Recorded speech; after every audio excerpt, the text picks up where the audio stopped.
I fucking live or not?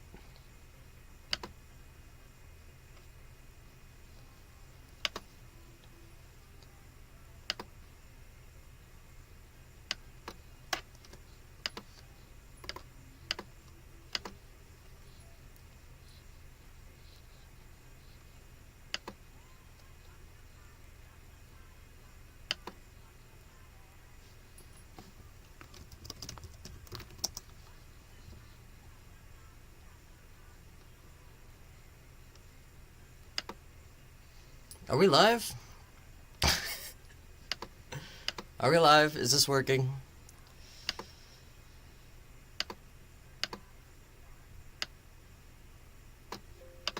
If you can hear me, say hello.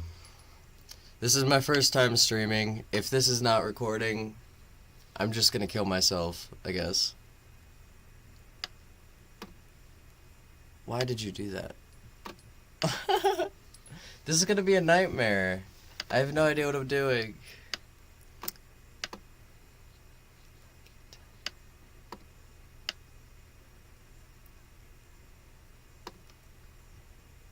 All signs point to yes, I am recording. But I don't know.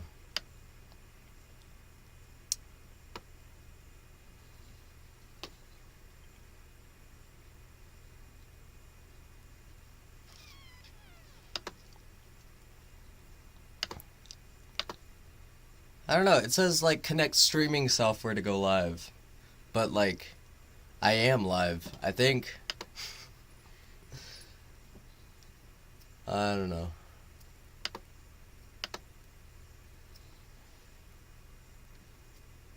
It's too darn bad. I don't know what's going on. Hold on. Let me use my phone to make sure this works. I'm aware I'm very late. Also, I'm not using my regular microphone. I'm using AJ's headset because it's just easier to configure with a live stream. But we're gonna make sure. I'm making sure that I can be heard right now. Un momento, por favor.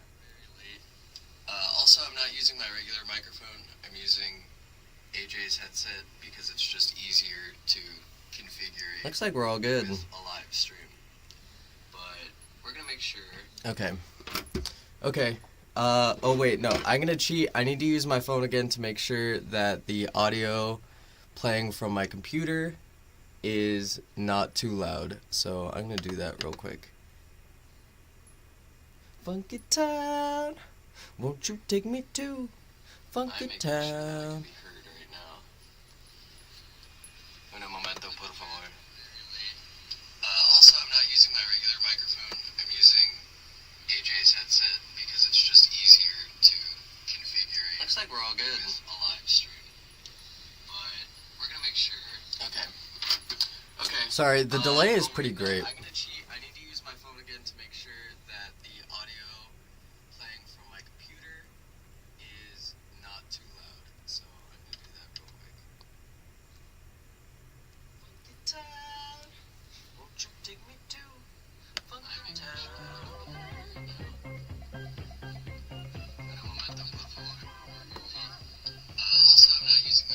Also, I'm not using my regular microphone. I'm using AJ's headset because it's just easier to configure. Looks like we're all good with a live stream. But we're gonna make sure. Okay.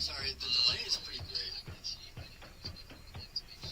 God damn, that delay is crazy.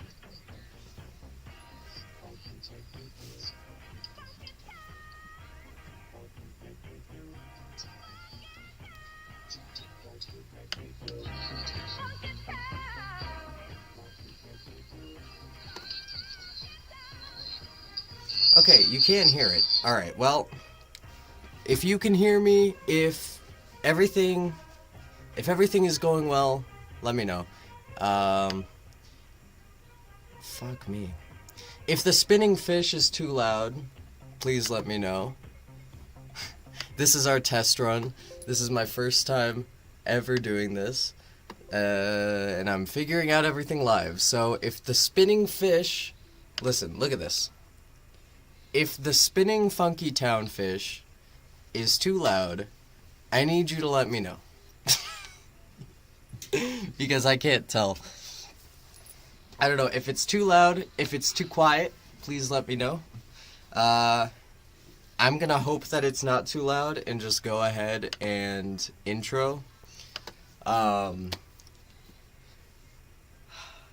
My name is Dominic. I know I'm very late. I said in my community post that I would be streaming starting around, like, I don't know, I think I said like 10 to 1 or something, or 11 to 1. I woke up late because I've had a long weekend. I had a long work weekend. So I slept in only to wake up and remember that I was going to do this. So in a hurry, I kind of got ready. Yeah. I honestly, I wouldn't surprise me if there's like 0 viewers throughout this entire live stream. That's not necessarily the reason why I'm streaming. I'm not trying to stream to get like a whole bunch of people in here. I just, like, after the poll that I left in the community tab, people seemed interested in me doing this, so I'm doing it. I'm doing the damn thing. We're gonna script white. We're gonna script white live. We're gonna script. Oh my god. We're gonna script write live. We're gonna script write live, and we're gonna review horror live, and that's it. Horror, as I like to put it.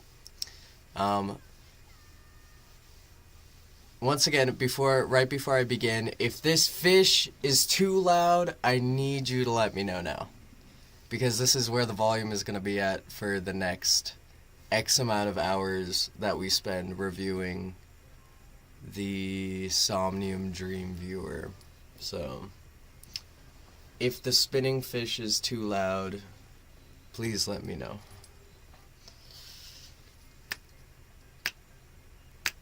Yeah, let's talk about it, talk about it, talk about it, talk about it. Talk about moving. In the meantime, while whoever is watching this gets acquainted with my Funky Town fish, I'm loading a bowl. How's you guys' day going? To anyone out in the aether, to the one maybe person out in the aether who's watching this, how's your day going? How you doing?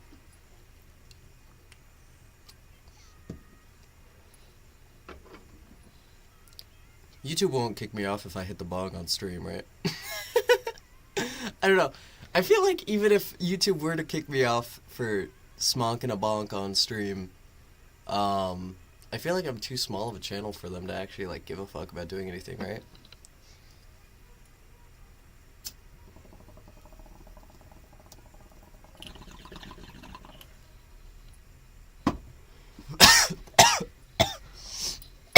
Freedom! Freedom! Freedom.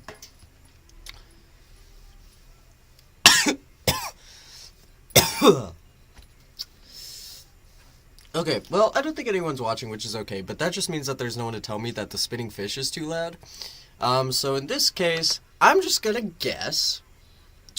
We're gonna hope that that is the proper volume for things. If more people join later, if anyone ever notices that the audio of the video is too loud, or too quiet, rather, just please let me know. And we will work through this together. Once again, this is my first stream ever, so it's all like hodgepodge, duct tape together. We're gonna figure this out together. How many more times can Dominic say together? Anyway, today we are watching Somnium Dream Viewer. And you might be thinking, Dominic, I've never fucking heard of this in my goddamn life. I'm an active fan of analog horror, and I don't know what the fuck Somnium Dream Viewer is. And you know what? I respect that.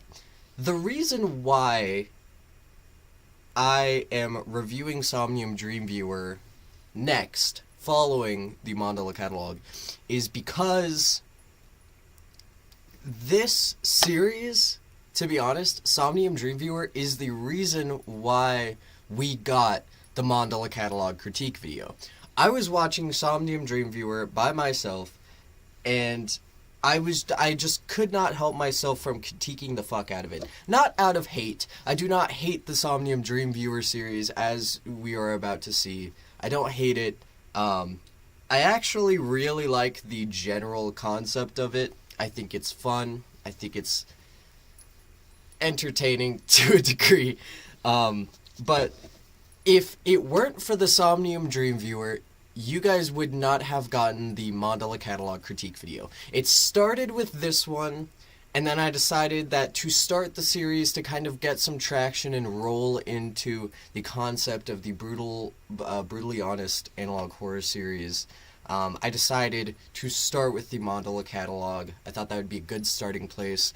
But now we're taking it back to what birthed the idea in the first place, which is the Somnium Dreamviewer.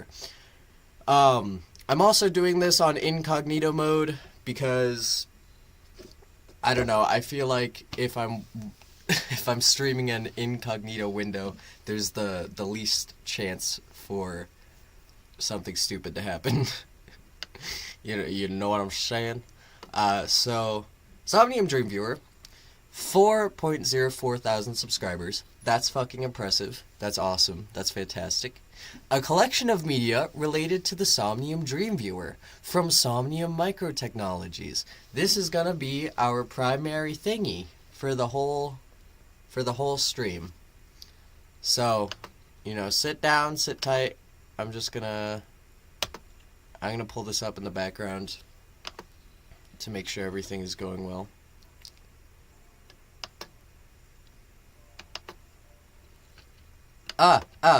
No, don't play it. Don't play it. We're not ready. Dominic is not ready. Playlists. Somnium Dreamviewer. Okay, yeah, so I'm just gonna watch from the Somnium Dreamviewer playlist, because I have to assume that it's in chronological order, and that's gonna be the easiest way to do things. So, for the people watching, not now, no one's watching now. I'm the only person watching now, but that's okay. For the people who end up watching this in the future, I hope that the videos are not too loud or too quiet. I'm really hoping that everything just magically and miraculously goes well.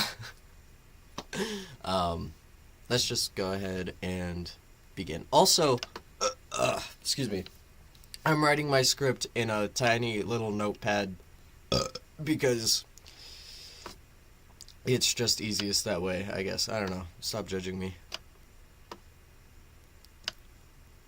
Pull it up in a nice little window here. All systems go, I think. Is there a way for me to...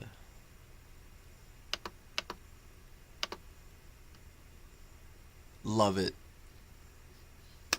Love it. There's no way for me to, pin that to my actual web. Okay, anyway, view the full playlist. Starting with the overview. Son of a bitch! Oh my god, I forgot that if I'm not... Oh my god, I forgot that if I'm in incognito mode, then my ad block doesn't work.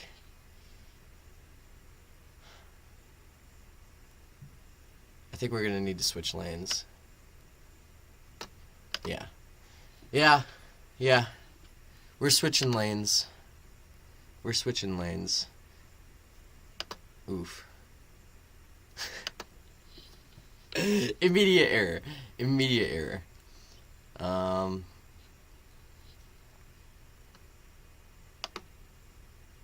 Should we just suffer through? I guess we'll just suffer through the advertisements. It is what it is.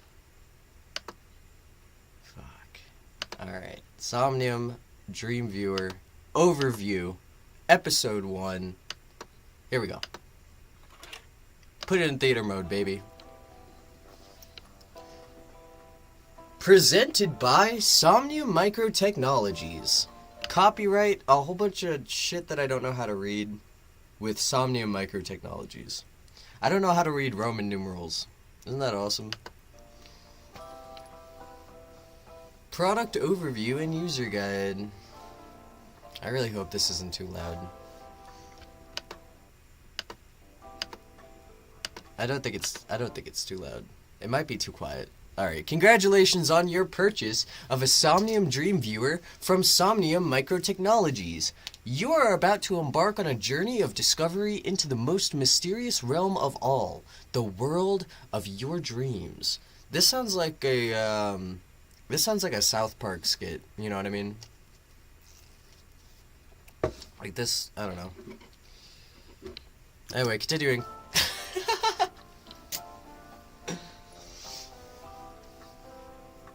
What is the Somnium Dream Viewer? The Somnium Dream Viewer from Somnium Microtechnologies scans your brain as you sleep, recording and storing data from the visual cortex.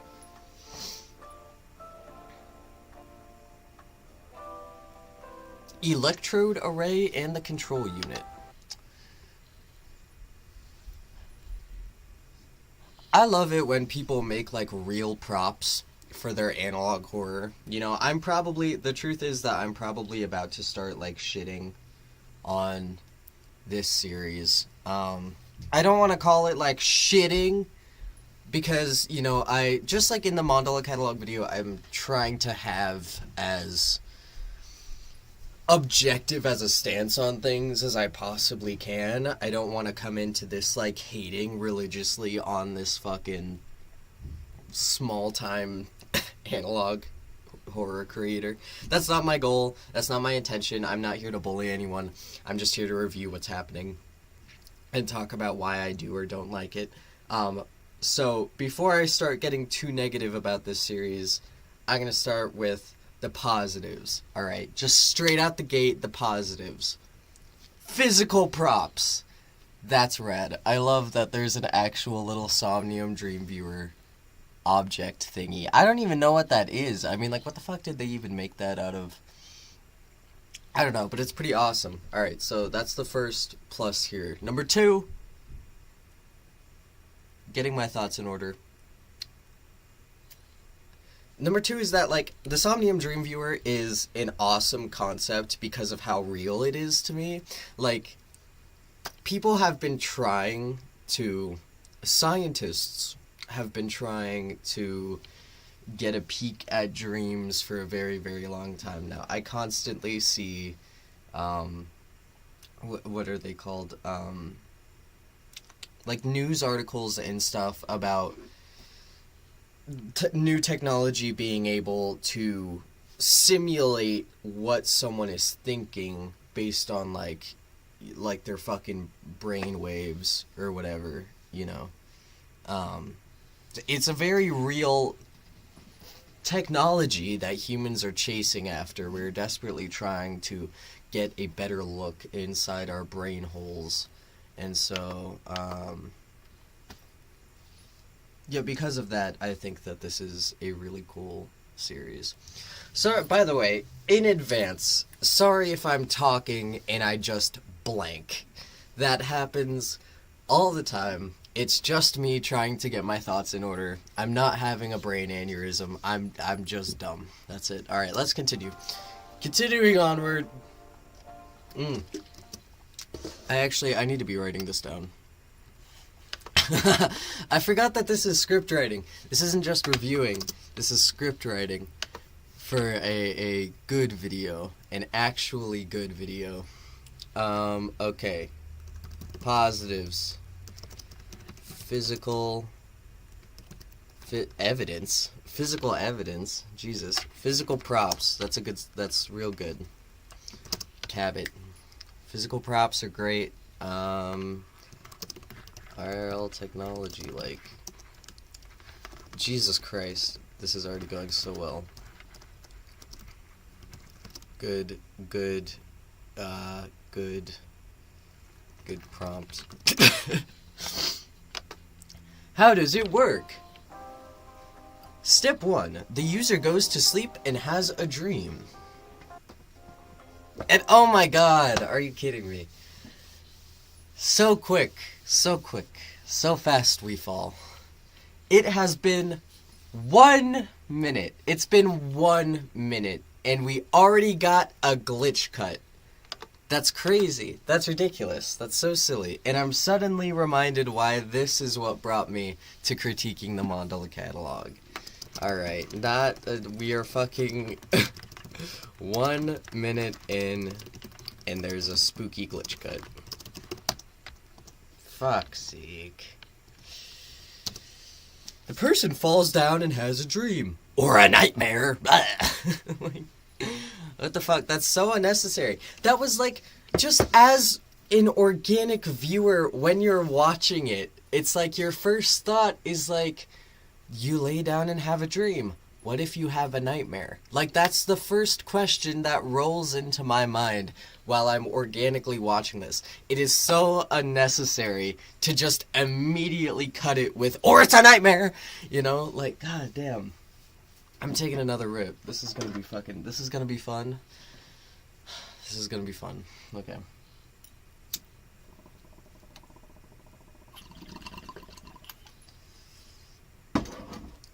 Unconventional opinion. I love bong noises. They're very fun. Alright, continuing on. Step 2. The dream viewer records dream images from the user's visual cortex.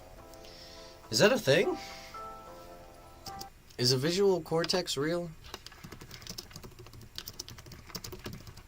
The visual... Oh, okay, it is real. It is the primary cortical region of the brain that receives, integrates, and processes visual information relayed from the retinas. Cool. It's real. Just wanted to check. Listen, you never know. You never know. You never know. You never know. Step 3. In the morning, the captured dream images are ready to print. Oh, it's like a little Polaroid for your brain. Is that too loud?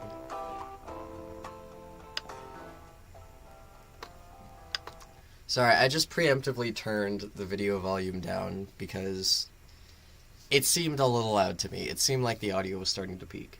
Once again, if anything is too loud or too quiet and you happen to be watching this, please just immediately let me know so that way we can try to troubleshoot. Anyway, continuing. This fucking guy is named Charles Crawford, 32. Dream recorded October 8th, 1982.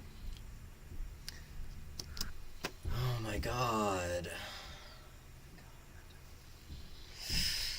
The fucking transition from dreamy, simple, nice elevator music into the horror music is painful. That physically hurt me. You couldn't just keep up with the act for like 1 more minute. You couldn't just keep pretending that everything was fine for 1 more minute. This is why watching analog horror is so frustrating. Because these people who create these series do not take you seriously. They do not think that you're capable of suspending your disbelief long enough to be very, to be involved with the world that is being presented to us. Okay, I don't know about you guys, but when I decide to hop into an analog horror series, my disbelief is automatically suspended. That's the whole thing. When I'm going into any horror movie or series, if I'm going into a sci-fi series or movie, if I'm going into fantasy, if I'm going into any kind of work of fiction, my suspense is already... I'm sorry, what... My disbelief is already suspended. It's already there. You know what I mean? Like, you don't need to be slapping us in the face with the fact that things aren't what they seem, and with the fact that things are supposed to be scary, and you're supposed to be scared. The editing is so painfully over the top. It's 1 minute and 28 seconds in, and you've already cut the shit and just gotten right to what we're supposed to be afraid of. It's just so obnoxious. Like, you need to give us, if you truly want your audience to be afraid of something, and if you truly want your audience to understand what they are afraid of, you have to give them the time to fucking actually, like, soak up the world. You know what I'm saying? I hope this makes sense. I don't know. I'm just checking. I have to go over to my own live stream to check the top chat because... Oh, pop out chat? Oh! Oh, that's fucking huge. That is fucking huge. Absolutely. Abso-fucking-lutely, that's huge. I was worried I wasn't even going to be able to do that. That's huge. Okay. Fantastic. Anyway. So, yeah, basically what I'm saying is this is unnecessary. This editing is freaking unnecessary, bro. And I'm going to write that down.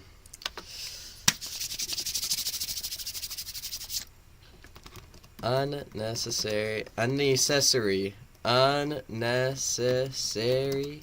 video editing choices forcing fear.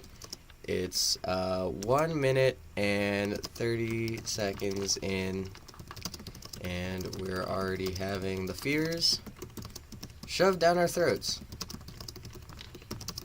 The creator clearly doesn't take the audience seriously or doesn't understand that the audience is intelligent enough to be afraid on their own. We need time to soak in the atmosphere of the world and solidify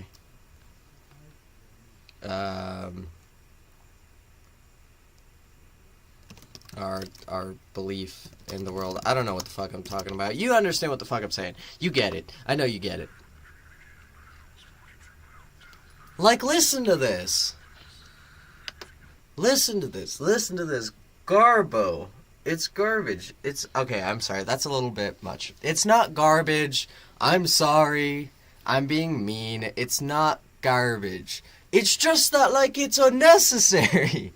It's so unnecessary. This is so obnoxious. You know, you could just have... You could continue to play... Okay, listen. This is how I would play it, okay? And I'm not saying that I'm a better creator or whatever. I'm just saying that in my mind, this would be the optimal way to play this, okay? Consider, this is the first episode. We are 1 minute and 30 seconds in. The elevator music should continue. A regular voice and voice actor should be used to go through the dream that is being shown to us, right? Why, though? Why should things continue to be played straight? Why is because it would allow us to immerse ourselves in the reality of what should be a good technology, okay? This series is corporate, right? It's coming from a corporate perspective. So we need to be advertised to, as the viewers of this analog horror series. We should not be talking...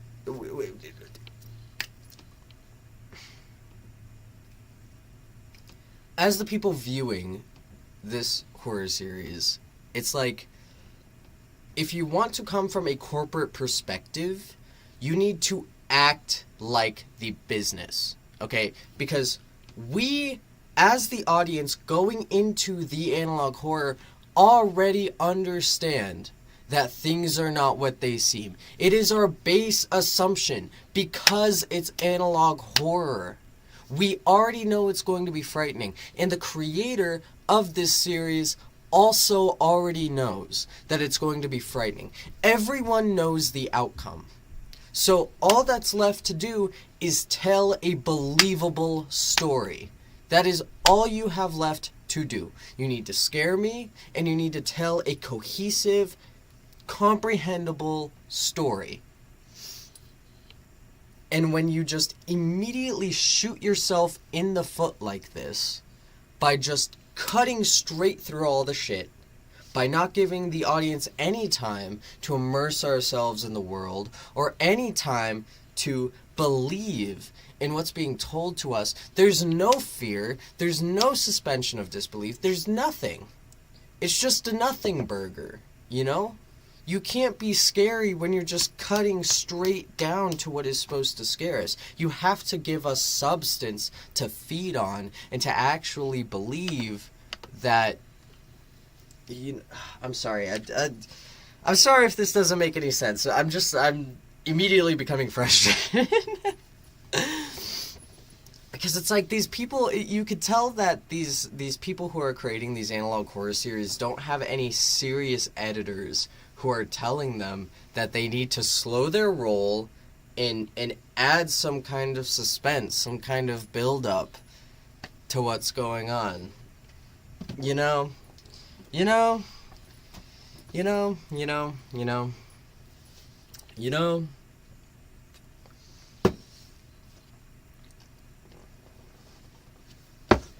Fuck.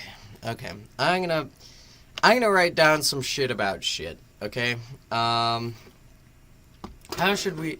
I could barely even say all of that shit in English. How am I supposed to fucking write this down?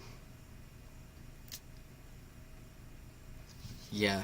Okay. Needs to be a normal voice with normal voice actor and normal elevator music to continue the illusion that this is a real corporate sponsorship commercial thingy idea. And like, okay, continuing on that note, right, like, this segment exactly, with the eerie music and the way that the voice is talking and the way that the voice sounds, would not be advertised to people. It would not be. You know? So, if you want your horror to come from the glitchy editing, because this is supposed to be corporate advertising to a consumer, and you want the horror to come from the glitchiness of it, right? Like the otherworldliness that is seeping through this corporate facade. You have to believe it too, as the creator. Not just us. We cannot be the only people who believe in it, right? As the creator making it, you have to also put out the belief that this is a product that works, that this is a product that does exactly what it's supposed to do, and that there is nothing wrong with it. As a corporate analog horror, that is where you have to come from. Because I don't believe this for a fucking second. Right? Like you're keeping on the corporate theme very well, you know, with the elevator music and with the video style of it. They showed us a product image. There's a physical prop here that they showed us that looks very believable. It looks very real. This concept as a whole is very realistic to me. And it's just immediately being butchered because it is not being conveyed to us in a sincere way, in a genuinely corporate way. And that's very frustrating to me. It sucks. Not the series doesn't suck. It's just the manner, the lack of sincerity that this project is conveyed with is just very, it's just very disappointing. Yeah. That's what I have to say about that, baby. That's what I have to say about that. Not believably corporate, we'll say. Yeah, I think, okay, so what I'm basically going to do, I'm not going to be like script writing. That's going to just take way too long, and this stream will end up being long and silent if that's the case. But I am just going to keep writing down these footnotes to refer back to later. Yeah. All right, continuing onward.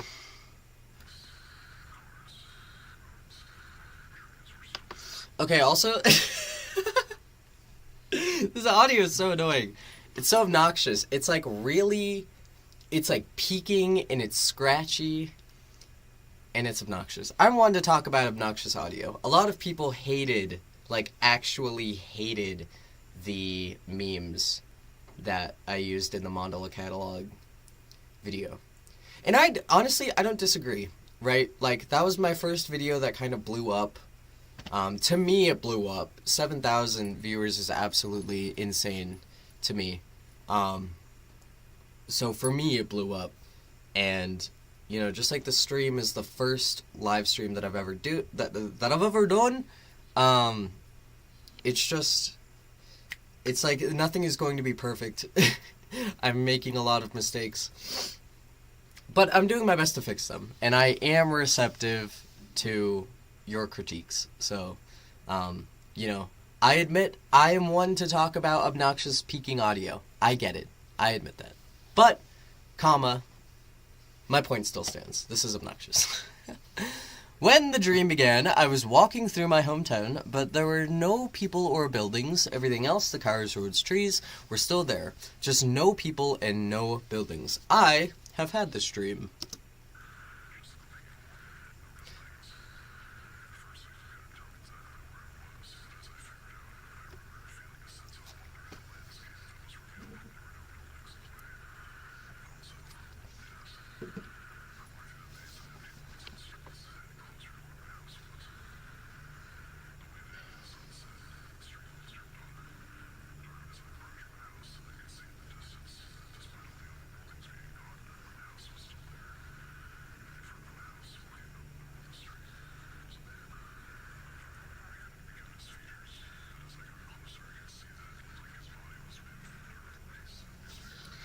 Yeah, okay, so why is this being shown to us? And that might seem kind of like a wild, like a silly or stupid thing to say, but understand it. Once again, this is supposed to be an advertisement for a product. Why is this being shown to us? Why is this the first thing that is being shown to us? You are trying to get us to believe that this product was real.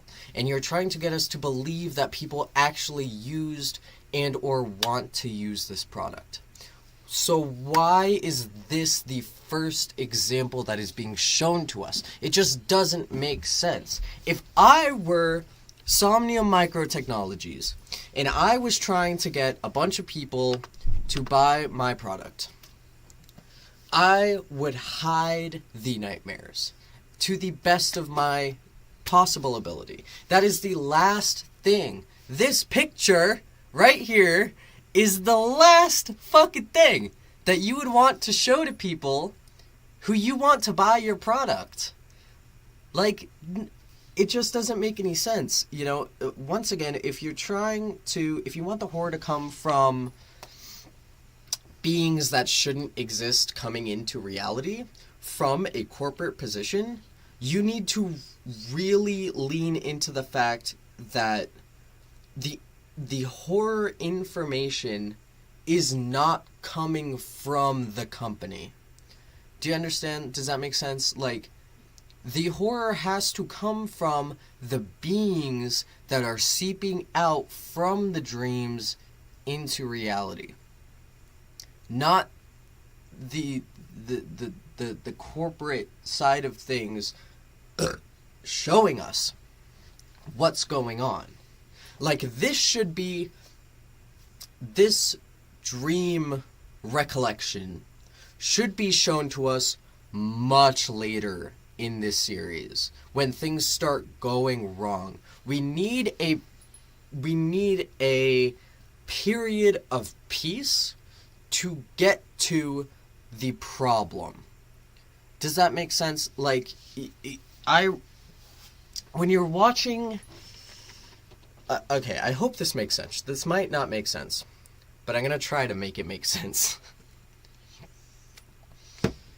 If you are watching an action movie, it is good to jump straight into the action, because that's what everyone's there to see. And horror is not as cut and dry, right? So, like, if you're going to watch a slasher film, you expect pretty quickly for things to start hitting the fan, you know? But when you're watching, like, a ghost story, for example, you need a little bit of context. You need a little bit to kind of sink into. Let's say, I don't know, for example, Paranormal Activity. Okay, yes, shit does hit the fan pretty quickly in that movie.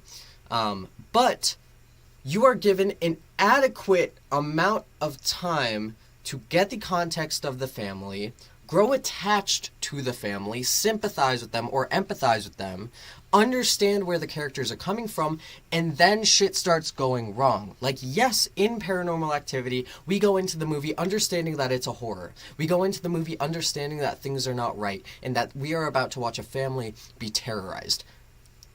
We go in with that assumption. But the movie does not look down on its audience by just cutting right to it, right?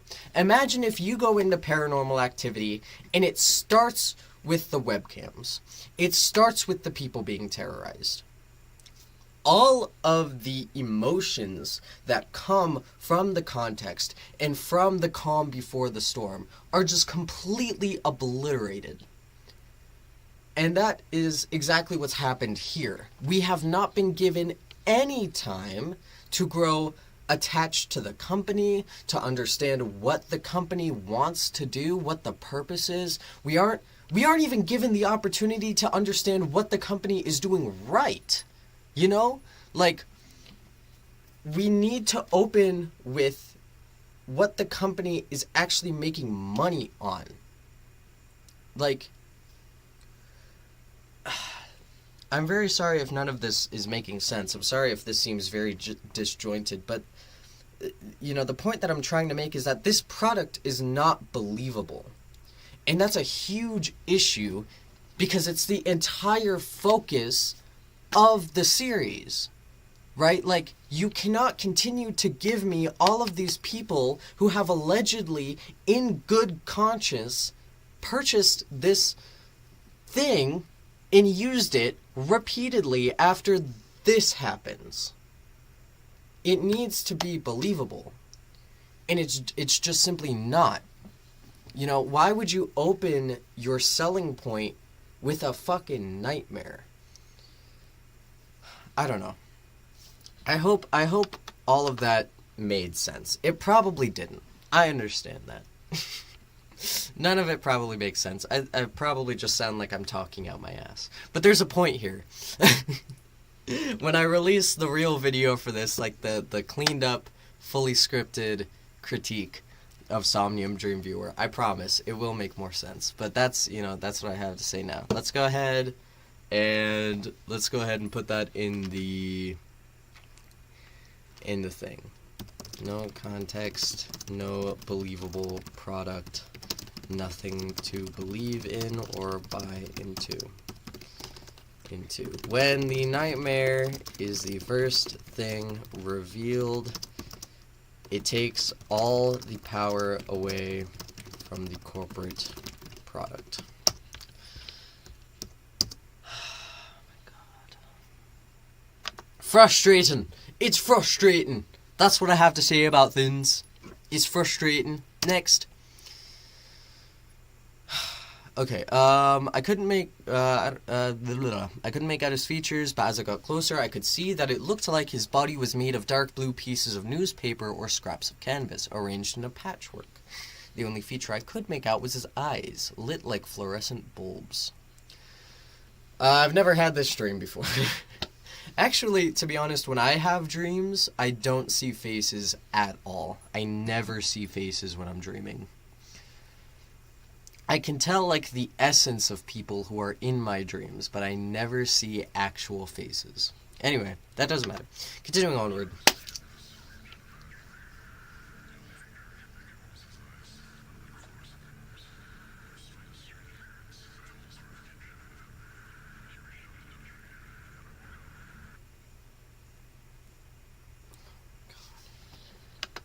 What does that cut add to anything? What does that cut to silence add to anything? It doesn't. It's unnecessary. And then we just go back to the elevator music as if nothing happened, but we know that something happened. But why did something happen this soon? It's 2 minutes and 40 seconds into the very first episode, and you're already pulling this obnoxious editing shit. Oh, man. Like, that, do you understand now how that was so unnecessary? Like, you easily could have added to the lore and our belief in this series by just continuing the elevator music all the way through, by using a normal dream with a normal voice actor and normal pictures to really get us pulled into the lore. And that was just completely vetoed in favor of nothing. It was just, man. Of cheap scares, of cheap horror. It's not, I'm taking another bong rip. You can't stop me. Fuck.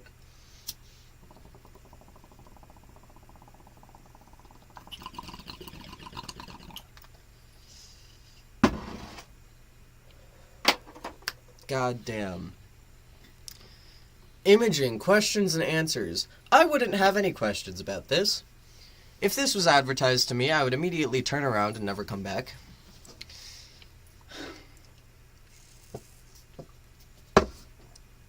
And also, please don't tell me that I'm taking this series. The Sayer of the Law. Hello, by the way. Welcome to the stream. This product reminds me of a Tim and Eric Cinco product. You're right. You're right. You're right. You're absolutely correct. You're absolutely correct. Why do my dream viewer photos seem blurry or smeared? Deeper sleep results in clearer dream imagery. If your REM cycles are unstable, your dream viewer images may be affected. Try using supplements or changing your sleeping habits in order to get a better night's sleep.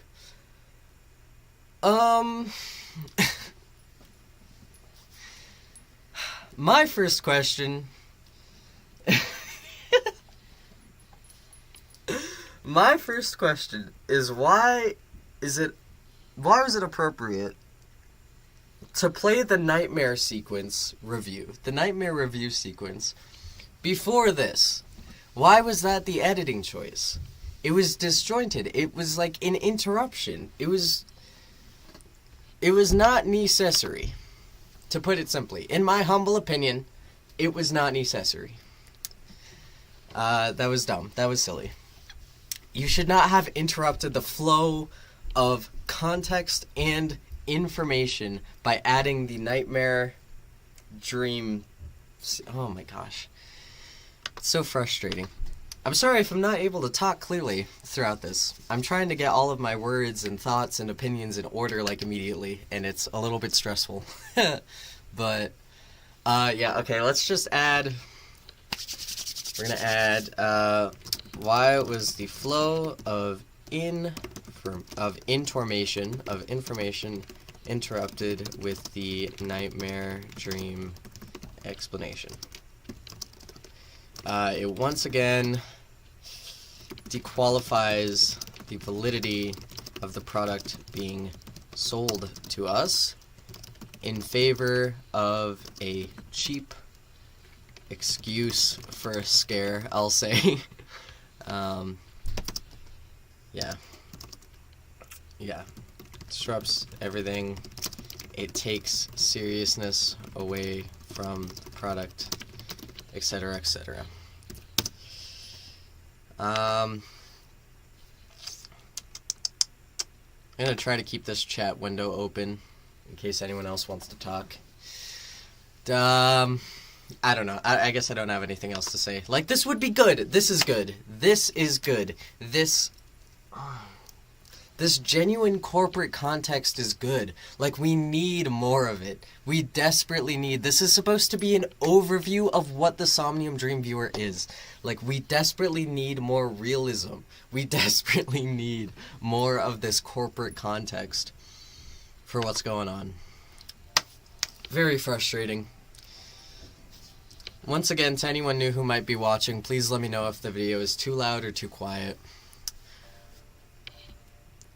Why do my dream viewer photos lack color? color spectra reproduction from the visual cortex impulses is often not exact. Make sure you're wearing your dream viewer securely throughout your sleep in order to maintain clear neural impulse readings. Makes sense to me. Fuck it.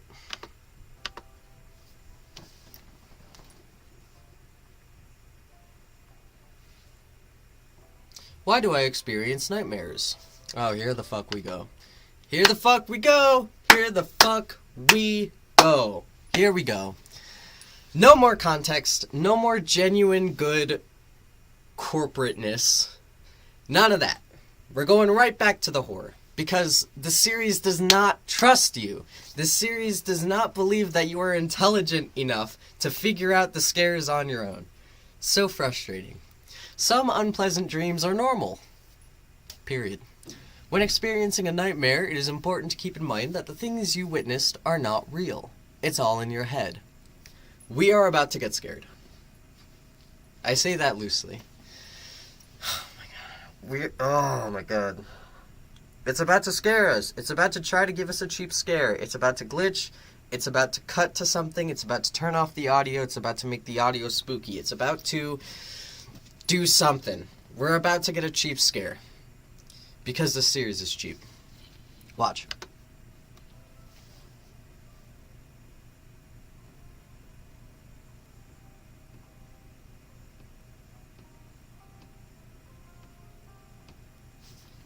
What the fuck did I just say?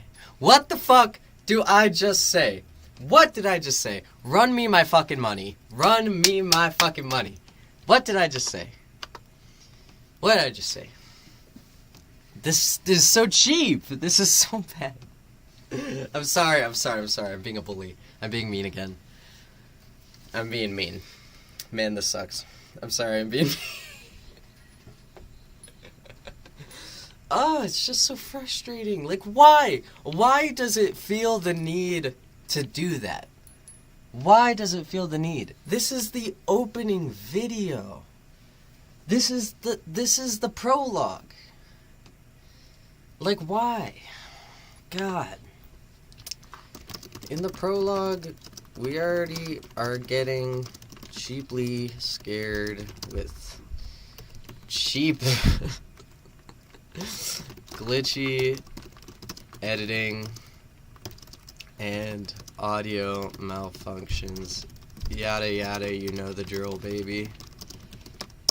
Alright, moving on. In the last one, while I was proving myself right, it said that if you get an increase in nightmares using the Somnium Dream Viewer, then you should stop using the Somnium Dream Viewer. Which I totally agree with. I agree with. I would also not advise continuing to use the Somnium Dream Viewer if you experience an uptick in nightmares. However, it just undermined itself. Because the first thing, literally, the first thing that was advertised to us as the viewer, as the buyer, was that you are going to receive a nightmare and you are going to get pictures of it. It's just, like, that was the first thing that they showed us. They didn't show us a positive review of this product. They did not show us a favorable review. And we're just expected to be like, yeah, no big deal. No, it's not like, if you're experiencing an uptick in nightmares, stop using it. Just don't use it at all. Just don't use it at all. God, this is so frustrating to watch. If the nightmares do not stop after you cease using the Dream Viewer... Sorry, I thought I was going to burp. If the nightmares do not stop after you cease using the Dream Viewer, call 1-800-DREAMER to speak to a licensed dream physician about dream suppressants.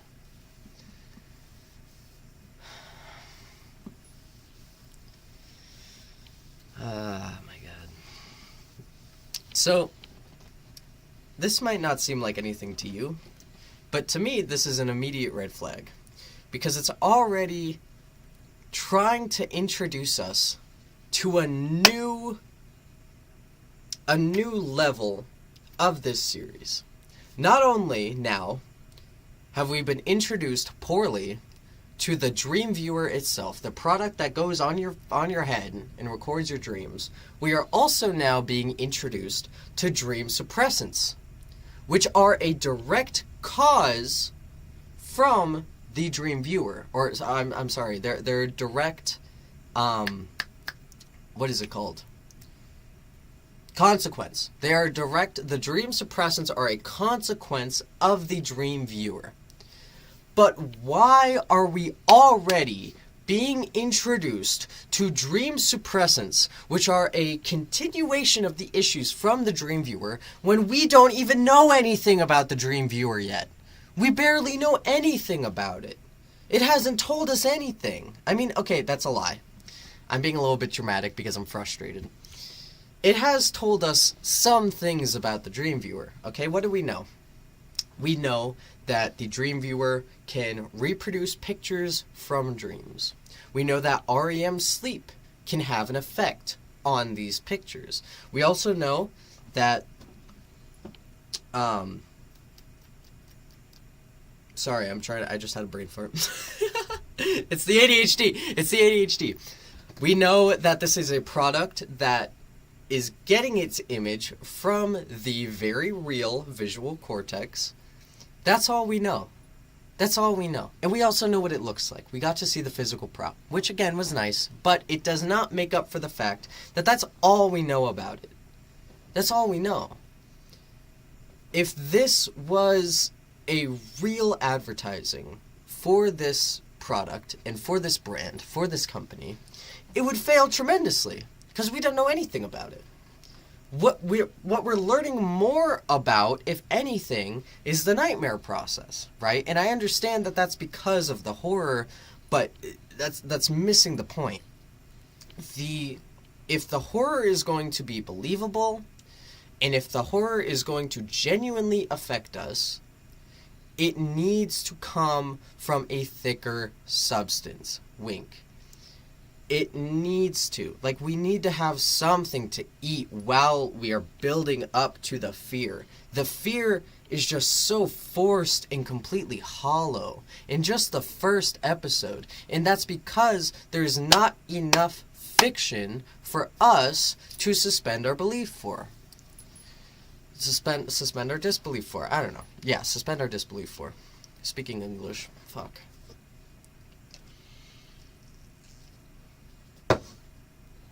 So frustrating. Like, we should not be being exposed to the dream suppressants yet. That's not necessary yet. In my humble opinion. Obviously, all of this is just my little opinion. You do not need to agree or disagree. I'm going to read the comments, by the way. I am going to go through the comments and discuss them. Well, okay, we should finish this video first. Make sure to call immediately. Make sure to call immediatel. Thank you. This has been a presentation. See, okay, look at this. This was a presentation. This was their first presentation of the product. And yet, for their first ever presentation, they're already talking about dream suppressants. They're already talking about a negative consequence of this when they are trying to advertise it. They are already showing us nightmare footage when they're trying to advertise it to us. That doesn't make any sense. If you're trying, oh my gosh, it's like any realism, any believability, any respect for the viewer's attention span is just completely disregarded in favor of jumping straight to what is supposed to make it scary. In a way, to me, in my opinion, it is the exact same as too much telling and not enough showing. Although in this way, it's kind of the opposite. Like, we need more information to feed on. We need more shit to believe in before we can be afraid of what we're supposed to believe in. Does that make sense? I hope so. I hope anything that I'm saying makes sense. For the love of God. Alright, yeah. So let's go ahead and read the comments.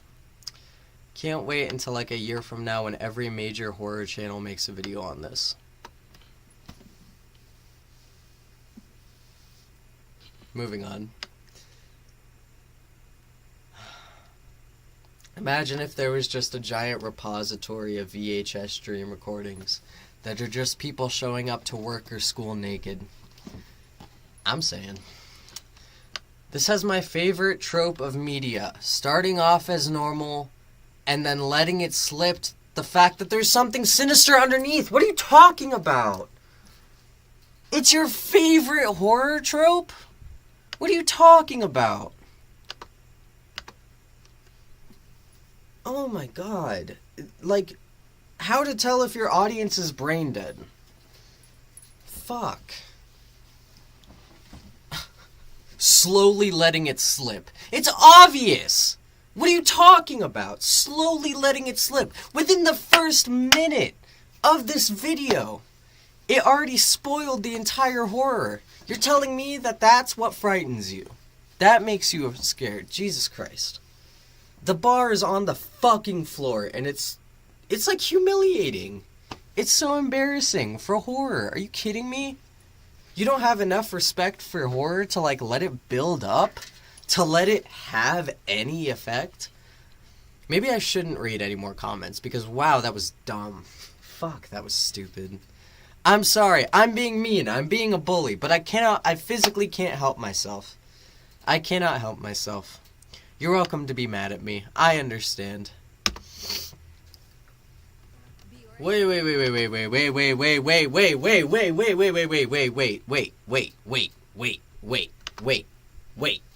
Wait.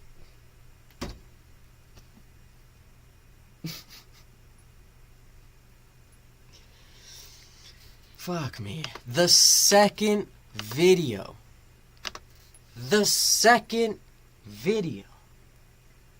Video number 2. Legal action. Are you kidding me? Are you kidding me? Are you shitting my pants? Are you fucking my goat? Are you beefing on my stroganoff? Are you kidding me? There is no build-up. There is 0% build-up in this series. The second episode, dude. Oh, man. It's painful. It's painful. It's painful that people think this is good. This is what you call a slow letting slip of information. You call this slow? You call this subtle?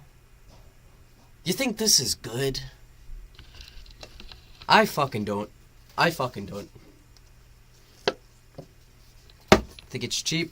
It's mediocre. I think it's not thought out well. I think it's frustrating. And I think as an adamant lover of horror, I think it's embarrassing. I think it's silly. I think it's very, very, very silly. I think it's very silly. I'm taking another bong rip. You can't stop me.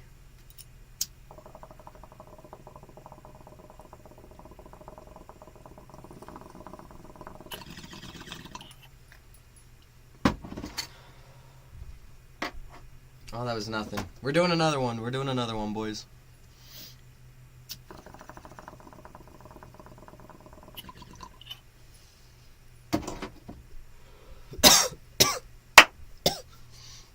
Fuck. It's worse than I remembered, to be honest with you. To be real. Alright,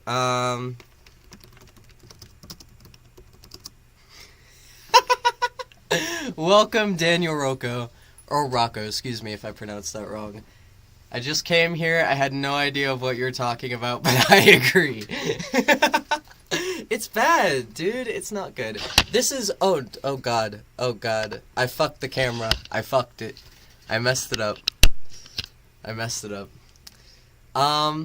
This is like my little baseboard for script writing that I have here. So if you'd like to read this, this is where we're at right now.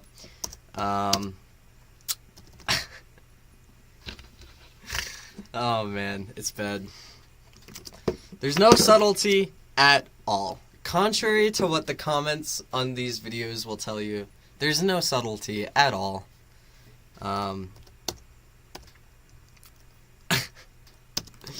We are immediately jumping into unfounded fear at this point, is a good way to put it. There's no foundation for what we're supposed to be afraid of. We don't believe in anything yet, due to lack of context, lack of ability to competently or confidently sell the product the entire story is based on. And it's frustrating to watch. It's frustrating to watch. Alright, so episode number 2. Legal action. I just don't understand how this company has been successful at all enough to lead to legal action. You know what I'm saying? Attention Somnium Dreamviewer users. Whoever's using this, somehow people are dumb enough to use this. If you were a loved one was... Oh, wait, no, there's voice acting. Sorry, there is voice acting. I keep interrupting the voice acting, I'm sorry. If you or a loved one is diagnosed with sleep paralysis, night terrors, waking dream hallucinations, permanent nightmare syndrome, or any nightmare-related disorder... Permanent nightmare syndrome? That's awesome.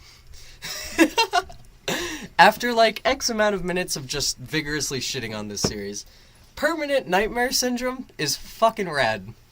That sounds like such a cool problem to have in your horror universe. Like, oh man, it's so frustrating because like there are so many possible great things about this. You know what I mean? Sorry, I just want to make sure that the camera is correct. It's a little bit low. There we go. Fixed it.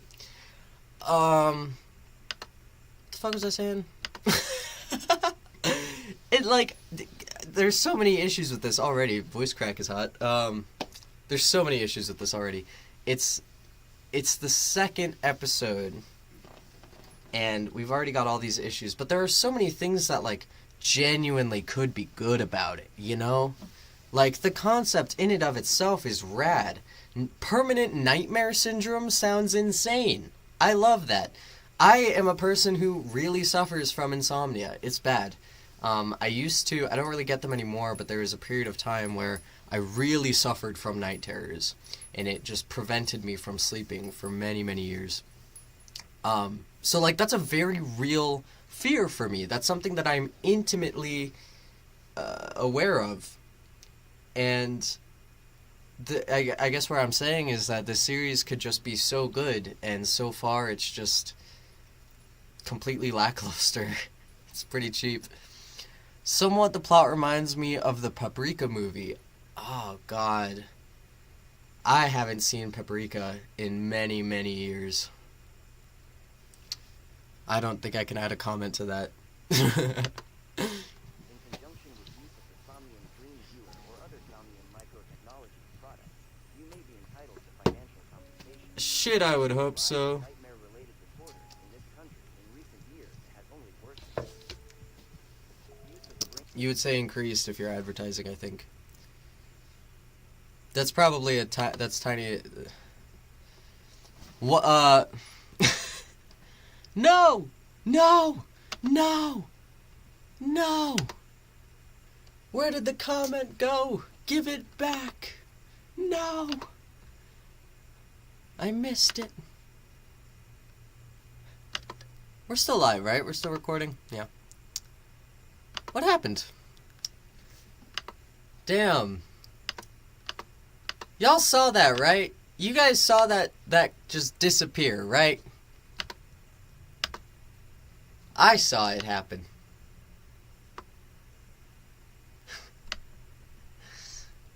I saw it happen. Shit. I'm sorry. If you want to re-comment that, whatever it is that the sayer of the law, whatever you just commented, if you want to comment it again, I'll read it. I'm sorry. I don't know what the fuck just happened. I'm sorry that happened. What is that? This is my first time streaming. I don't know what anything is. I'm sorry. I'm sincerely sorry. I saw it too spooky. Thank God. Okay.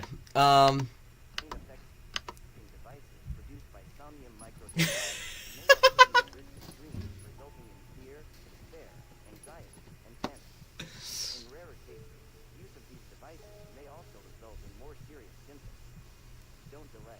Call the number on your screen now for a free legal consultation and information packet. We know your dreams are important to you. This corruption of mind will not go unpunished. For those currently affected by These corruptions of mind will not go unpunished. These corruptions of mind will not go unpunished. I just feel... Okay, this might just be a nitpick, and I can accept that. I can accept if I'm just straight up being a hater here. But that seems like a really weird thing to say in a commercial. Even a commercial that is... You know, I understand that it's ripping off, like... If you or a family member has contracted... What's that thing? What is it? What is it that they're always talking? I don't know. You know exactly what it's referencing. I know what it's referencing. I was disappointed with smile tapes. How do you mess up horror about a disease? Even cabin fever managed to have few scary moments. Yeah. I definitely, I can definitely sympathize with that. I mean, but to a degree, that's kind of how I feel about this right now. Like, this is such a good and pretty simple concept, right? Like, let's boil it down. This is basically just a device that you put on your head to get into your brain, take pictures of your dreams, and give them to you in real life, right? Like, that's a pretty cool and believable concept. It should be easy to execute, but instead, it's yeah, you get what I'm saying. Maybe you should read it. This video sounds too low. Oh, thank you for letting me know. Let me turn it up a little bit. Let me know if that's better. these nightmares, we urge you to seek help in the form of dream suppressant medication immediately. Easy Doze. Relief from your worst nightmares. Oh my god. Oh my god. Stop. Stop. Cut the shit. Cut the shit. Cut the shit. Cut the shit. Are you serious? We can't even get a regular legal notice? We can't even get that? For real? I was sincerely hoping that this was just going to be okay. Let's compare and contrast. A little louder, please. You got it, baby. You got it, my little dumpster friend. Anyway, let's compare and contrast. The Mandela Catalogue, I have issues with a lot of the beginner's Bible segments. Just because I generally think that they don't add a lot, you know, or at least, that's probably not a good way to say it, but it's like, at the very least, the Mandela Catalogue's beginner Bible clips do add to the story. Even if I don't think it adds a lot, or even if I don't think that it adds some necessary information into it, I still feel like it is adding to the world. And at the very least, it fits in with the world. But it's like, in the Mandela Catalogue, they're mostly kept separate. Or at least, I think two of the clips are. This is oh my god. This is probably a really bad way to compare and contrast. But basically what I'm saying is, at least in the Mandela Catalogue, they were able to keep a lot of the beginner's Bible stuff, like, separate. Or maybe I'm just favorably remembering the Mandela Catalogue. I could be wrong. Okay. At the end of the day, my point here, I think I'm just talking out my ass, and I'm really sorry if none of that made sense or mattered at all. But at the end of the day, I just wish that, like, we don't need this. We do not need this. We don't need this. This is supposed to be a legal notice. If you want us to suspend our disbelief, all you need to do is show us the legal notice. Like, this is an unnecessary way to force us to feel suspense, to force us to care about what's going on, to, like, think deeper. Even though we're already thinking deeper. We already have to live with the knowledge that in this universe there are dream suppressants, because nightmares are getting out of control due to this technology that people are allegedly using, which I don't think people would be using. If it is causing such a drastic and significant increase in this nightmare issue, why is it still being allowed to be sold to people? Why are people still buying it and using it? I don't understand. I mean, now, if this series was preying on an addiction theme, like, for example, that new horror movie Talk to Me, I think, the one where the people grab the hand and talk to ghosts, and they kind of become, like, addicted to that.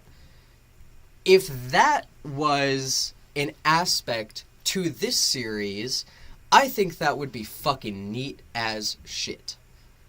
Right? Like, if people started using this to see into their dreams and to see into their subconscious, and they just became totally addicted to the sensation or the feeling, I think that would be a fantastic segue into some of this horror. Because not only is it causing people to fall into this, like, addiction to their dreams, which would cause irreversible damage, I think, to the economy if people become addicted to sleeping and seeing their dreams, but also it would justify the dramatic and significant increase in the cases that are being alleged within this legal commercial. But that's, to my knowledge of this series, that's not an aspect to this. So where is the increase coming from? Like, why would people be using this product so consistently and so much while it is causing irreversible damage to them? You know what I'm saying? Like, I just don't think it makes sense. I don't know. That's probably just me looking too deep into things. Maybe it's just propaganda. Let's go on the opposite side of the spectrum, and maybe, what is this group called? It was called the Free Dreamers Association?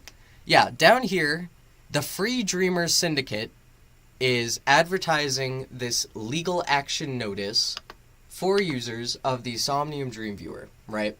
So maybe it's propaganda. Maybe they're just lying. We don't know. You know, maybe the statistics are false. I don't know. Either way, regardless of what it is, to me, doesn't make a lot of sense. And to me, this end segment, this is shit. This is not necessary. This should have hit the cutting room floor. This is a cheap scare. I mean, look at this. Look at this. Look at this face morphing. We're going to watch it in full. Don't worry. I'm going to put it up on screen. We're going to watch it together. But this is ridiculous. This is not necessary for the legal action video. Okay, some people have comments. Let's read. Maybe is addictive. Maybe is addictive. I mean, people do buy really dangerous and stupid stuff, so I can see it happen, like tobacco. Tide Pods are still being sold and eaten. Are they still being eaten? Are Tide Pods still being eaten? I feel like that stopped a while ago. I mean, I love Tide Pods. They're delicious. They're so yummy. But I don't think people are... I actually, honestly, you know what I love more than eating Tide Pods is touching them? I love just holding a bunch of Tide Pods. Like, they just feel very nice. It's the autism, isn't it? You're right. People do buy really dangerous and stupid stuff, like tobacco, like nicotine, like pot, like coffee. People do buy really stupid things. And so that's where boomers have to eat something. Oh my god, me feeding Jackie Kennedy Tide Pods and bacon bits.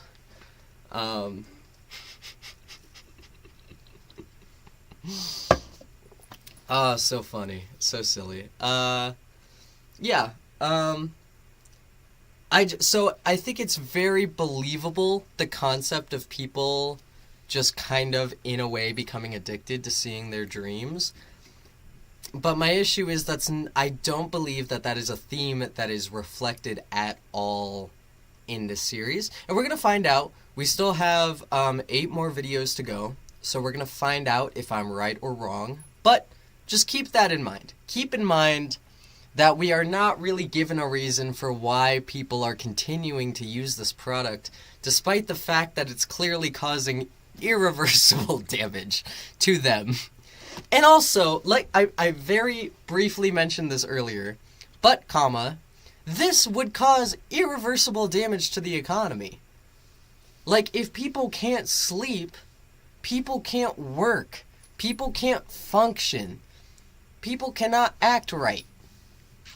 I just feel like, I don't know, I feel like this is kind of a concept that could have very dire consequences, and instead of focusing on the realism of these dire consequences and possible addictions and possible entities beyond our comprehension coming to life, they're giving us this shit. They're giving us glitchy cuts straight to some ghost talking about dogs. I don't know. I don't know.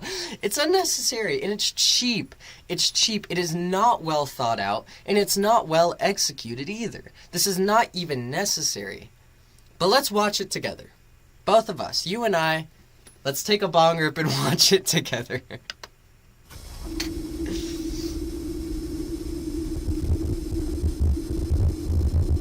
Now their house is, now our house is theirs. A wound has been opened. I hate this pseudo-poetry bullshit.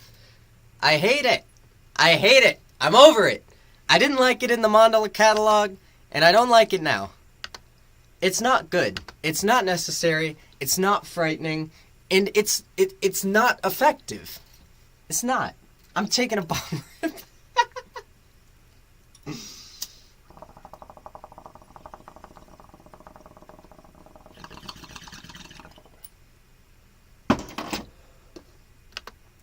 Taking a bomb rip.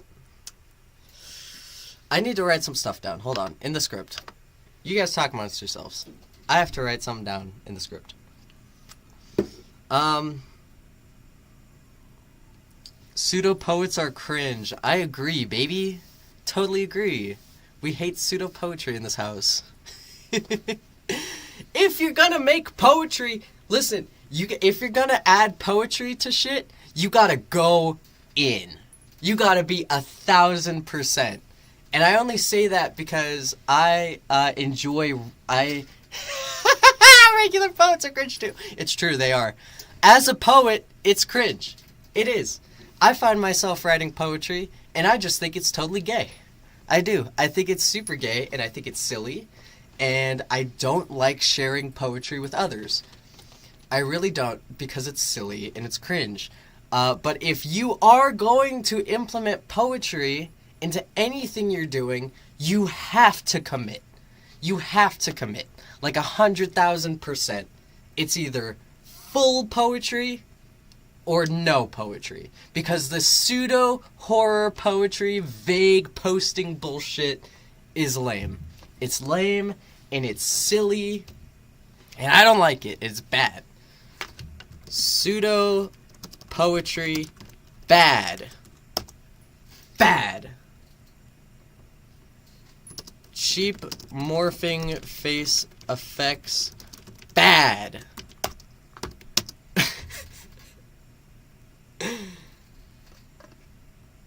I feel like the stream is lagging behind for me. It definitely is, and I'm sincerely sorry for that. I noticed it in the very beginning of the stream when I was like audio testing and making sure that everything was running. I noticed that there was like a significant lag in information. So if your stream is lagging, I am sincerely sorry for that. The problem is there's nothing I can do about it, to my knowledge.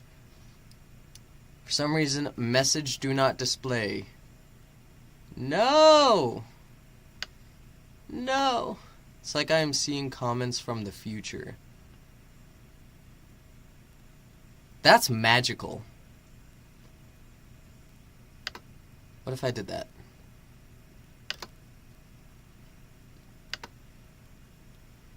Comments from the future. That's magical. You guys, boys, we just ended time together.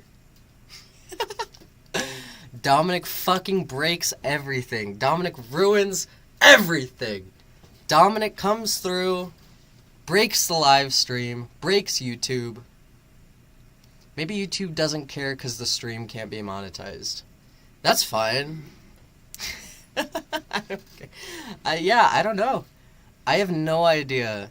This is my first time doing this. And I am sorry for this happening because I don't know. I have no idea. I don't know what it means. I don't know how to fix it. And I don't know why it's happening. I think I'm just gonna waddle on for now. If there's any, like, debilitating issues that you guys are experiencing, please let me know. Like, if you lose the ability to add comments at all. Well, I mean, I guess I wouldn't know if you lost the ability to add comments. It's not that terrible. No, it's fun anyways. Okay, cool. Alright. If there's any debilitating issues, please let me know. But we're gonna waddle on, penguins. Anyway, a wound opened or whatever. That will never be closed. It's a wound open that will never be closed. Your dream demons are here, and they're here to stay, humans. You open this portal, and now you're gonna lay in the worms. This is ass. This is so unnecessary. It's so unnecessary. What is the point of this? Consider this, okay? Just consider. What does this add? What does this add? The answer is nothing. It doesn't add anything to the story that's being told. It's just filler. It's just a way to muscle you into being afraid. And I am sick of it. I'm sick of it. I hate this. I don't hate it. I'm sorry. Dominic is being a bully again. My bad. We're gonna go on to the next one. I'm not gonna read the comments because they're all dumb. And I mean that sincerely. Next. Next. Dream locations. See, okay, this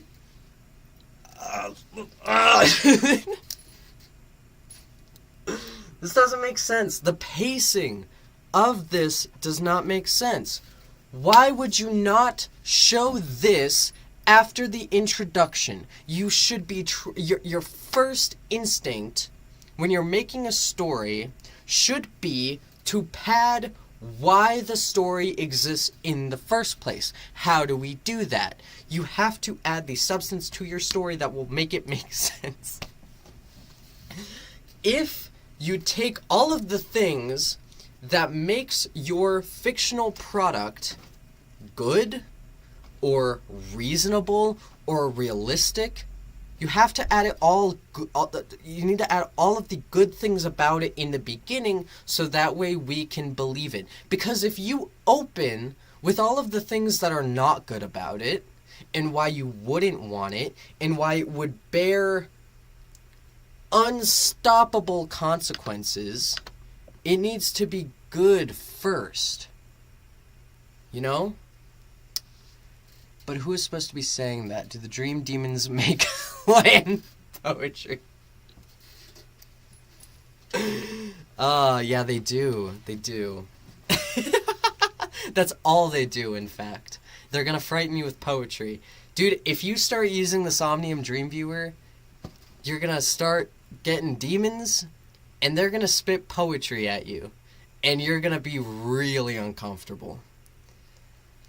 Not if you're completing the... Can I get... What is up with this fucking... Not if... Okay. Not if you're completing the story with whatever the public start theorizing. Boom! There it is! There it is. You're correct. I called it Five Nights at Freddy's syndrome. That's what I call it. Because that's exactly what Scott Cawthon did. He released the first game innocently, and then the fandom got to it, and he was like, you know what? You were right all along. But the crazy thing about Scott Cawthon is that he didn't double down on it. So, like, he started with his own lore in the first game, and then he let the fandom kind of take hold of it, and then he changed his mind and was like, actually, no, this is what happened. And then we were all just supposed to be okay with it and believe it. And I wouldn't doubt it if this series, Somnium Dream Viewer, went in the same direction. I wouldn't doubt it if they started with the first handful of episodes having this kind of disjointed idea for the series, only to just let people carry it where it wants to go. That would not surprise me. Freddy is a better dream demon. I would agree with that. Actually, Foxy's my favorite, to be honest.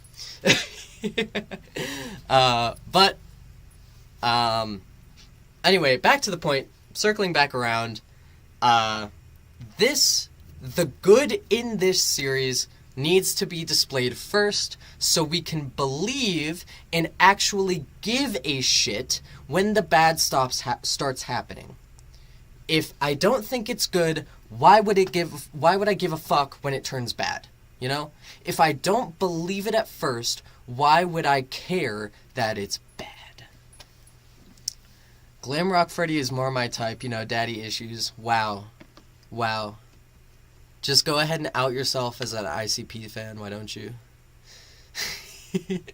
It's okay, I am too. Anyway, alright, let's go. Let's fucking go. Let's fucking go.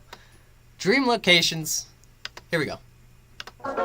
Interpreting your dreams, baby boy. Volume 1 locations.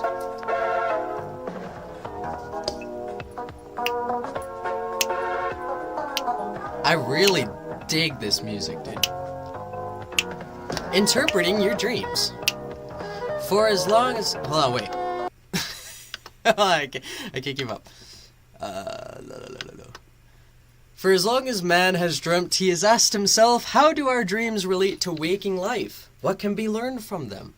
With this series, we'll introduce you to a dream interpretation method developed by Somnium researchers. This should have been first! This should have been first!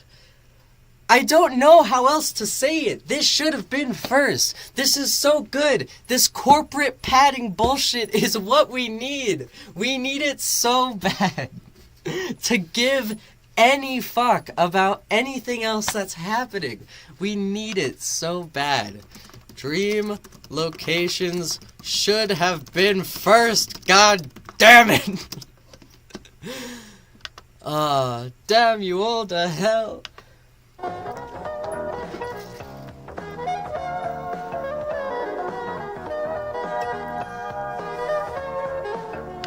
Locations play a major role in dream interpretation. Frequently, dreams contain locations from our everyday life, but just as often, we see landscapes born of pure fantasy. Yeah, I honestly, okay, I do believe in this shit. I know a lot of people think that, like, dream science is a load of shit, and I totally respect that. I don't, though, to be honest. I'm actually very afraid of dreams because of my history with, like, insomnia and night terrors. They scare the shit out of me. I hate having dreams. I really just hate, every time I wake up from a dream, it's an immediate bad start to my day. I hate dreaming. And that's because a lot of my dreams are very hyper-realistic, like super vivid, and they're usually very painful. So I usually, like, when I dream, it's pretty common for me to wake up, like, crying. I hate dreaming. And that totally, like, I totally believe that what you see in your dream is a reflection of what is happening in your subconscious. And you don't need to believe that. I'm not going to try to force you to believe that. But that's what I believe. I think that where you have your dreams, your locations does totally affect how you feel. You know, the way that I feel in a dream where I'm in high school is completely different to the way that I feel about a dream where I'm in, like, a warehouse by myself. You know, it's completely different. So yes, I totally believe in this. You are assuming other people needs a finished product instead of crumbs. That's a very good point. What's that new show that just came out about the circus? What's it called? It's like something circus, right? The pilot just dropped. Like, the first ever look at this show just dropped, and the fandom for it already, like, eclipses Undertale. It's insane. Maybe they didn't think people would care. Drink something, will care after the first episode. Exactly. Oh, man, I would love to have a drink right now, but there's no alcohol down here. No, you're right. I usually bite and or eat people in my dreams, so that's why I am on medication. Let's go, medication gang. Well, okay, technically I don't take medication. I do take ashwagandha for my anxiety, and it does work. I can say, if you're curious about ashwagandha, it works for me. Crappy Circus, The Amazing Circus, and yeah, it was underwhelming. Yeah. The size of that fandom is already eclipsing Undertale, and I'm frightened. I'm afraid. I'm scared. I am imagining a type of Armageddon that's basically the Amazing Circus fandom, and it's like a combination of like Five Nights at Freddy's and Voltron and Undertale and Steven Universe and Has Been Hotel and Homestuck. It's like a brewing pot, and also Rick and Morty. It's a brewing pot of all of those, and what comes out is about to kill us all. I'm telling you. Mark my motherfucking words. The Amazing Circus fandom is about to be worse than anything you've seen before in your entire fucking life. 10/30/23. Mark my words. In our country, the state pays for the meds. Don't make me cry. I've been crying for the last couple of days. Don't make me cry. I don't want to think about it. I don't want to talk about it. Okay. I've got... The drink I have right now is coffee. I think once I finish my coffee, I'm going to go get some wine. I think that's a good idea. Coffee and wine like a true European. Next! Okay, moving on.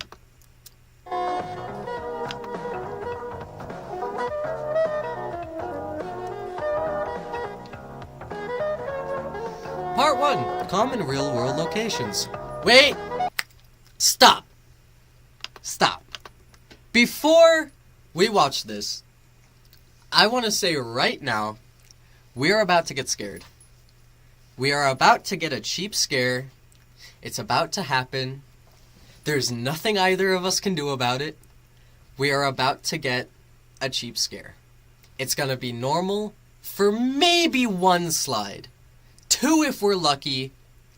3 and I'll be impressed. But we're about to get scared. And it's going to be cheap and it's going to suck. What I hated about the circus is that was designed to sell those stupid toys and for people to make fan art of the furry bunny. You're absolutely correct. No, genuinely, I don't think that was the only reason why the Amazing Circus was developed. I do think that the artists really love their work. I do think that the artists care. I think they're passionate. And the reason why I think that is because the quality of the animation is extremely high. I am not a fan of the Amazing Circus. I didn't like it. I don't like the fandom. But I'm a fucking artist, damn it. And when I watch a pilot like The Amazing Circus, the appreciation and the awe that I feel of the animators who created it is very high. So, you know, I don't like The Amazing Circus, and I am actively afraid of the fandom. But I think the artists really gave a fuck, and I applaud the work that went into The Amazing Circus. I had a dream last night where I was wrapped up in a web cocoon by spiders. Yeah, like, fuck that. I love spiders, by the way. I'm a very big fan of spiders. I've had multiple tarantulas in my lifetime. I love spiders, but fuck that noise. Fuck that noise. I had a dream the other night. While we're on the topic of let's take a break and talk about our fun dreams. I had a dream the other night that I woke up trembling from head to toe from, which is hilarious. Let me explain. If any of you have ever played Simon. If any of you have ever played Siren Blood Curse, I had a dream where the setting was essentially a cross between Siren Blood Curse and the third Silent Hill game. And it was fucking horrifying. It was so terrifying. I was just trapped in this building with these people, I guess, these creatures, and I was in a room, and this man or woman, I don't even know, but it was a person who came in carrying a plate full of huge, like, maggots and grubs. It was just like this big plate of larvae, and he was trying to get me to eat it, and I was like, no, I'm not gonna eat it, especially because I'm fucking shit terrified of maggots. I'm extremely afraid of maggots, and he was trying to get me to eat them, and I refused to. So then he ate it, and then his body transformed, and there were like maggots and blood pouring out of him, and he was like trying to attack me and afflict me with this curse. So I escaped to the next room, but it did not go well, because then a bunch of zombie guys with guns showed up, and I was hiding underneath a table, and when I woke up I was trembling from head to toe. It was so genuinely frightening. All of my dreams are just so vivid. I mean, I genuinely felt the fear of God put into me during that dream. It was awful. I hate dreaming. I will never enjoy dreaming. Yeah, alright, moving on. Part 1. Common real-world locations. Home. In all likelihood, you spend most of your time at home, so it's no wonder you dream about it too. Current and past domiciles are an extremely common location for dreams, often with parts of them transported into stranger locales. Although the geometry may change, your home is always your home. I actually never dream about my house. I cannot tell you a single time that I have dreamt about the home I live in. Usually, my dreams are in other people's houses, actually, or like places where I've worked or schools that I've gone to, but I've never had a dream inside my own home before. I usually have dreams when somebody breaks into my house and I attack and eat them. Maybe I'm a were-pit-bull. First of all, free pit bulls, okay? Pit bulls are awesome. We love pit bulls. They're house hippos. The pit bulls are not the problem. It's the owners who are the problem, and I will die on that hill. You are probably closer to a were-doodle, which are absolutely unhinged. Doodles are some of the worst fucking dogs I have ever had the misfortune of working personally with. And you know why? Because their owners suck. If you have a doodle, be upset. Be upset. I've worked with dogs for several years. Doodles suck. Pit bulls are awesome. Moving on.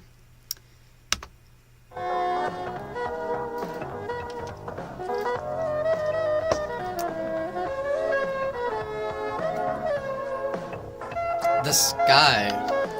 Dreams of flight are a long-time favorite of many dreamers. If you experience them, pay attention to how you are flying and how much control you have over your motion. This is often linked to our personal confidence in achieving our goals, but above all, have fun. Really? Usually,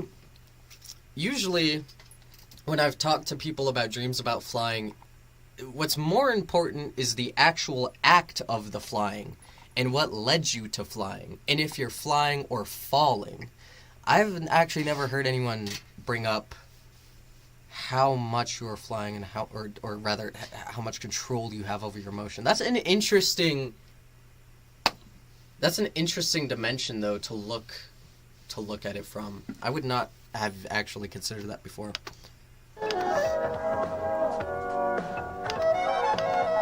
Oh, wait, there's a comment.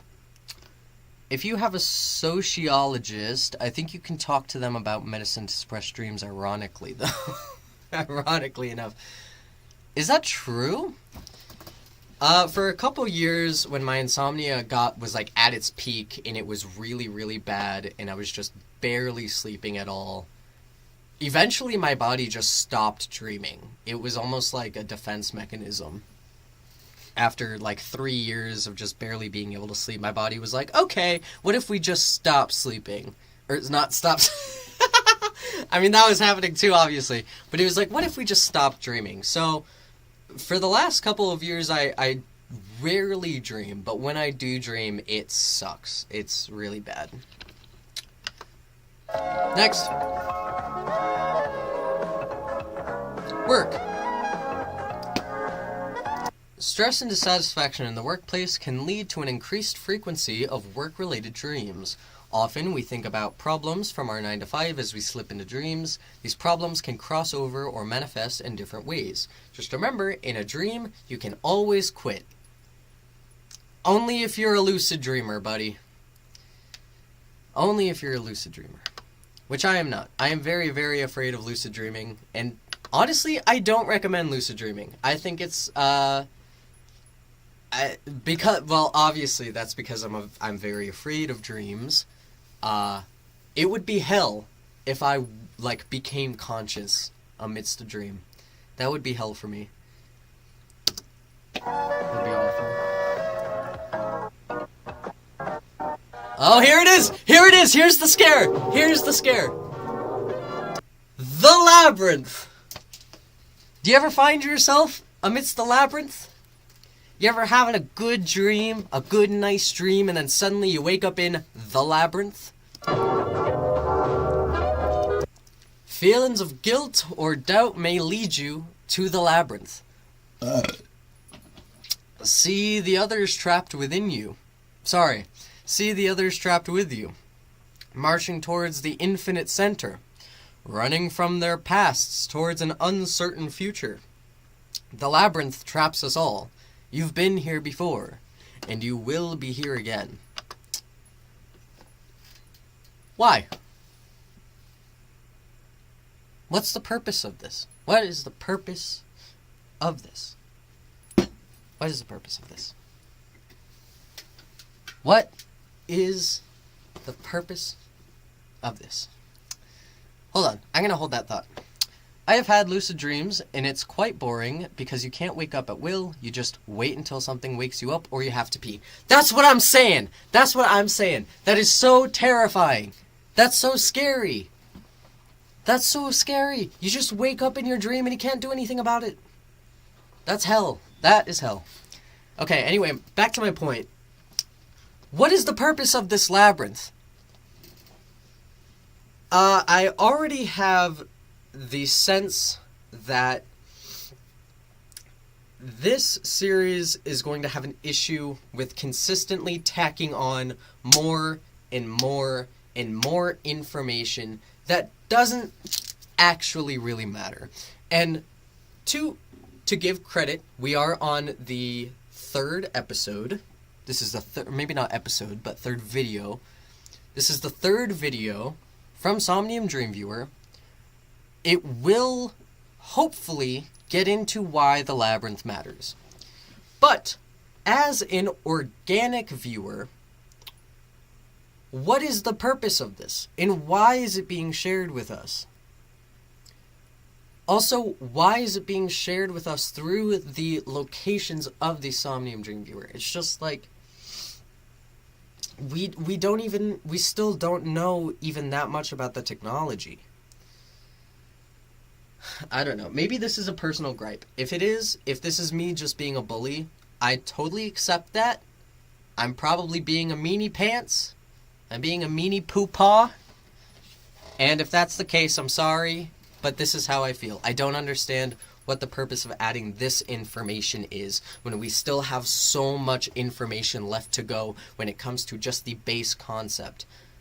We're just tacking things on to a concept that we haven't even fully explored or even confidently explored yet. Also, the music is spookier. Oh my god, come on. More pseudo-poetry. More pseudo-poetry. Tell me, chat. On what planet is pseudo-poetry frightening? I will take any answer.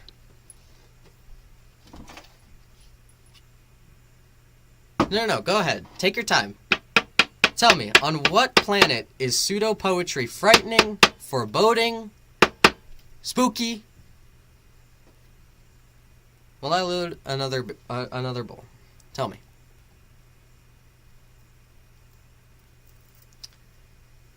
But what is the point of telling us the labyrinth is a trap? They want us to be the... Do they want us to use the stupid device or not? Exactly! What is the point? Why is it being told to us like this? And, like, I think if I really allow myself to say... Or excuse me, to suspend my disbelief, if I really allow it to happen, then I would say, at best, this segment of the video is a projected glitch, quote-unquote. It's like a hijacking from the dream demon creatures. If I'm stretching, that's what I think the goal of this is. You know, if we want to not think of it realistically at all, if we want to just completely dumb down our horror expectations, then I think it would be easy to say that this is not really from the Somnium Dream Viewer, that we started with a real commercial, and it was hijacked by the dream demons, and it is now showing us pseudo-poetry, the thing that the dream demons are best at. These are master poets coming to your world to make you very uncomfortable.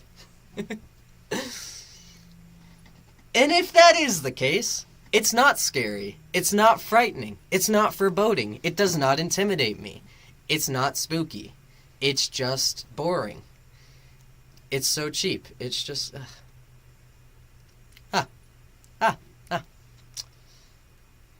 I meant to say psychologist. I call them brain docs. Brain doctors. Yeah, that works. When you're on a date with a hot guy and he takes out a guitar and starts improvising poetry about you!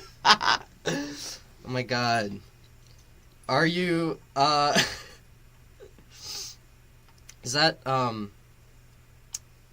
what's his name? Trent from Total Drama Island? That guy is a fag. I'm gay. I'm allowed to say that. He is, dude.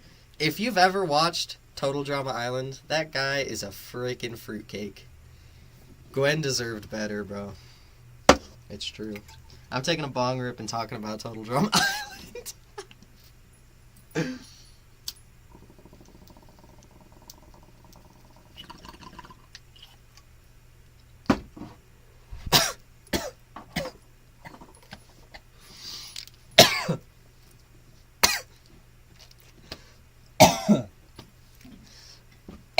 Holy hell.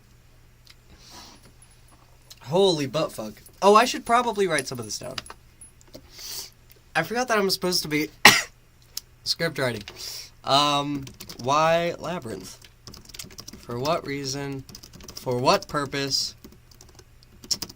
Shown to us by whom?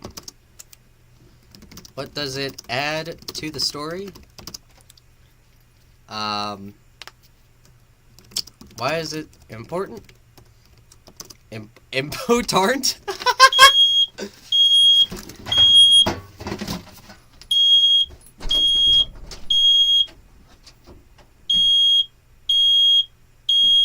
Oh, fuck, hold on.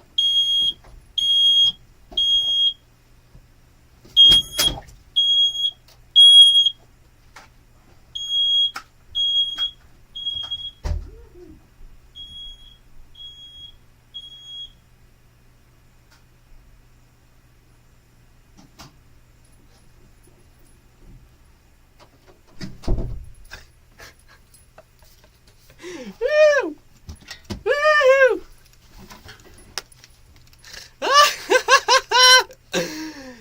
Dudes, that bong rip was so thick that it set off the fucking smoke alarm. Oh my god. That's incredible. That has never happened before. Of course that has to happen on stream. That has never happened before in this room.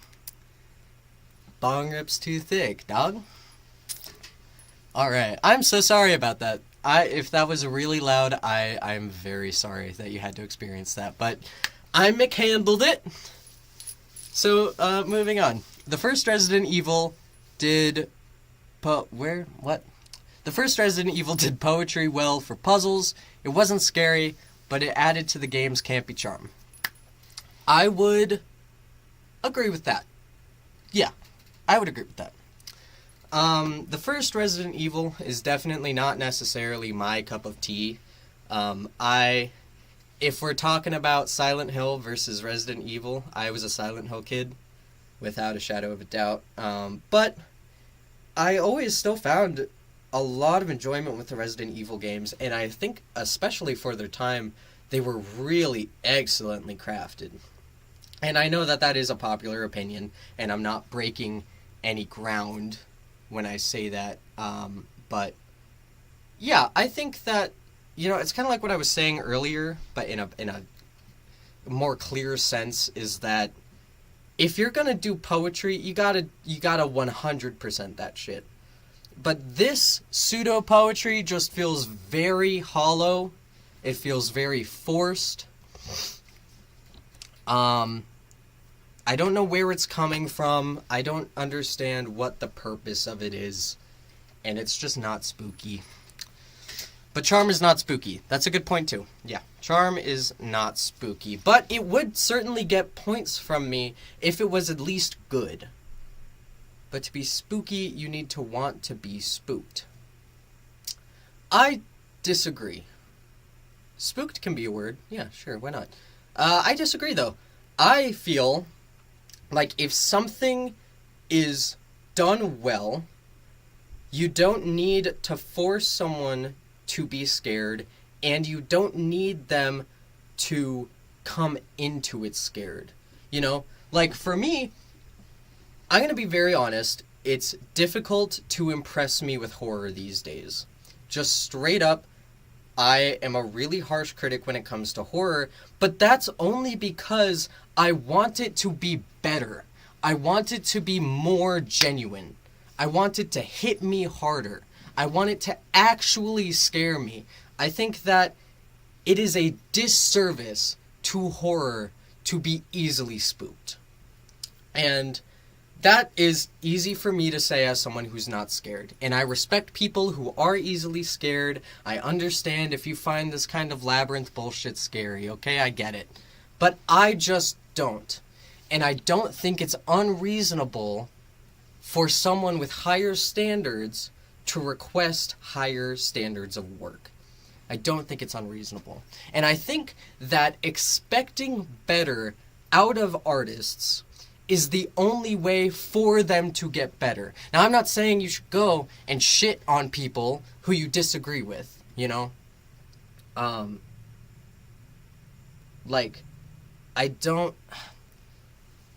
not saying that you should go and attack your favorite art or your least favorite artists, right? Don't attack any artists. Don't claim that people's shit is pointless, you know. I might not be giving the most favorable Somnium Dream Viewer review right now, but, like, I don't hate it, and there is so much promise in what this could be, and that's why I'm so frustrated about why it needs things to work on, because I genuinely think that this is a series that has so much promise, and it could be so good, but it's just taking the easy way out every single time. It is just being so cheap, and I don't think that it's unreasonable to expect more out of it. I think it's the only way to evolve into better horror. That's my opinion, obviously. But that's my perspective. That's where I'm coming from. But life is awful that terror is not scary anymore. I disagree. I think that people have just lost touch with what terror is. And that's kind of a vague statement. I understand that. And if you disagree, that's okay. I understand that too. But I think that people are just so quick to take the easy way out on being scary. I think people are so quick to underestimate the audience. And just, I don't know. That's how I feel. What's up, Dom? Do you remember me? I do, buddy. How you doing? Welcome to the stream. We're having a good time. This right here, my big old notepad, this is my splash board for script ideas that we're working on right now. Yeah, that's what's happening. We're just talking and just shitting about. Is the thing about concrete terror that is for kids and abstract horror that is for adults. Spooky building isn't scary unless you are a child fearing a monster, but old people fear things like being alone. I disagree. To be honest, I do disagree. I think that anyone can be afraid of anything if it plays to their personal fears or if it's done well. Like, okay, for example, there's this movie called Splinter.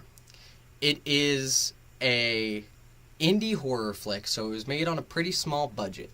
And to give you a very quick synopsis, it's basically these people go, they're like traveling out in the forest, and they come across this entity that is like a black parasite, I guess, that like takes the shape of spikes, and it basically zombifies you. It's kind of like a zombie version of the Venom symbiote. And the budget for this film is extremely low. So already the effects are lacking, and the acting is lacking, and the set is lacking. So that's already a negative.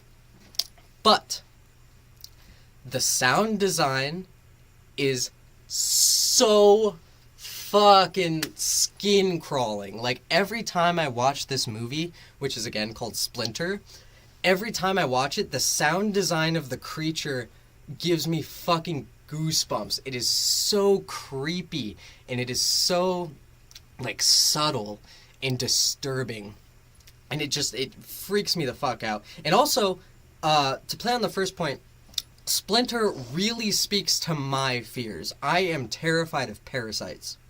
So the idea of something sticking my finger, teeny tiny little microbe just pricking my finger on, for it to infect and turn me into a fucking zombie, like, it totally freaks me out. It's very frightening to me. So those are two sides of my examples, right? If I go into the movie unafraid, and it turns out to be something that personally frightens me, then that's a plus, right? And if I go into a movie not expecting to be afraid, but the production of what is trying to make me afraid is good enough to frighten me, even outside of what personally makes me afraid, then that's a plus. Does that make sense? Did anything that I just say make sense? And also, you know, like, and that could be for anything. So if Splinter doesn't scare you, but it scares me, like, that's an example of, like, it doesn't matter if you're older or younger or what you are and aren't afraid of. It's mostly just, I guess, production-wise. I'm so sorry if none of that made sense. Oh, also, though, I wanted to talk about Skinamarink. Skinamarink is an awesome example because adults everywhere are shit-piss scared of Skinamarink. And to tell you the truth, Skinamarink didn't scare me. It did unnerve the shit out of me, and it was very disturbing. But I loved it. I thought it was awesome. I really loved Skinamarink. I know a lot of people just simply didn't understand where Skinamarink was coming from, and I understand if people don't like it. I am not blinded to think that people have no reason to like it. I understand if you think it's boring. I understand if you think it was too gratuitous. But I fucking loved it. And also kids were afraid of Skinamarink too.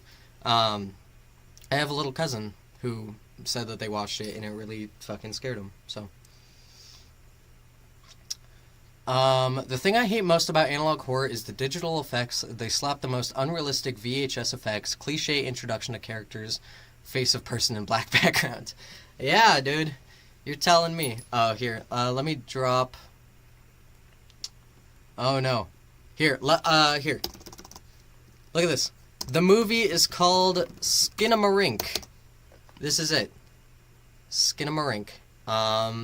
It is touted as an analog horror movie, and I would kind of agree with that.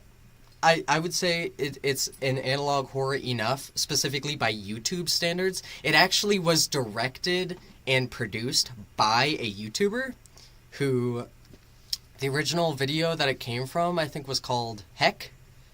And it was basically like a pilot for what the movie would turn into. If you get bored easily, Skinamarink is not for you. Like, if you cannot just sit and watch a very slow horror unfold, Skinamarink is not for you. Also, if you cannot watch children dying, do not watch Skinamarink. Do not watch it. Because really horrible things happen to the kids in Skinamarink, and you're really not going to like it. With me, I am scared of a few things. Something that gets me is fear of the unknown. One of the scariest movies for me was The Shining, because the audience doesn't know if the ghost can harm people. The Shining, for me, was fucking terrifying because of Jack. I mean, just like, not to get kind of trauma talky, but, I've had some really bad experiences with men before. And watching The Shining doesn't trigger me, but it does make me very uncomfortable, especially when you know what was happening to Shelley Duvall in hindsight. I mean, oh my god. It's difficult for me to watch The Shining and just seeing actively Shelley Duvall's, like, genuine horror and fear. It was, oh man. Watching The Shining doesn't frighten me, but it does unnerve the fuck out of me. What is something you would want to see in a found footage series? This is a constructive criticism question for me. Okay. What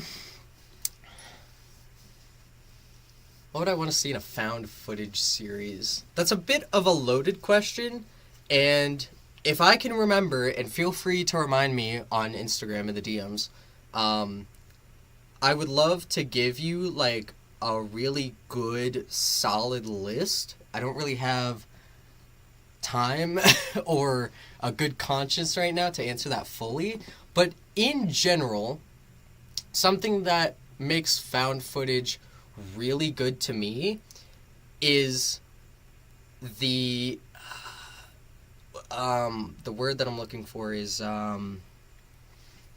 the amateurity of it all, but done in a way that is still comprehensive to the movie. Because when it comes to found footage, you have to walk a tight line. You need to make it believable that this was found just out and about by random strangers with not that much money, probably who don't even really believe in what they're going out for. You know, I'm thinking of Blair Witch. Blair Witch does the immaturity of the film while also portraying it as a comprehensive film so well. I mean, it is a masterclass in found footage. And I know everyone says that, but it's fucking true. Like, the way that the movie handled what is supposed to be comprehensive found footage is just so, so good. And if you compare it to something like As Above, So Below, it fails on every front, because As Above, So Below is filmed with extremely high quality cameras. I mean, high definition cameras. They've got all of this camera equipment and all these camera crews, and there's the footage is so high quality. But they also, in my humble opinion, in As Above, So Below, they have a pacing issue where it's like, yes, we're looking through all of this found footage, but not a lot of it particularly makes sense strung together. So for me, one of the biggest things about found footage is if you're able to walk the tightrope of, yes, this is found footage, but it's a movie or it's a series, so it needs to be comprehensible.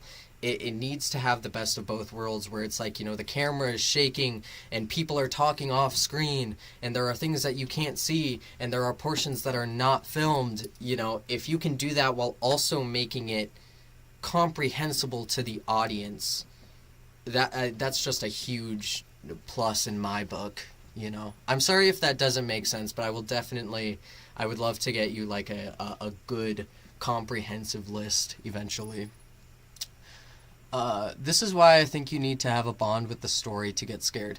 100% agree. 100% agree. That is exactly what I'm talking about. This analog horror series, Somnium Dream Viewer, desperately needs to create a bond with the viewer that it is just not doing, just because it wants to scare you. And that sucks. Like, that genuinely takes so much power away from the horror of it all. When you are entertained counting how many cliches an analog video has, you can't get invested. For instance, I find the analog eyes very cute. Oh, I disagree. I'm so sorry. I don't mean to keep disagreeing with you, but I do disagree. I think that if an analog horror series has the chops to be really good, then your need to count cliches will be washed away. If something can just demonstrate to you that it is good enough to command your disbelief, then I think that'll be washed away. For example, Vita Carnis is my favorite analog horror. I fucking love Vita Carnis so much. I have an endless list of good things to say about it, particularly compared to other analog horror series like the Mandela Catalogue and like Somnium Dream Viewer.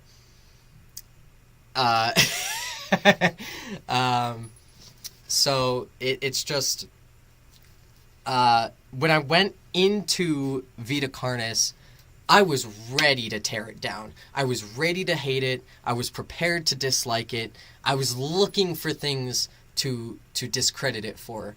And, you know, Vita Carnis is not perfect by any means, but it is my favorite because it surpassed so many of my expectations. Vita Carnis does so many things that I thought no analog horror series would actually be evolved enough to do. And I'm a hater, you know, I'll admit it. I'm a hater.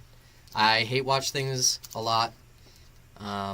So I'm not innocent in looking to critique things and looking for things to dislike. But if a series really has the chops, if they really take it seriously and they're genuinely trying to scare you, like intelligently, then my reason to critique gets washed away. It is, when your horror is natural and it's well thought out and it's careful, you know, the suspension of disbelief comes naturally. And if that doesn't happen for you, I think it means that you're hating a little bit too hard, in my opinion. If you can't find anything good to say about something, then you, or about most things, right? Then it's like you're hating a little bit too hard. Even in some of the worst films that I've ever seen, there's been like tiny things here and there to applaud, you know? I like being an objective viewer. As much as I tend to hate watch things, I don't actually like being a hater. I like enjoying things. I just tend to be very honest, and I have a higher standard of media. Which once again, I don't think it's a crime to have a high standard for the media you consume. I don't. Alright, we've been talking for a minute. Let's go ahead and continue with our pseudo-poetry.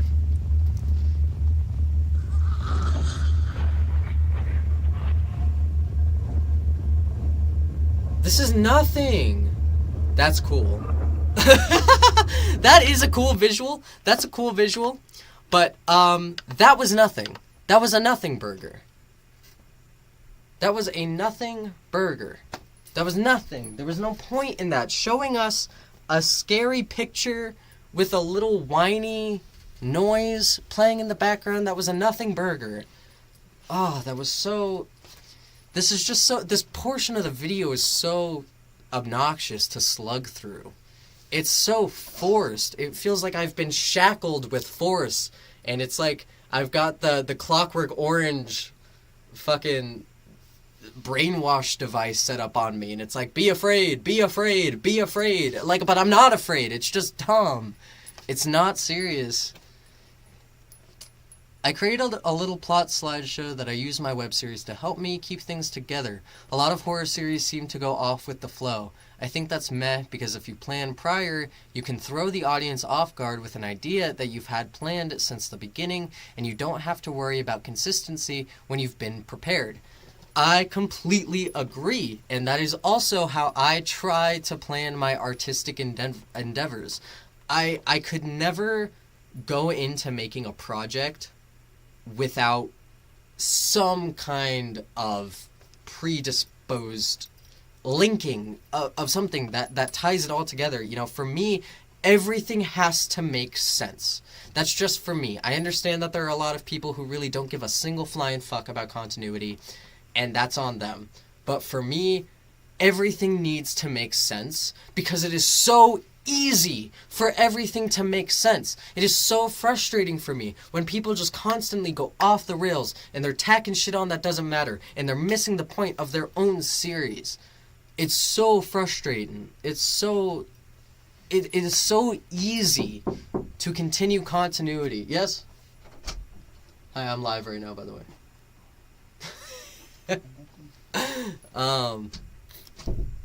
But it's just so easy, so it's frustrating. Like, as I studied medicine, I can't take the Vita Carnis seriously. However, I loved Angelica the Trimming. We love Angelica the Trimming. That's right. Yeah, I am not a scientist whatsoever. I am no scientist.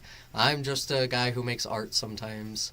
So, for me, as a non-scientist, fucking loved Vita Carnis.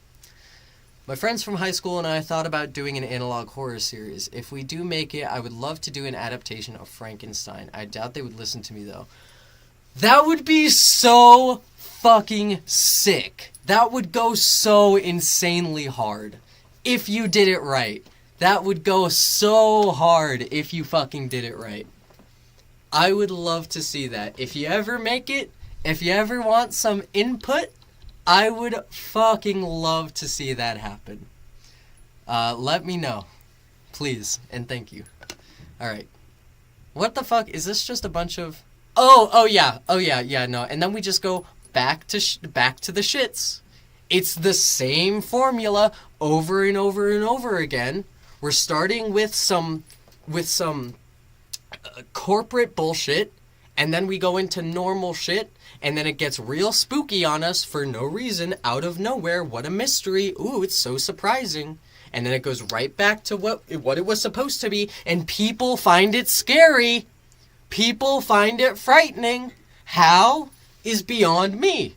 Personally, it's beyond me. I don't know how people find this frightening. This is a nothing burger. 76% of survey respondents reported having dreams of being in school even years and decades after graduating. As high school is a formative time, stress and emotions from that experience often imprint themselves on the deepest parts of the psyche.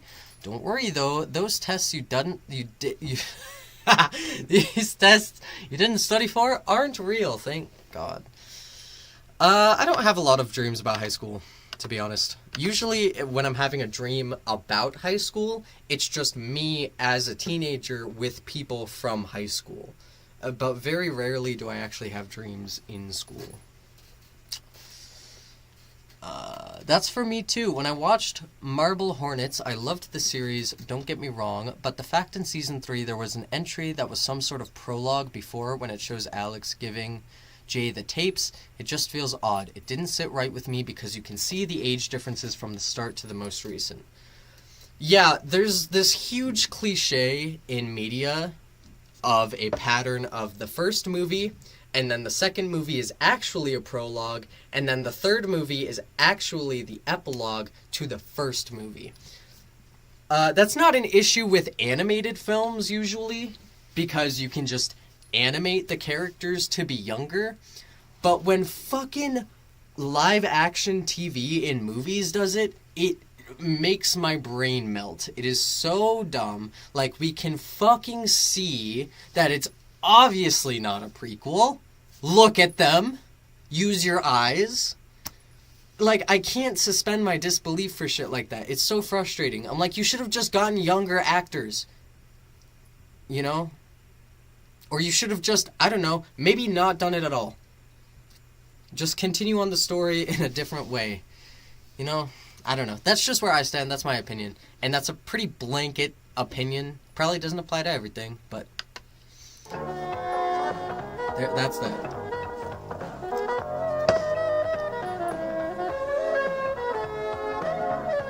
Thank you for coming on this journey of dream interpretation with us. Stay tuned for more resources to guide you on your journey of introspection and self-actualization. We did it, boys. Let's go. Video number 4. Hallucinations. This is just gonna be like a Photoshop fest. This is just gonna be a bunch of pictures of nothing. Hold on, it's getting dark outside. I'm gonna turn on my big light. One moment.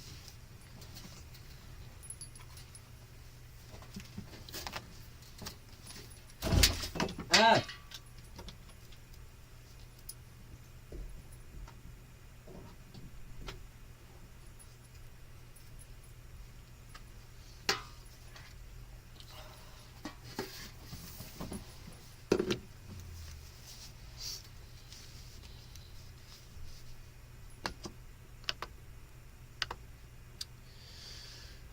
Is that better? It's a little bit better. It's kind of better. It's better enough. What the fuck? I was about to say something. I just immediately forgot. Okay, alright, moving on. Hallucinations. Let's go.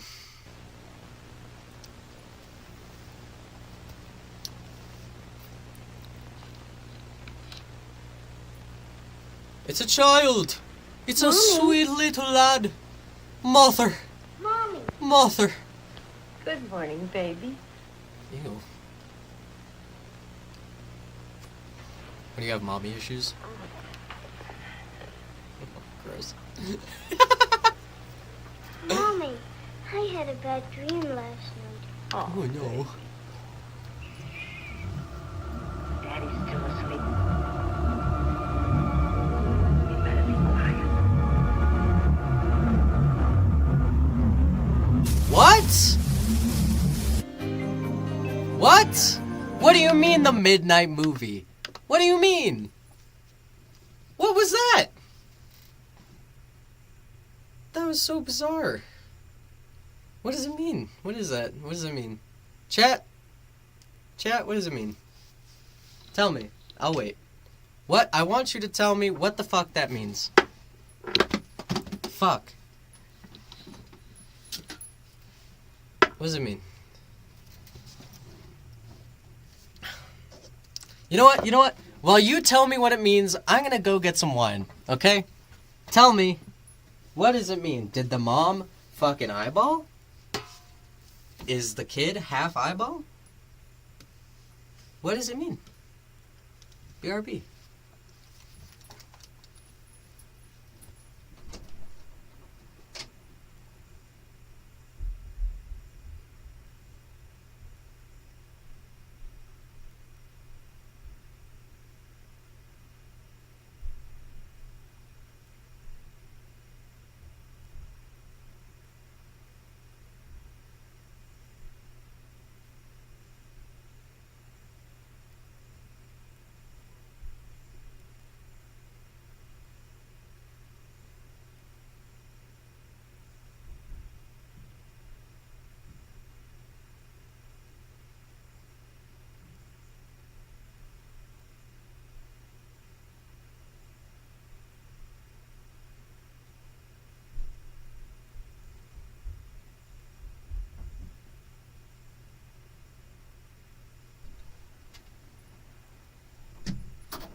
I'm back. I brought my favorite wine in the world, Stella Rosa. This is the black cherry flavor. It's fucking immaculate. It's delicious. But I also, in case I finish it, I brought Grasshopper Cider. Colorado Cider Company. Dry hopped and lemongrass cider. Never had it before. We got it at Whole Foods because we're gay. Okay. What do you guys have? Okay, what just happened? What do you guys have to say? I think this tapes are watched better if you are high. Good. I think this tapes are watched better if you are high. That's the problem. Ariel, that's the problem. Ariel, that's the problem. Ariel Strazza, that's the problem. I am high. And they're not good. Okay, this is a bit goofy for me. Why on earth would they keep the VHS effect when showing an old vintage black and white film? If anything, add an old vintage 1930s overlay. It's almost like it's not good. I'm sorry. I'm being a bully. I'm sorry. Children are spooky, especially in this economy. Young people know what VHS are. Are they still being sold? I don't think I've seen an analog DVD series. Oh, my mistake.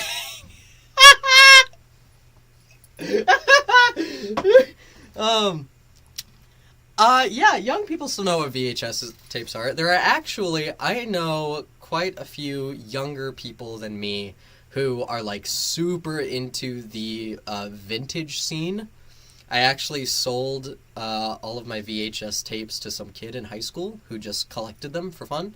I have a coworker who's about my age, and she also collects VHS tapes. So yeah, people are still super into that. I personally could not give less of a fuck about VHS tapes. I am really into cassette tapes though. I love me a good cassette tape. I actually bought the entirety of Sherlock Holmes on cassette. There's I think 3 or 4 volumes of it or something. It's awesome. Do you still drink the Starbucks coffee? Fuck no, baby. This is local coffee. We fucking hate Starbucks in this house. I did do the Honest Man's Starbucks coffee review, and I was going to do a second one. I have all the footage for it, but in light of recent events, I'm not going to, because fuck Starbucks. we're done with Starbucks. No more Starbucks ever again. We're done with that. Also, no more McDonald's ever again. I know it hurts, but listen. Listen, the $1 McDonald's items will never be $1 again, okay? So it doesn't matter anyway. It's not for broke people anymore. It's not. So, we don't Starbucks. We don't McDonald's. Alright, let's go back to Hallucinations. The Midnight Movie will return after these messages.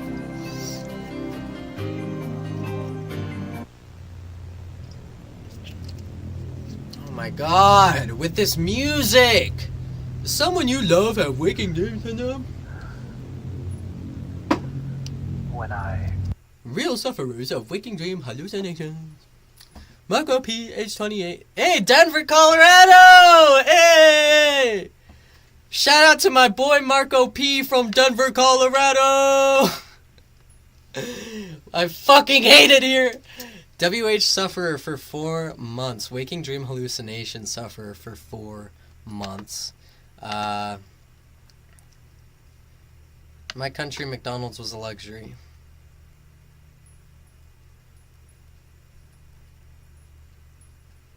Yes.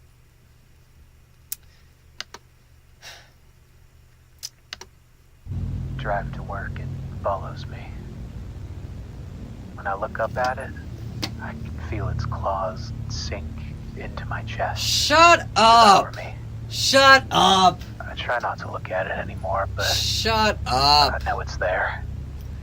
Oh my god, with this pseudo poetry shit. Why would you think it's a good idea for almost every line of dialogue to be pseudo poetry? Why does everything need to be vague and artsy and dramatic? Like, that's not frightening. Reading me poetry is not frightening. And also, this voice that you're putting on is also not frightening. It's not frightening. It's not scary.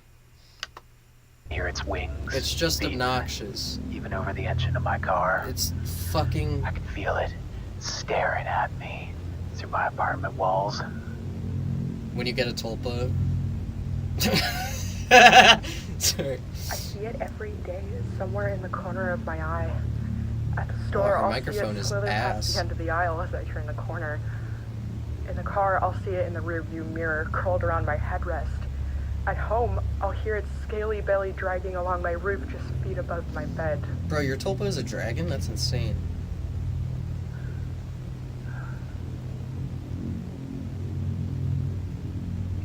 My husband tries to get to the door.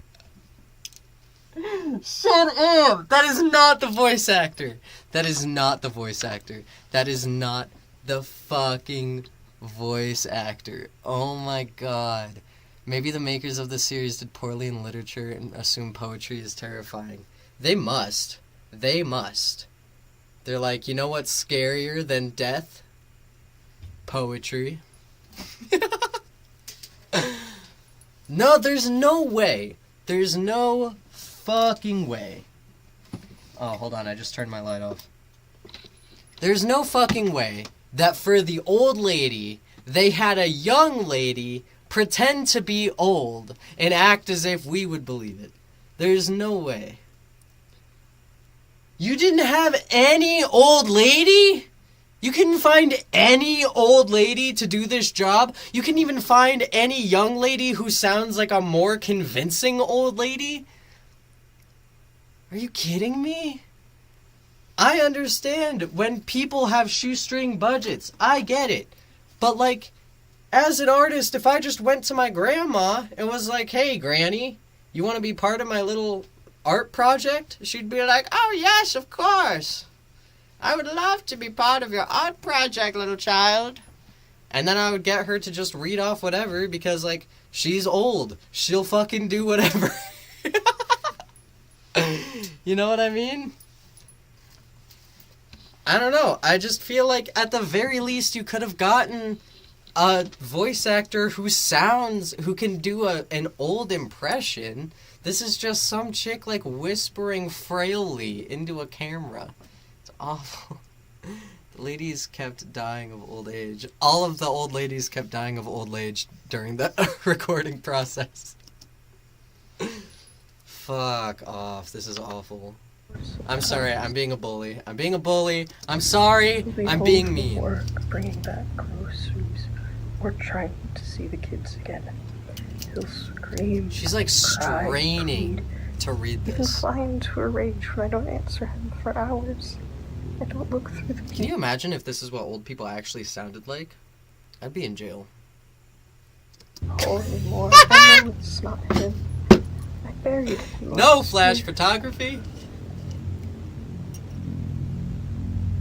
Do these stories sound familiar? No. If you or a loved one suffers from waking dream hallucinations, there is That's help. waking dream hallucinations is just fucking it's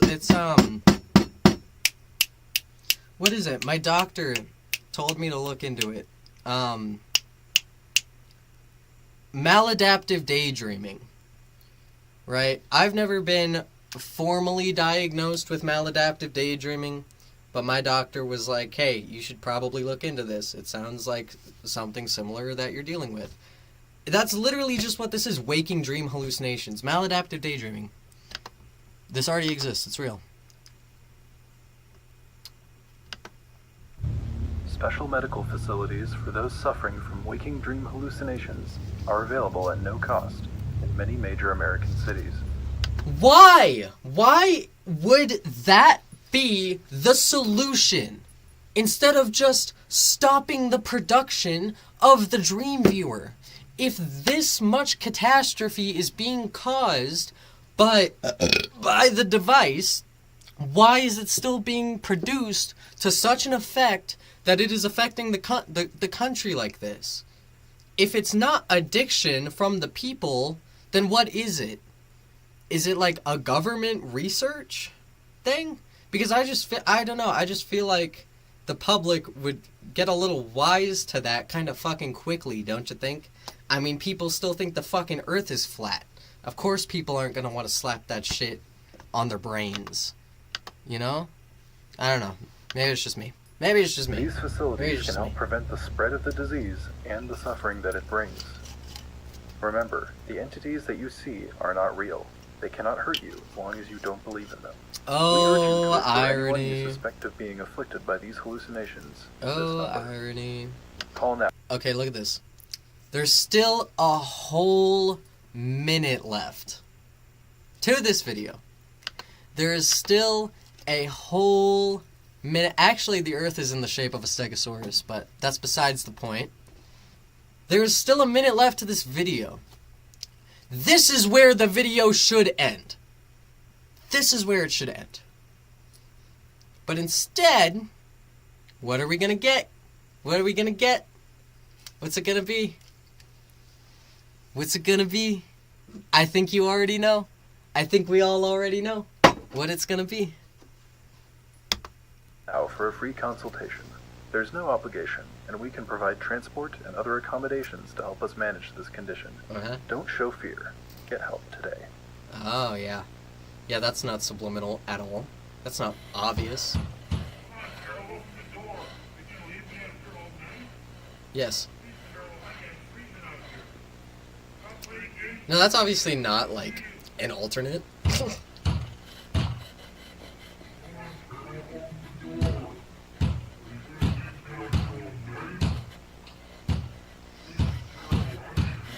God, it's so goofy.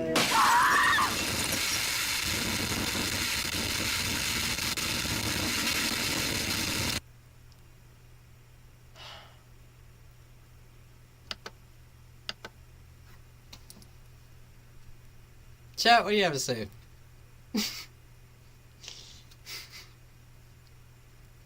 What do we have to say? What did we think about that ending?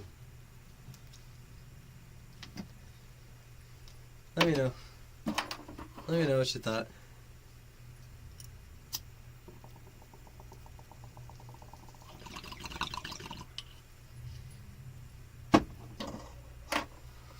Maybe he's one of them Greylock dudes. think form, thought form. Uh-oh. Bad decision, Mark. Bad decision, Ariel. Oh, man. Dude, I don't hate it. I promise. I don't hate it. I understand. I respect.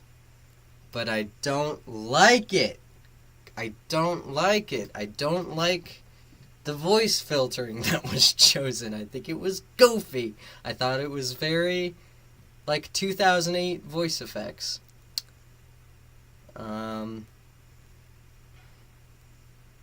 mean, aside, like, I get it. I don't hate it. I understand what it's doing. And I'm trying desperately to be nice. But I'm just not connecting with this media. And I feel like I'm not connecting with it because I just don't believe it. I just don't believe that something as catastrophic as this would get so insanely out of hand for there to be people who need to take harsh medication to stop dreaming. I don't know. I think I'm just getting to the point where I just really don't like the execution of it, and it's getting difficult to, like, every video I'm like, okay, let's have something good. Let's get something good. And I'm just disappointed every time because it's just cheap. I don't know how else to say it. If you have anything significantly more intelligent to say on this matter, by all means, the spotlight is yours. I'm kind of at the point where it's the same exact video over and over and over.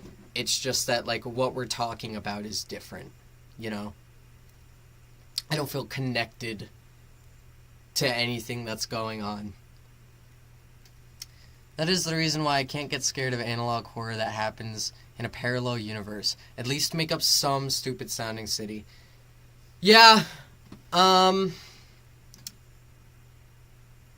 don't mind when things are in parallel universes. I just need them to matter as much as this universe. You know what I'm saying? Like, this is a window into a parallel universe that has not given me enough good substance to actually believe or care about anything that's happening, right? If you were to give me a whole bunch of more realistic ties of information to the Somnium Dream Viewer. Like, the question that I'm consistently finding myself asking is, what is the importance of this? It has not been explained to us how the Somnium Dream Viewer is supposed to be good for anyone or anything. We don't know who's backing it. We don't know why it exists. We don't know what the public's response to it has been. If anything, the use of the public and, you know, different examples of the Somnium Dream Viewer cases that we've been given have just been used as props. They are completely one-dimensional. They are only here to serve the purpose of scaring you. We have not gotten a single positive review about the Dream Viewer yet. Not one. These are all supposed to be advertisements to us, but we haven't gotten a single positive review of the Dream Viewer. So why does it matter?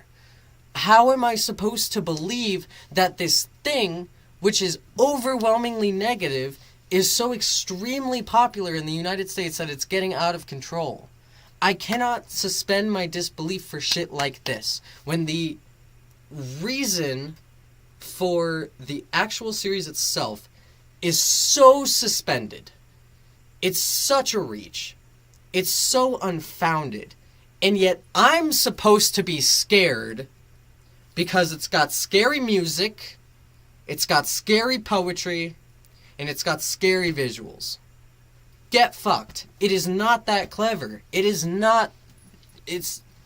It's just the same thing every single video.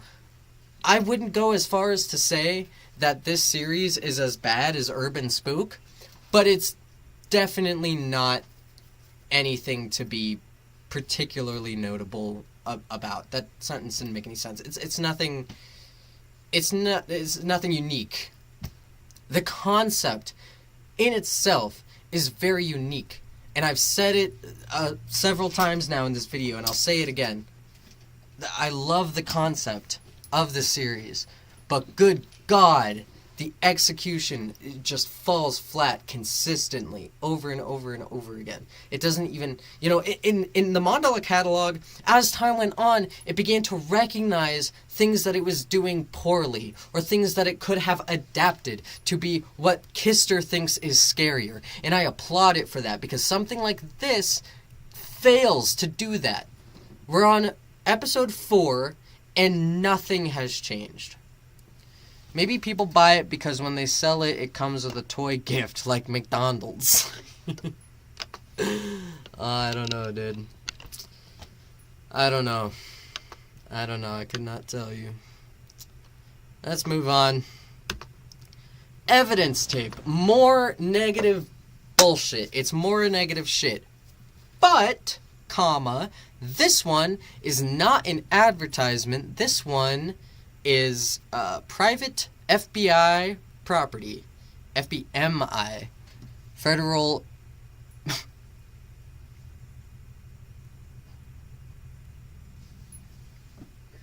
You're lying. You're joking. You're fucking joking. You're joking, but she wasn't joking. She wasn't joking. They just took the Federal Bureau, of Intelligence and dropped metaphysical into it.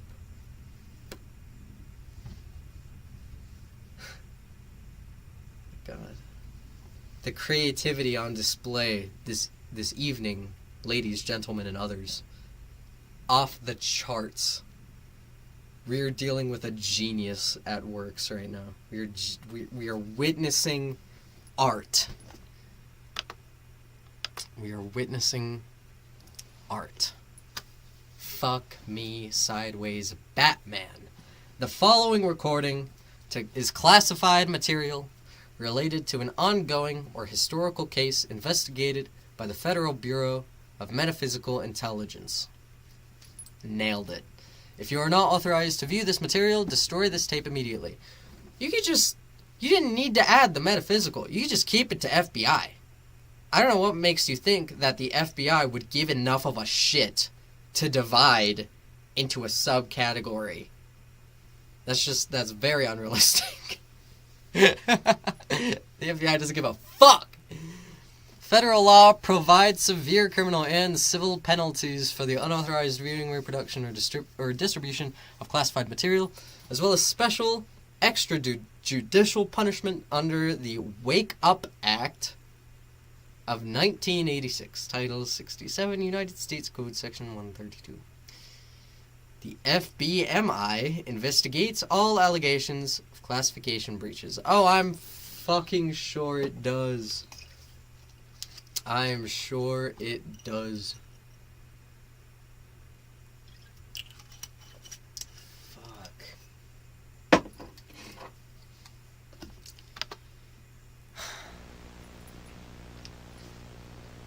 Seu tempus et epithem. Case 1532-C, tape number 1532-C-1. Clearance SEC-LIMDIS obtained September 28, 1986. Let's get it. Begin tape. Supplementary material will be... I'm writing this down because there are only two options left as I see it. Okay, Either I'm going crazy and need to be committed immediately, or the things that I'm seeing are real. Whoa. And I'm not sure what happens then. I'm not sure who to turn to, or if anyone will believe me, but this feels real. I'm afraid, but I know what's real. And I need to know that someone else will know what's going on, no matter what happens to me. I'll start at the beginning.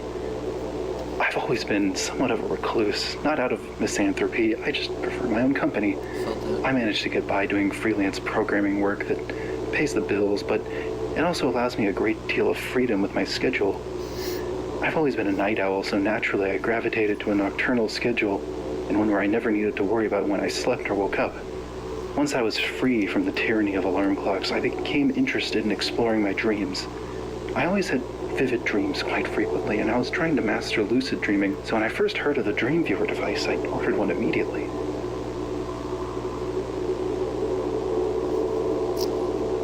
Wait. I think you're right. I always thought the FBI was for investigation. I think you're right. I think I'm just intoxicated. I think you're right. I think you're right, but that just calls into even more question why it's called the FBMI. Because then it should be the Federal Bureau of Metaphysical Investigation, not intelligence, because then the two would just get mixed up. What? I don't know. You got me on that one, though. I am an idiot. Moving forward. I've always been interested in electronic gadgets. I'm sure you could probably tell that by the fact that I'm recording this on a note recorder and not just writing it down on paper, but among all the technology I've seen in my life, the Dream Viewer was something completely different.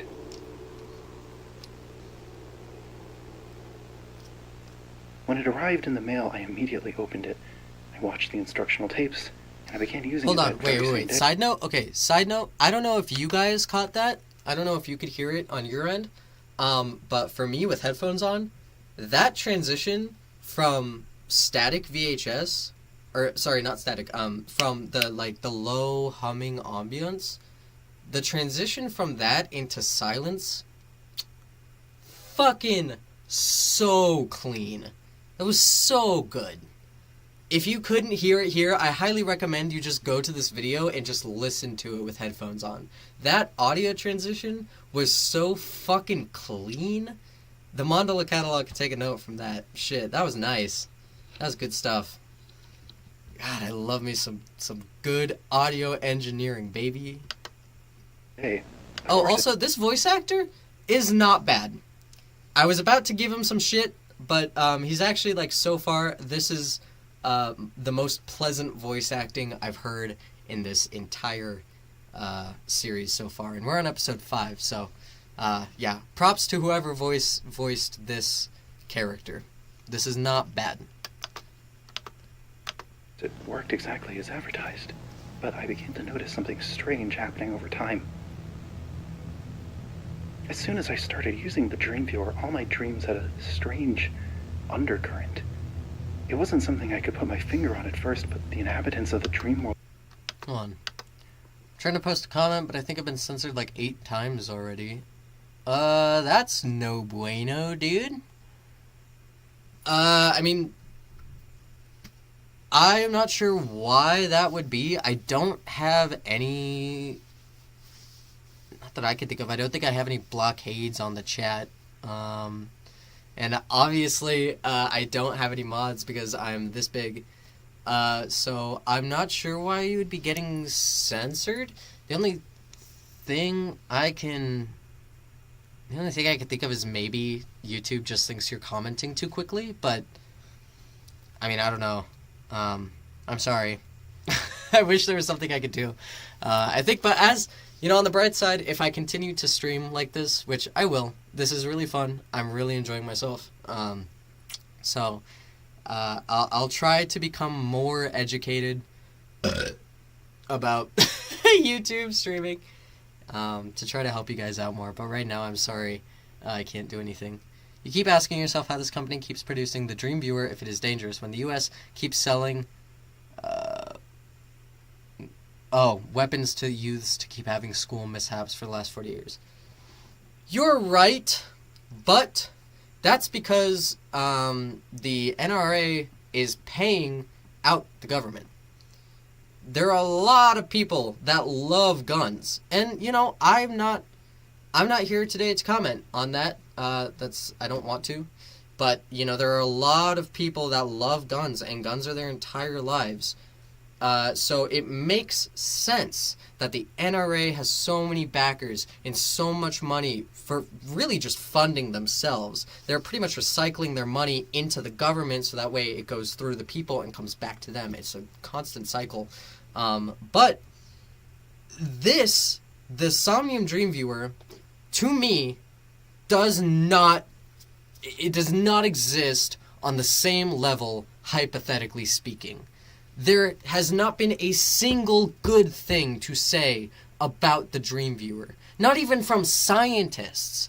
Like, if I could 100%, it would help me suspend my disbelief if we got testimonies and interviews and audio logs and research reports from the scientists behind Somnium Dream Viewer, because that is evidence to provide something to believe in. It adds to the realism of the world. You are giving me evidence that this world that I should give a fuck about and I should be afraid of actually exists. And it would make sense for the scientists behind it, if they are being paid by the government to inflict it on its people, it makes sense that the scientists behind Somnium Dream Viewer would completely sign off on it. They would completely sign off on it. They would absolutely sign off on it. Without a shadow of a doubt, you know? Because that happens all the time. It happens in a big pharma right now, you know? Like, this is a real thing that is happening. But the Somnium Dream Viewer is backing itself up as if it was like a fucking, like an independent company. It's almost backing itself up like it's some niche little medication that you can get on like, to help with your fucking, like, osteoporosis. And you're, like, being advertised to it on American television. You know, if you don't live in America, then obviously you probably won't understand what I'm talking about. But in America, we constantly get advertisements for, like, for a bunch of medication that causes, like, suicidal thoughts. And it causes irreparable liver damage. And it causes fainting. And it causes nausea. And it's like, yeah, take our medication to deal with your headaches. But you might feel suicidal, you might bloat, your arm might fall off, you might become extremely vulnerable to any and all diseases, you might just die, you might fall into psychosis and never come back. Like, it's just, that is something that I could believe Dream Viewer was doing. But it's not even doing either of those things. I don't know, it's just like, I just simply don't believe that this fictional company, the Somnium Dream Viewer, could carry out this scale of catastrophe. I just don't see how it could happen. Maybe some jackasses pay for people to sell those dream thingies. Maybe. But I would love it if this series would tell me that directly. I guess what I'm looking for is evidence. I'm looking for the hard evidence that can prove that that in this universe, the Dream Viewer matters, and it's important, and it has a role in society which is causing these catastrophic issues.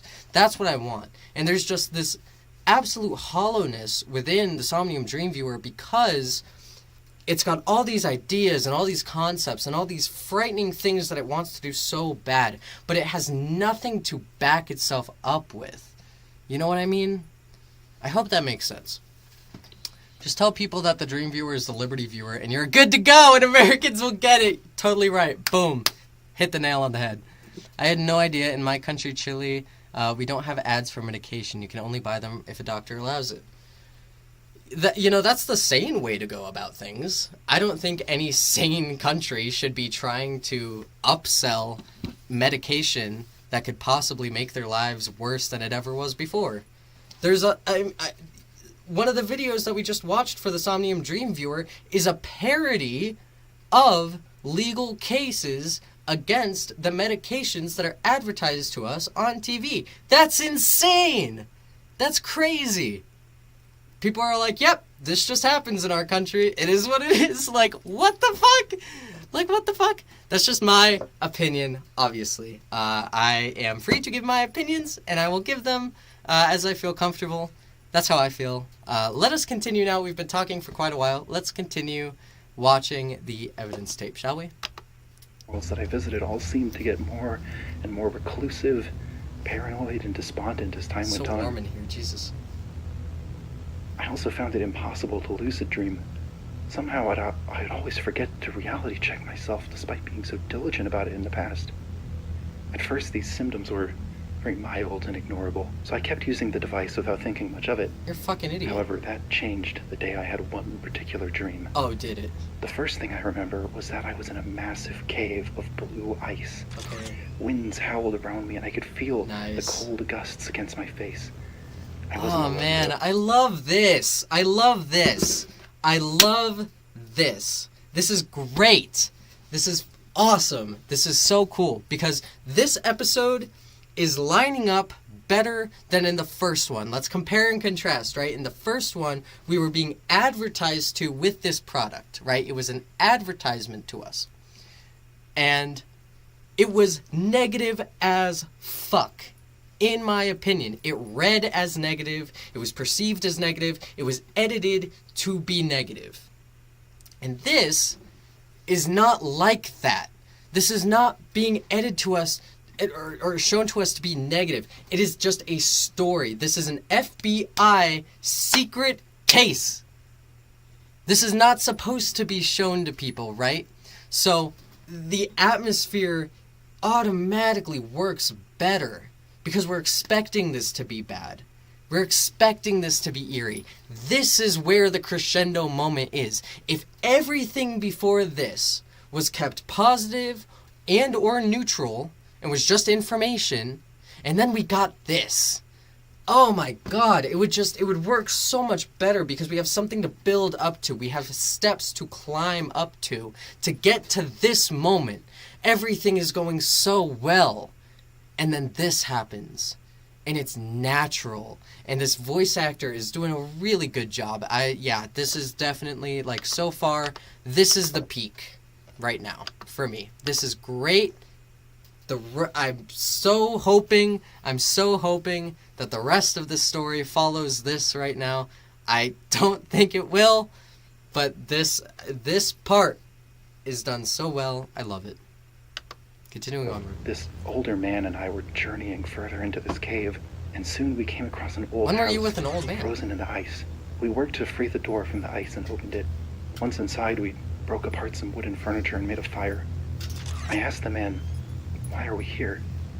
And the first words that I had spoken to him, How did we get here? he said, "I cannot escape from here, but you can, if you can break your fate." Oh my god, Great. shut up. Shut up, that's so gay. Jesus. That's so gay. Oh, that's so gay. Oh my god, that's so gay. That's so lame. That's so lame. That's so lame. That's so lame.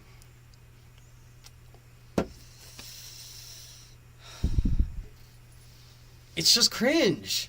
Okay? And yeah, this is my opinion. I understand that. That didn't last. No, the fuck it didn't. Went straight down the cringe hole. Man. Straight down the cringe hole. What is up with this guy's obsession with the poetry? What is up with this waxing poetic nonsense? What is this? God, it's so weird. It's almost like... I feel like... Obviously, I don't know who created this. I don't know how accurate this statement is. But this is how I feel. I feel like the guy who created this was in a position where he wanted to make something really, like, surreal. And something dreamlike. He wanted to make something, like, creative in an abstract way. But someone along the way must have told him that it wasn't going to work. And that he had to do something, like, profitable. Or that, you know, maybe there was a voice in his head telling him... Or maybe it was a girl. I don't know. If I don't know if this was a girl, boy, other who created this, whoever made this. Maybe they had a voice in their head telling them that it just wasn't going to get any views unless it fell in line with the trends. So maybe they took this surrealist concept and they tried to twist it into an analog horror so it would get attention. And obviously it did. Obviously it worked. But I think that's to the absolute detriment of this project. I do. He jack-offs to his own writing. I'm so poetic, so high.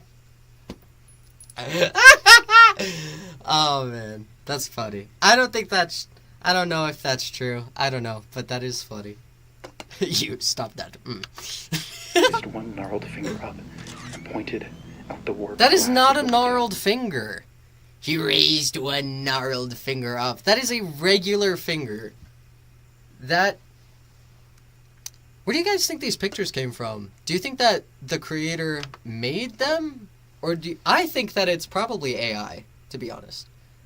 I think because AI just steals from everything else, there's no way to, like, copyright it, right? So, like, instead of either putting in the work to make it yourself or commissioning someone else to make it for you, you could just do it with AI for free, right? I think that that's very likely what these are, but I want to be clear, I'm not accusing Somnium Dreamviewer of using AI pictures. If they made it themselves, that's also totally believable. It wouldn't surprise me either way.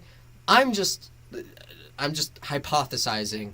Where do you guys think these pictures came from? I think it's likely that it's AI, but I think they could have easily made these pictures themselves or commissioned someone else to get these pictures. I'm not accusing of anything. I'm just purely speculating. Purely speculating. I stood and peered through the glass. Outside, I saw a shadowy door standing on the other side of the cave. At first, I couldn't make out That's a a single beautiful feature, picture. just a black rectangular shape. But as I stared, I could pick out more and more details in its presence. It shook me to my core. Its frame consumed my entire vision. It was something that somehow I knew was there before, but I had never truly seen. That is a good point, Daniel. That's a good point. Yeah, I also don't want to discount the idea that they didn't just find these pictures on the internet and ask for permission. The only reason why I don't jump to that conclusion immediately is because most people on the internet just simply don't do that. I try my very best not to use other people's art in my videos, because even if I can find who made the art that I want to use, sometimes communicating is impossible. Like, there have been several times now where I've attempted to get into contact with artists for images that I would love to use in my work, and I've just never gotten permission to do it, so I had to improvise and either use clip art, which it's fucking clip art. That's my preference. I prefer to use clip art for things, because it's generally free to use most of the time. But it's a lot of people on the internet just simply don't even give enough of a shit to track down the original artist, if they even can. So I don't usually jump to that, but I don't want to discount that theory either. This person could have easily gotten permission to use all these pictures. I don't know. Whoops.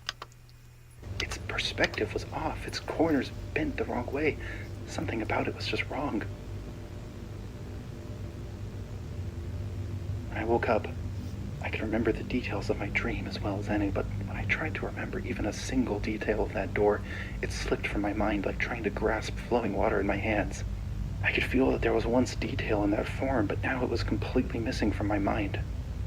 After that, my dreams always ended the same way. I would go through this world for some time. Not always in the ice caves, of course. It could be in a forest or a city. It didn't matter. But then at some point, I would look at a faraway wall or into a corner of a room, and I would see that door. Well, once I saw it, I would just stop and Oh my stare. God, And it's it a would door. slowly How fill my menacing. vision in my mind until I woke up. It didn't matter if I used the dream viewer or not. I would only have these dreams, and I would always see the door. Okay. Despite seeing it every time, I could never remember it other than just as a dark and formless mass of What do you- wood. What It do you was mean? Like there was a door casting a shadow, but the shadow was all I could ever remember of it. What a contradictory statement. Like, if you cannot tell me that. You cannot tell me that. You cannot say that you have this dream while you're awake and while you're sleeping, seeing the door 100% of the time, but yet you still cannot say what the door looks like. There's no way. There's no way. Like, pick a side. In my humble opinion, pick a side. Do you want the door to be able to be comprehended or not? You can't have your cake and eat it too. But that's just me. I feared seeing it. I feared even thinking about it. It Dog, became it's a door. all-consuming. It's a I didn't door. want to talk to anyone about it. It felt It's a so door. silly to be afraid of something so mundane, so ubiquitous. I No couldn't shit. just tell people about something I could barely explain to myself. Dog, I Another see night, shadow maybe 2 people. weeks later, You're afraid of I a had another door? dream. I was in a car being driven through a dense city that was crawling with soldiers. That's a The beautiful car picture. was driven by someone I knew, and I was hiding in the back seat because this occupying military force was hunting me. Eventually, we made our way down a twisting alleyway. We exited the car, and we went up some stairs to a small apartment in a large, grimy building. Beautiful picture. I The guy who love the driven me pictures there being and I used in sat this. at a They're table so pretty. across from an older woman in a small room with a high ceiling, lit by yellow sconces that glowed with a sick electricity. Love it.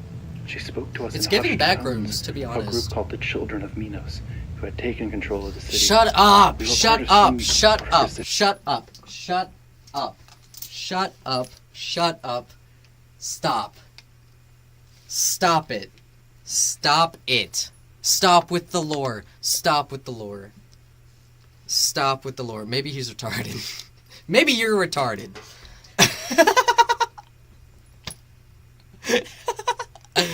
Oh, fuck.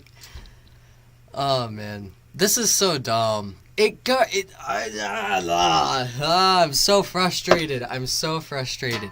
This series gets so good. It's the thing that I was talking about naturally. When the story follows itself, and when the story takes itself seriously, and when the story just allows itself to happen, it works so well.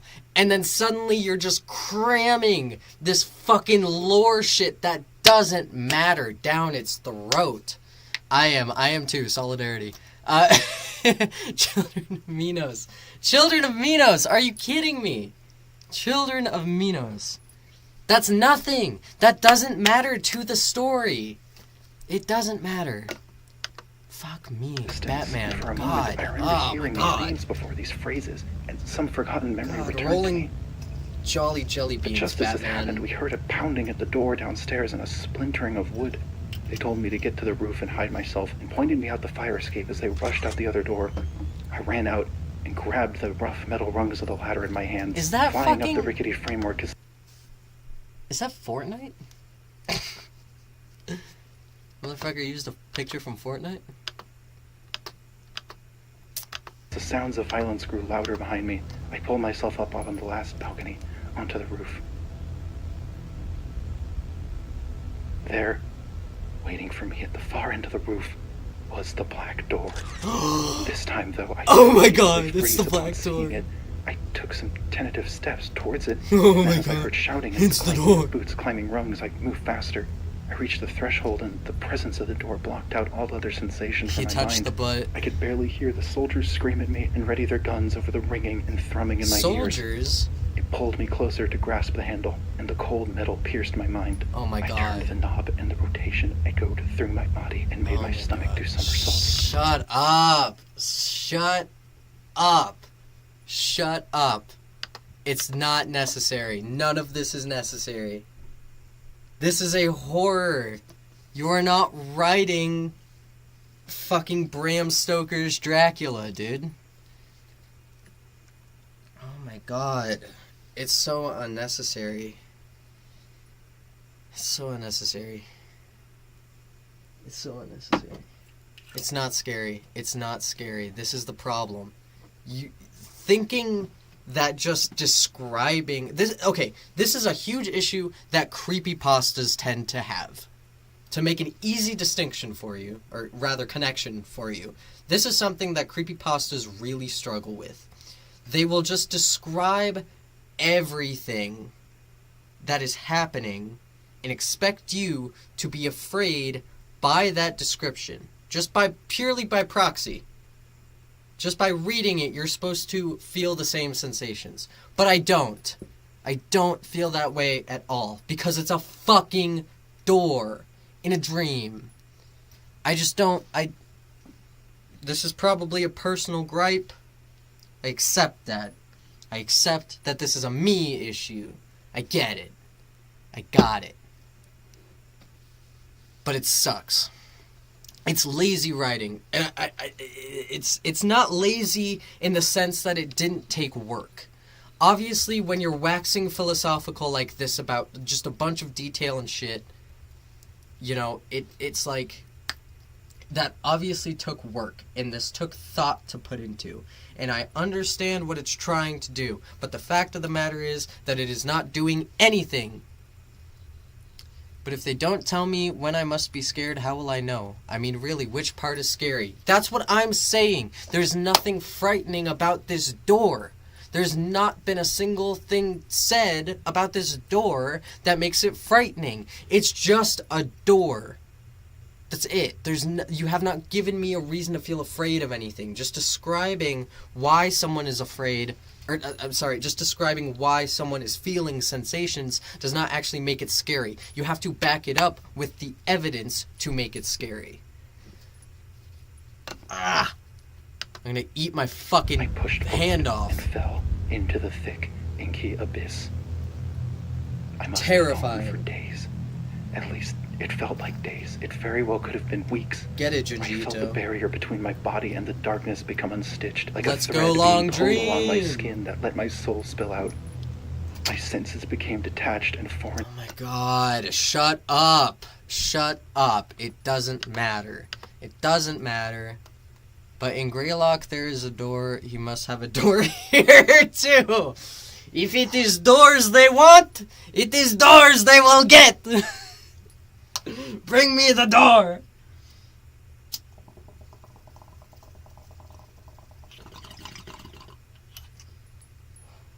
Fuck. Fuck.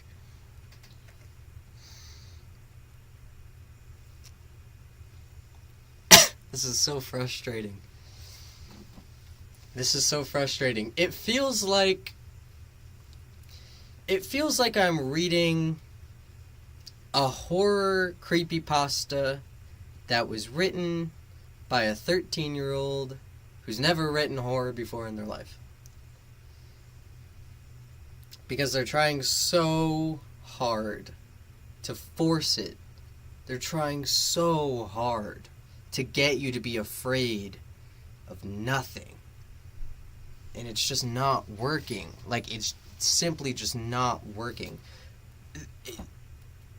I still stand by what I said earlier. I think that if this was a project that was purely meant to be a surrealist project, an art project, something that is waxing poetic from top to bottom, it would work. I sincerely think it would. If you dove headfirst into the dreaminess of it all, and you were just spending your time purely exploring this concept of dreams, and you weren't shoehorning in this cheap horror, it would work. It would still be cringy, because poetry is always cringe, let's not forget that, kids, but it would work. This does not work, though. It does not work. It is not frightening. It is not foreboding. It does not add any substance. I know you think that it's adding substance because it's just describing gratuitously what's happening to us, but that does not mean anything. There's no power behind it. It's just exposition. That's all it is right now, is just exposition. To each other, I could see texture and undulation in the void, hear far-off echoes, and feel the wind blow through what was left of my physical form, but all of these sensations felt like they were happening separately, like my body and mind were being stretched like taffy across a tapestry of chaos. Oh, I've never heard that before. I existed in this state, being fundamentally broken, but still conscious, like grains of sand being blown through a pitch-black sandstorm.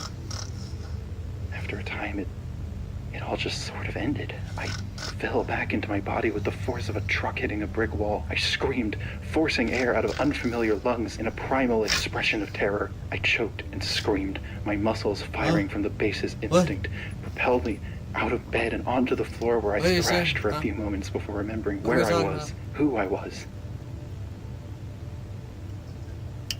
Once my eyes adjusted to the light and I could recall how to move my body, I checked my computer's calendar. It had only been 7 or 8 hours since everything was just as I had left it. That was last week. Since then, we get it. I You do haven't crack. been sleeping. I don't want to go back there. This is what your friend sounds like for the first time after doing acid. You know? Or hell, even during acid trips. I've had friends hit me up in the middle of acid trips, and this is exactly what they sound like. Exactly what they sound like. It's hilarious. I mean, it sucks for them or whatever, but like, God, this is so funny. This is just like the description of like a bad DMT trip, you know? Or like a bad acid trip. Or a bad salvia trip. Fuck. This is so... Oh my God. There's so much more of this. There's so much more of this!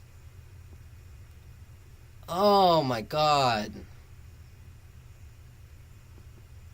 Fuck. Keeping me going fine enough, but my headache is getting worse and worse. I can barely concentrate, and as I look over I my can bed, barely I concentrate. You're can telling slip me! under the sheets and rest, but I just can't do it. That sucks for you. I know I can't keep this up much longer, but 3 Die, days ago, perish. I saw it in the Shut corner of my up, eye God. in the living room. When I tried to look directly at it, it disappeared just as quickly, but since What, the then, door? it's been showing up more and SCP more, the door? and now it doesn't go away when I look at it. Oh no, it's a door. I can see it now. It's on the far wall of my bedroom. It's like a monolith carved out of pitch black sky. It's not scary. I can see the frame now. Ooh, the frame. The frame of the door. The frame of the door. I can see the frame of the door in my room. I'm shivering me fucking timbers. Dude. What is this? What are we supposed to be afraid of? What are we supposed to be afraid of? Are we supposed to be afraid of the device? Are we supposed to be afraid of the labyrinth? Are we supposed to be afraid of the door? Are we supposed to be afraid of the dream demons? What are we supposed to be afraid of? What is happening? The door is going to tuck him in. Yes, you're right. He's gonna come in and give him a little kiss on the cheek goodnight, read him a little bedtime story. Fuck's I sake. think this is the only way to end this. Die. I have to go through again. I have to go through. Yeah.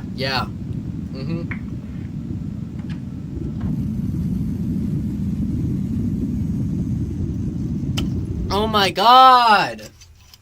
Did you guys hear that? Can you hear that on your end? The door just squeaked open. Are you kidding me? Isn't there an analog horror where a door appears inside houses out of nowhere? I mean, in Skinamarink, the opposite thing happens. Doors disappear. I guess you could say in the back rooms, doors are constantly appearing. I can't think of a particular analog horror where the theme is doors appearing, though. Unless I'm just, like, completely forgetting one that I've watched recently, but I don't think so. Dude, this is so exhausting. This is so exhausting. So exhausting. Tape end. Closing notes. This sucked. Cole Sharp was reported missing on September 21st, 1986. This tape and the supplementary material was recovered from his apartment by Oakland Police Department officers, who then transferred custody to the FBMI. Great. Next. Orientation?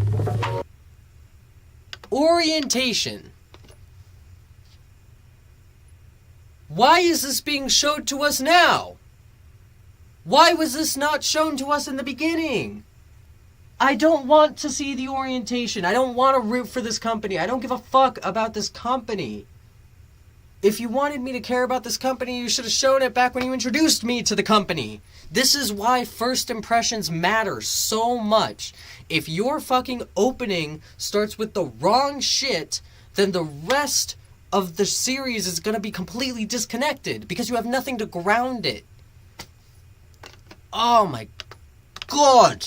Oh my golly gee God fuck her. Fuck twat. Oh my god. I'm being very angry right now. I'm sorry. I'm sorry. I'm sorry I'm being a bully. I'm being mean. I knew this was going to happen. I knew live streaming was a bad idea. I'm an awful person. I get it. Whatever. We're continuing onward. Orientation. Somnium Dream Viewer. Fuck off. Whatever.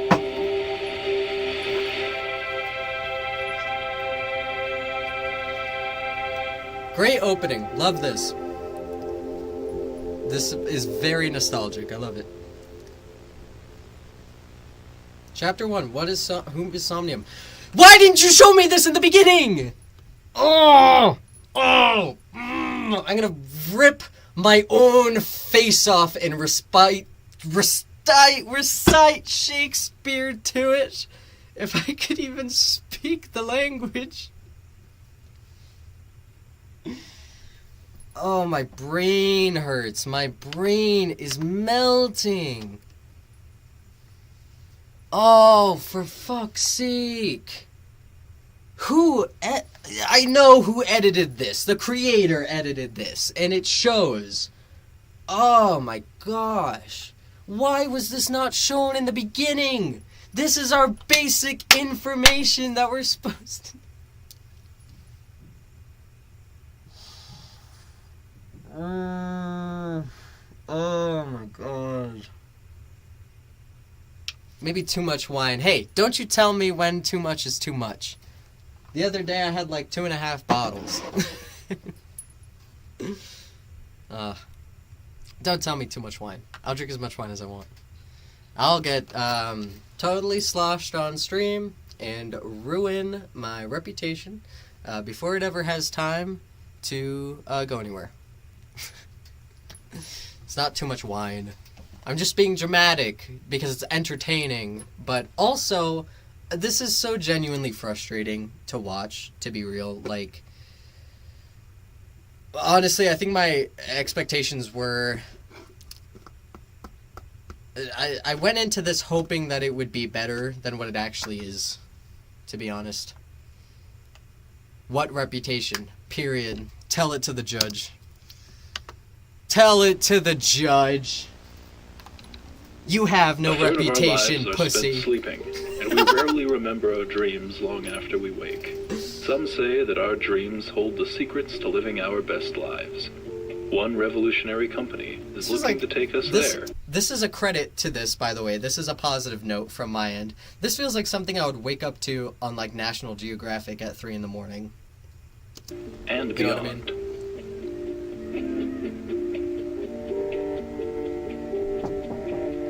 Yes? I'm still alive. We're getting food. We're getting food? You want tacos? Yes. You want tacos? Tacos? Yes. Woohoo! AJ is here. Everyone say hi, AJ. Everyone say hello. AJ's getting food because he's the best person in the world. Where? Oh, Tacos El Matiti! Yes. Absolutely.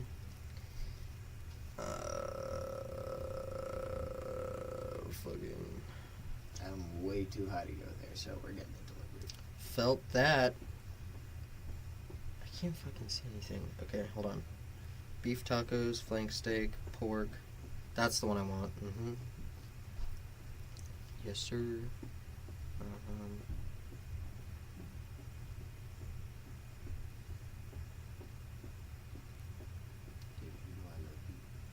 I love you too.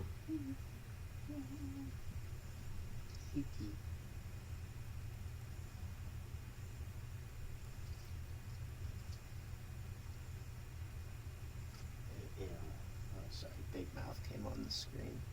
Disgusting. Yeah, fucking awful.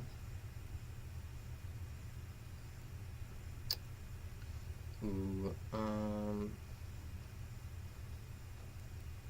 maybe I don't want that.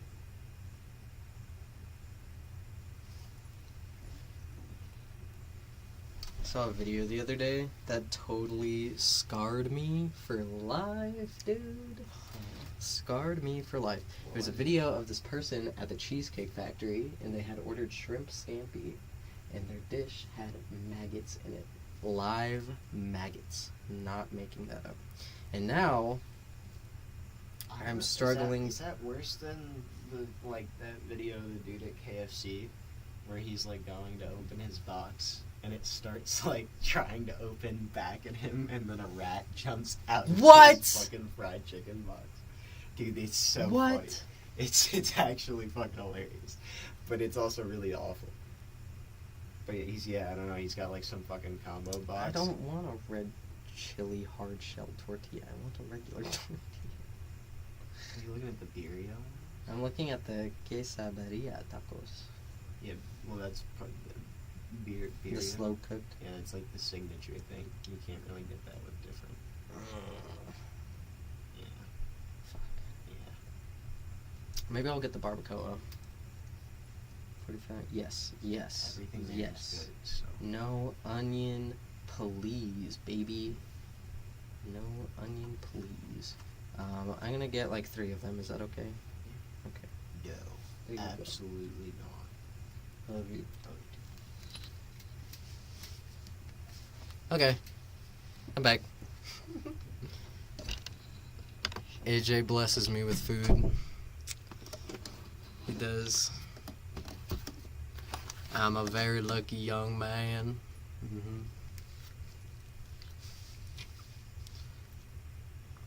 Okay. Shoo-ba-doo-ba-doo-ba-doo. Anyway, back to the orientation video.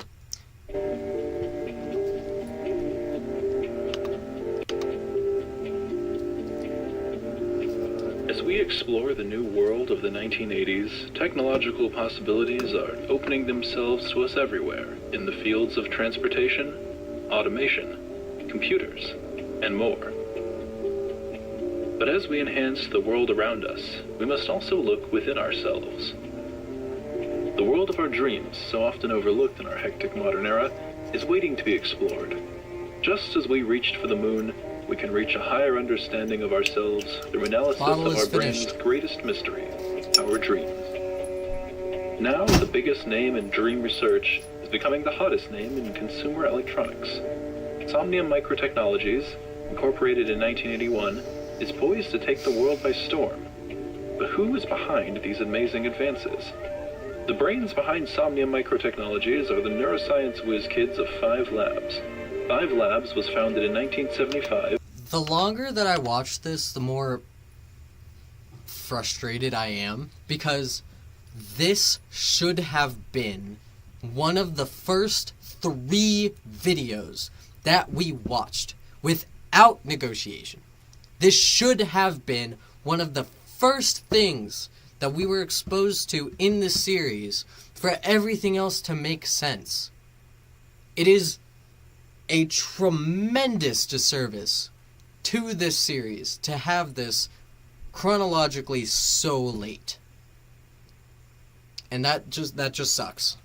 That's really unfortunate. Named for its 4 founders. These 4 individuals started Five Labs to pursue their dreams. They don't have pictures? Studying dreams. With government One of funding, those is Zalgotext. One of them is Zalgotext. You're lying to me right now. You're full of shit. You are full of pickles and shit. Oh my god. You are full of shit and bell peppers. Holy fuck, Batman. Zalgotext. When was this? 1 year ago. Zalgotext, in the year of our Lord 2022, you used Zalgotext.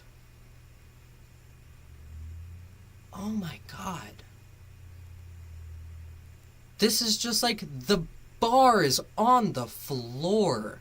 The bar is on the floor for analog horror. I said it in the Mandela Catalogue video, and I will say it until I finish this brutally honest series. The bar is on the floor. Labs to pursue their dreams of studying dreams. With government funding from the FBMI, Five Labs was able to make significant... The FBMI came before Somnium Dream Viewer.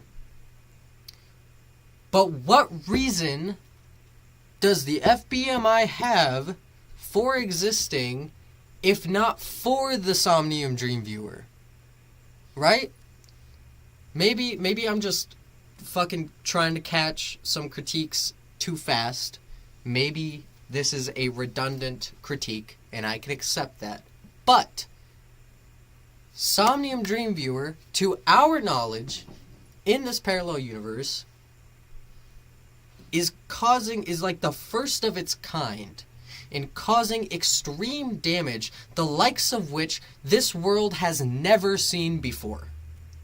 And even in the Federal Bureau of Metaphysical Intelligence, even in the little symbol here that it has for itself, it's got a head dreaming with an eye inside of it.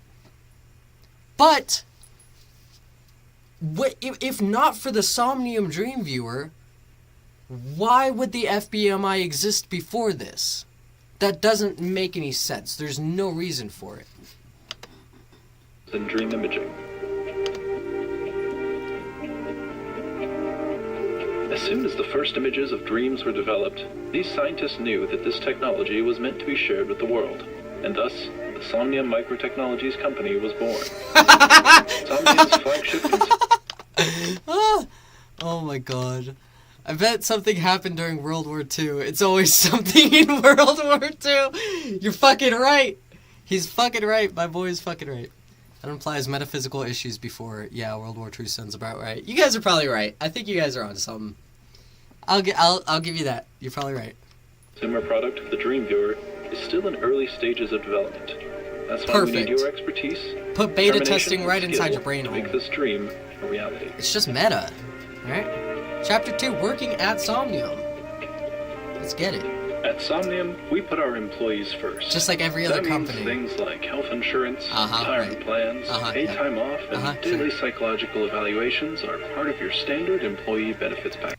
I would love so badly to go to my 9-to-5 job, which is not 9 to 5, but for me it's a 9 to 5. I would love to go to my minimum wage job every day and receive a fucking psychoanalysis from someone who is employed under my same company, wearing the same uniform that I have to wear at work. That would be the most entertaining thing in the fucking world to me. That would be so hilarious. That would make me more eager to come to work. If I got to come to work and sit down with a psychoanalyst... That would be so good. That would make me so happy. That would be so fun. This is a plus. This is a good thing. Above all else, Somnium embraces a culture of safety. Oh, I'm sure it does. We care about your well-being. We're just one big happy family here who doesn't pay you enough, who doesn't give you enough time off, who crowds your hours and who understaffs you. But we love you so much. I love capitalism. Love it. That's why, no matter your job description, whenever you're at the Somnium Research Campus, we ask that you always follow the 4 principles of safety. 4. This many. Always keep the lights on. Always keep the lights on. The research campus closes at 9 p.m. That means all employees must be out of the building by 9:30. No exceptions. If you need to stay behind for any reason, you must alert your supervisor and FSO. Sounds like basic... Stay with a buddy. Honestly, I know that all of these that are being brought up are meant to be like kind of like frightening, like the scares are implied, which is a good thing. I wanted that earlier. But all of this just kind of sounds like basic science jargon, you know? Like, I feel like if I were to work at a really important science lab that has to do with brain technology, yeah, I would expect that there are harsh hourly limitations. I would expect that you're supposed to stay with someone at all times. All of this makes sense. So it's like the implied fear works, but almost not enough. If they had a shrink at work, I would no longer have a job. I'm saying.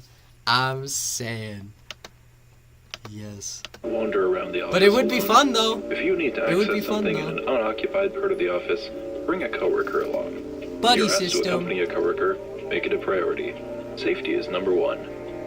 Report everything to your FSO. If you see anything strange, immediately contact your floor safety officer. No matter how benign it seems, all of this your seems pretty FSO normal will to let me. you know whether evacuation is necessary. Period. Period. Love it.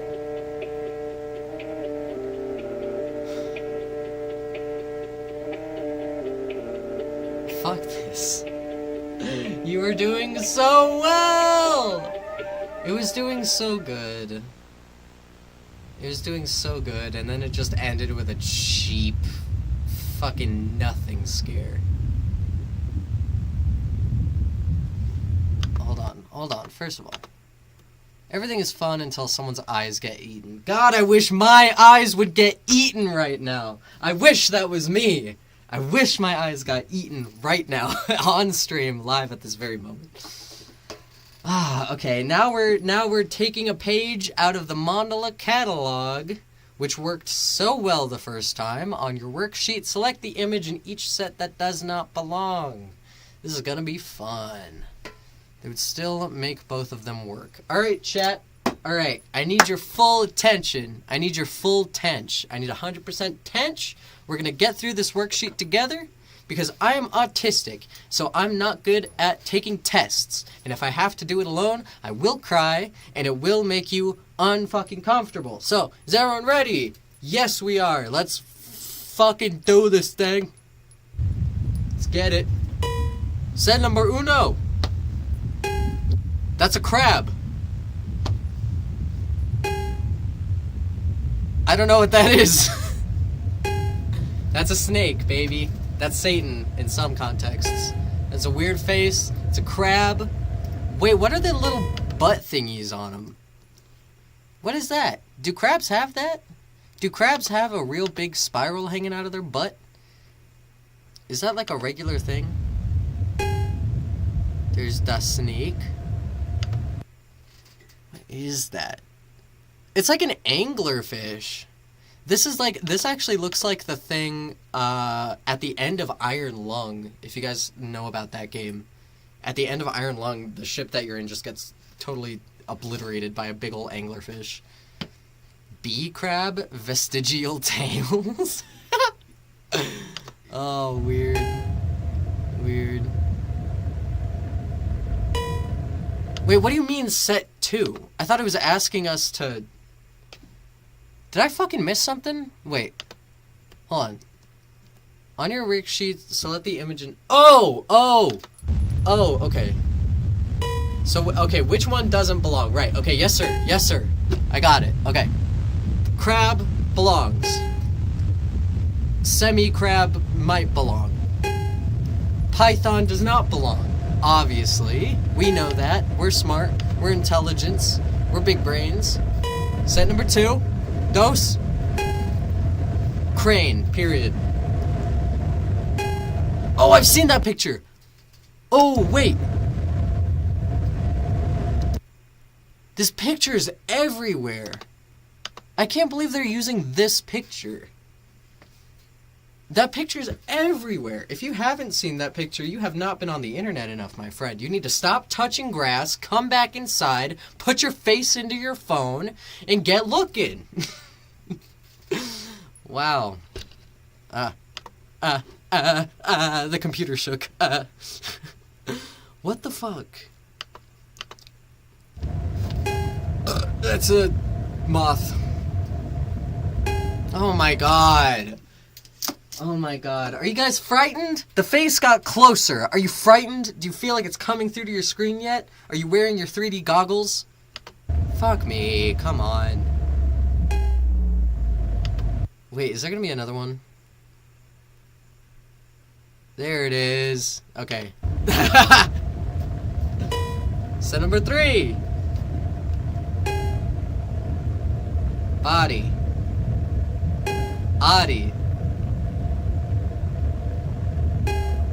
Skellington.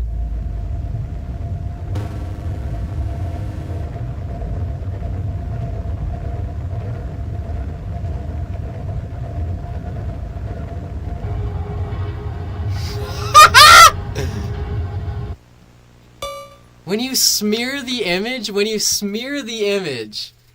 to make it look like it's coming closer to you. Are you crazy? You crazy? Can't see nothing. You guys can't see anything? You can't see nothing. Oh no. Average 9 gag user. Average lolcow commenter. Fuck. Can you guys see? Can you see? Can you see me? Is it okay? Is everything alright? Hold on. Hold on. I'm getting on my phone. I have to secondhand make sure that the stream is okay. Crazy. I think it's just you. Hold on.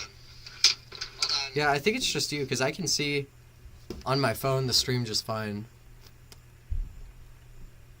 Oh, my phone just died. That's cool. Your face kind of covers the spooky dude. Oh! That's okay. You're not missing anything. Next. Sorry. I just don't care. Anyway, well, okay, well, listen. If you didn't see, what had happened was the scary picture popped up, which honestly, it just looked like a burn victim, to be honest. Like, it just, or like the fucking, I don't know, dude. It looked absolutely wild, but it just, like, they smeared the image to make it look like it moved towards you, but it, like, just didn't work. Dude, I don't know. Anyway, moving on. Neznavca.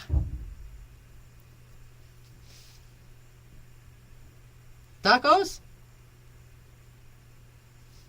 I heard the door open upstairs.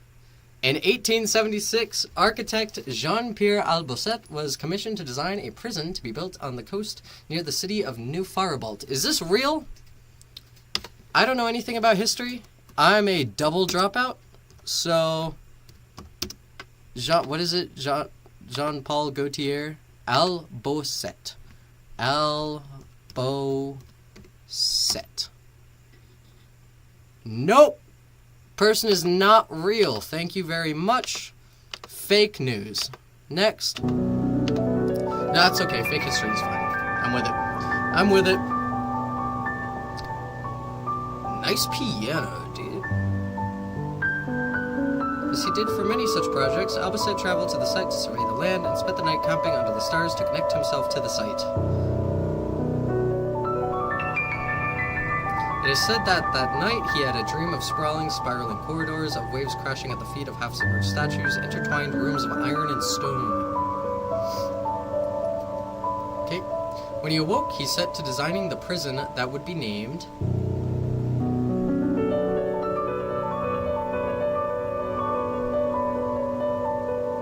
Neznavca.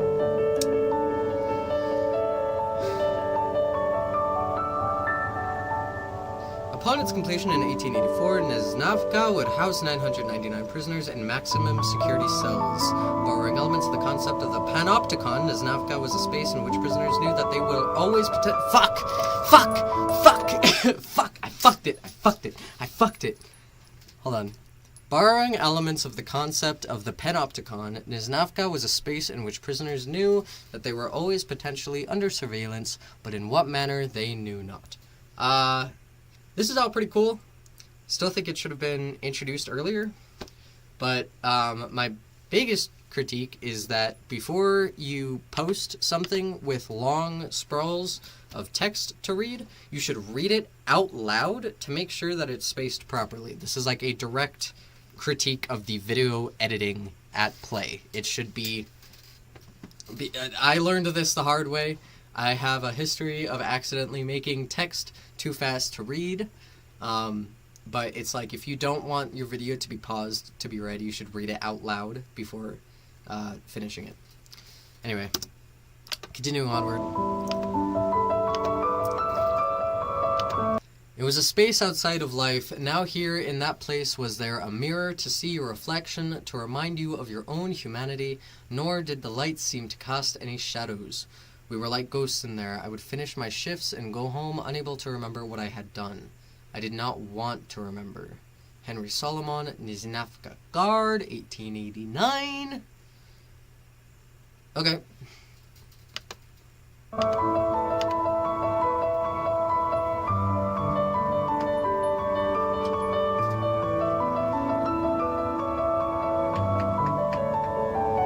Within the prison, it felt crushing, like a weight of iron pressing upon my body. I often forget if I was a guard or prisoner. My perceptions became as spiraling and warped as those wretched corridors. The prison was the same size as the world, or rather, it was the world. All of this stuff is, shit that, no! The fuck was I saying? Right, okay, all of this sounds, very believable, to be honest. Even though it is still, slightly, poetic in nature, which is just part of the creator's, style, apparently. I still think that all of this is believable. Most of the time, when we refer to really bad prison systems around the world, it's usually, that the guards are the bad guys and the prisoners are victims. But there are some times, where the guards feel tremendous shame for what they've done. You know what I'm saying? Like, it's just like, referring back to World War II, there are lots of soldiers who, thought that they were doing the right thing, and there are other soldiers who are scarred permanently because of what they went through. And the same, I feel, could also be said about, like prison guards. If you're in a place that is just completely overrun with inhumanity, that's like such a thing to experience. You know what I'm saying? It sounds like average prison or mall. I also don't feel real at the mall. It gives me high school war flashbacks. Felt that too. Well, for me, high school was a hell of a lot easier because I went to an independent school, very tiny, worked very differently from public school. But in middle school, when I first dropped out, it was just hell on earth. I was not a person. I was just another statistic. Wild the times gone by in our lives. But anyway, my point is I believe all of this. This is all pretty good. This seems very realistic. Our schedules would shift and change like time itself was being rearranged. The stone walls of that place should have stood for order and pattern, but they became symbols of chaos. It was like being in a dream. All men were lost in that place. I love this! I love it! This is that poetic shit, but with purpose. This absolutely has a place here. This is great. I love this narrative. This is fantastic. I'm so sick of the spurts in good quality, which just then immediately plummet. This is really good. I'm waiting for it to stop being good. It sucks. Like, that feeling sucks. I mean, the essence of that feeling sucks. This is great. God damn, I wish it was all like this. Albacete himself would refuse to comment on the design and lived alone in self-imposed exile in a small house in Chicago. Why not just destroy it? Oh, you can't destroy it because it's a monolith. Albacete died on November 23rd, 1890. That same night, Neznavca burned to the ground in a mysterious fire, killing every prisoner and staff member inside. Why does that not surprise me? Don't jinx it or there will be more poetry. You can't stop it! You can't fight it! You cannot stop the poetry! The pure genius, the poetry in action. You can't stop it. There's nothing you can do about it. Suffer. Later analysis of documents relating to the prison would reveal a lack of a kitchen, among several other notable absent pieces of infrastructure. Get it? Read between the lines, people. They weren't eating.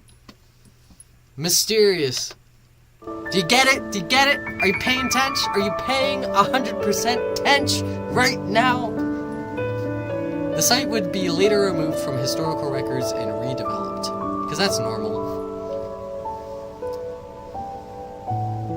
Oh? Oh, come on now, what is this? No way this is for real. What? I found the tape in the old Historical Society archives. Do you think they're lying or something? Not lying. It's just some fiction. It's like Atlantis. Plato just made Atlantis up as a bit. And now people think it's like for a real lost continent or whatever. I mean, I'm seeing a lot of corroborating evidence that it was real. And this was, what, 100 years ago? I think it's worth looking into. Okay, but let's not go so too far on this tangent. I don't think this has anything to do with what's going on.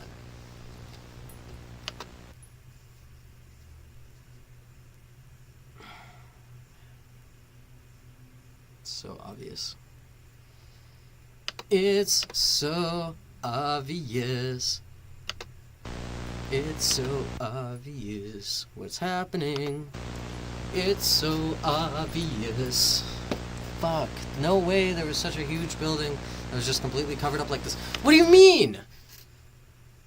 But massive buildings get destroyed all the time. You're just an idiot if you think like this. What the fuck? That's what I'm saying. Fiction with a capital F. You're an idiot, dude. Fuck. But we need idiots to make the world go round, right? Don't do the dots at me because you know I'm right. You're pathetic. I'm logging off. Good night. Don't let the evil, spooky ghost prison get you. Good night. Whatever. I like Atlantis being real. Many people died there. Yes, yes. The Earth is shaped like a stegosaurus and Atlantis is real. Moving on.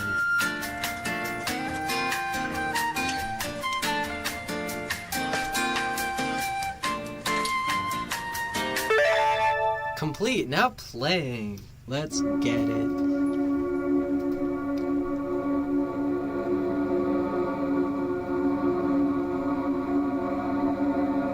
Beautiful footage. Beautiful music too. The Federal Bureau of Metaphysical Intelligence, FBMI, was established in 1946. Okay, just let it play. Whatever, just let it go. Just let it go. Just let it go. The stated mission of the FBMI was to protect the American people from paranormal threats.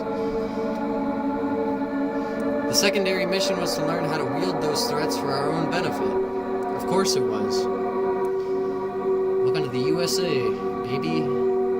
The pentagram, FBMI.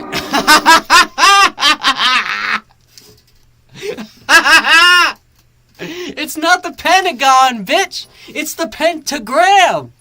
It's not the Pentagon. We are not the Pentagon. We are the pentagram. Yes, sir. Oh my God. Oh my God. Oh my God.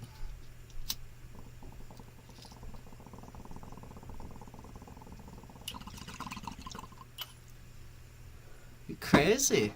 You crazy girl. Crazy. Crazy girl. Oh my God. Directors of the FBMI, give it to me. William Reich. Jacob Kessel. Martin Webb. Flynn Fincher. Samuel Mann. Leonard Lang. Leonard. Leonard. Whoops. The FBMI had maintained an interest in the study of dreams since the 60s. Shameless geometry. In 1975, the FBMI entered a contract with 5 labs, 4 researchers who were at the forefront of dream research. Sick, nasty. Very cool. Soon after their contract was completed in 1980, the researchers formed a corporation to continue their work, and that was Somnium Microtechnologies. Yes! You are rewarded for paying attention. But not too much reward, though. Not too much reward. You're too stupid for that. The FBMI did not respond. Tacos! Woohoo! I don't know which is which yet. Woohoo! Everyone say hi, AJ. Hello. Say hello. Hello. Oh shit, do you have scissors? I do have scissors. Here you go. Take them. Sorry the smoke alarm went off earlier. I didn't even know it happened. Oh really? Sick. What time is it? I don't know. It was probably like 2 hours ago. I didn't even know. I blew a fat cloud, the likes of which this room has never seen before, apparently. Ariel Strazza says hi, AJ. Hi. AJ says hi. Taquitos?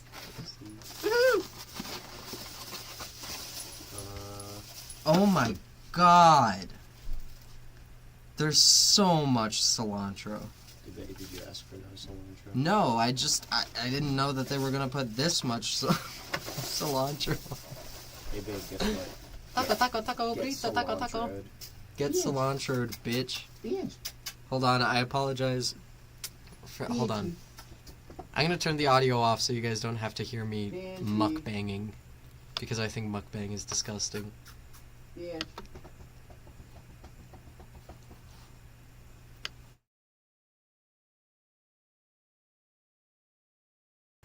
You know what? I'm actually gonna play the Funky Town Spitting Fish for you guys. We'll let you real quick. Hold on.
This is Banshee's channel, after all. You're okay with taquito ASMR? You disgust me.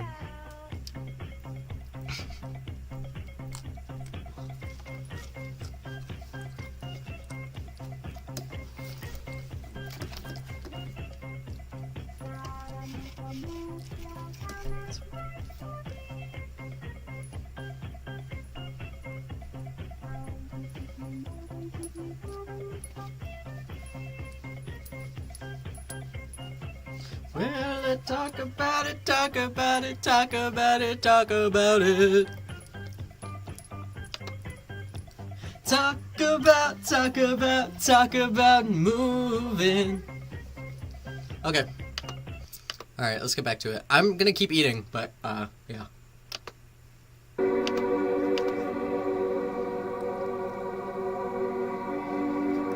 on itself is unholy. ASMR is unholy. What did you say?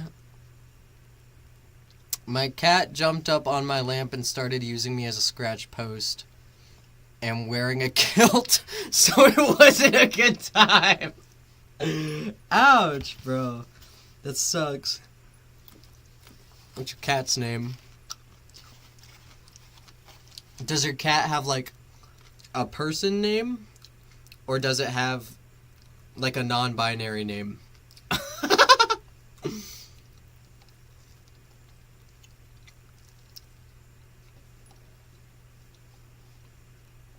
I also have a kilt. Kilt Brothers Unite. We love kilts in this house.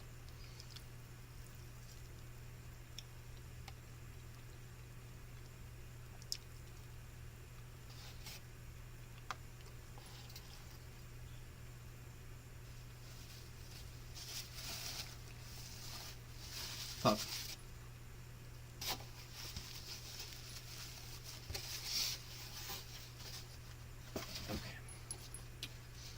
Sorry. Going to open mine. Albert Whiskers. I'm obsessed. I love Albert Whiskers. He's my friend. Cheers, I'll drink to Albert Whiskers. Oh, It's not bad. I don't know if it's good, but it's not bad. Cheers to Albert Whiskers, everyone. Let's keep this train a-rolling.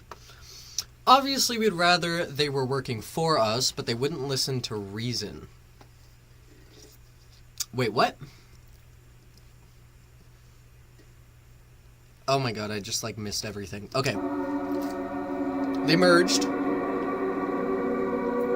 The FBMI did not respond officially, but sources within Somnium stated there was no further desire to work for the government. Cheers, I'll fucking drink to that. You're telling me, bud.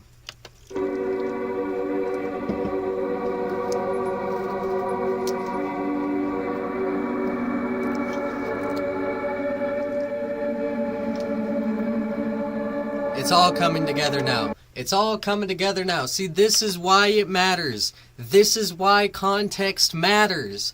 Because now I understand what's going on. And that allows me to be more afraid of things. Excuse me. The addition of the government in this makes so much sense. It makes so much sense. I can immediately suspend my disbelief. Oh, government is doing bad secret shit? Yeah, absolutely. Period. Moving on. I believe it. I'm invested now. I get it. Things make sense now that I have the context to believe them. And it's painful that the series doesn't start out with this information and then give you the proof that shit is getting worse and worse and worse. You have the evidence, or you have the information, you have the context, and then you get the evidence to back it up. You get to see the slow decline of things as they should be. That's where the horror should come from. Hardly a plot twist. Oh no, absolutely not. It's not a plot twist whatsoever. Definitely not. Completely makes sense. But at least it's adding the needed context, the very much desired context. Shit. Without a legal basis to stop Somnium from continuing their research independently, the FBMI surveilled and intimidated them constantly. This all makes sense! Thank you for this belated information. Shit. Somnium founder Dr. Robert Fowler stated in a memo to a colleague that the FBMI was trying to get their hands on their new dream imaging technology at any cost. Makes sense to me.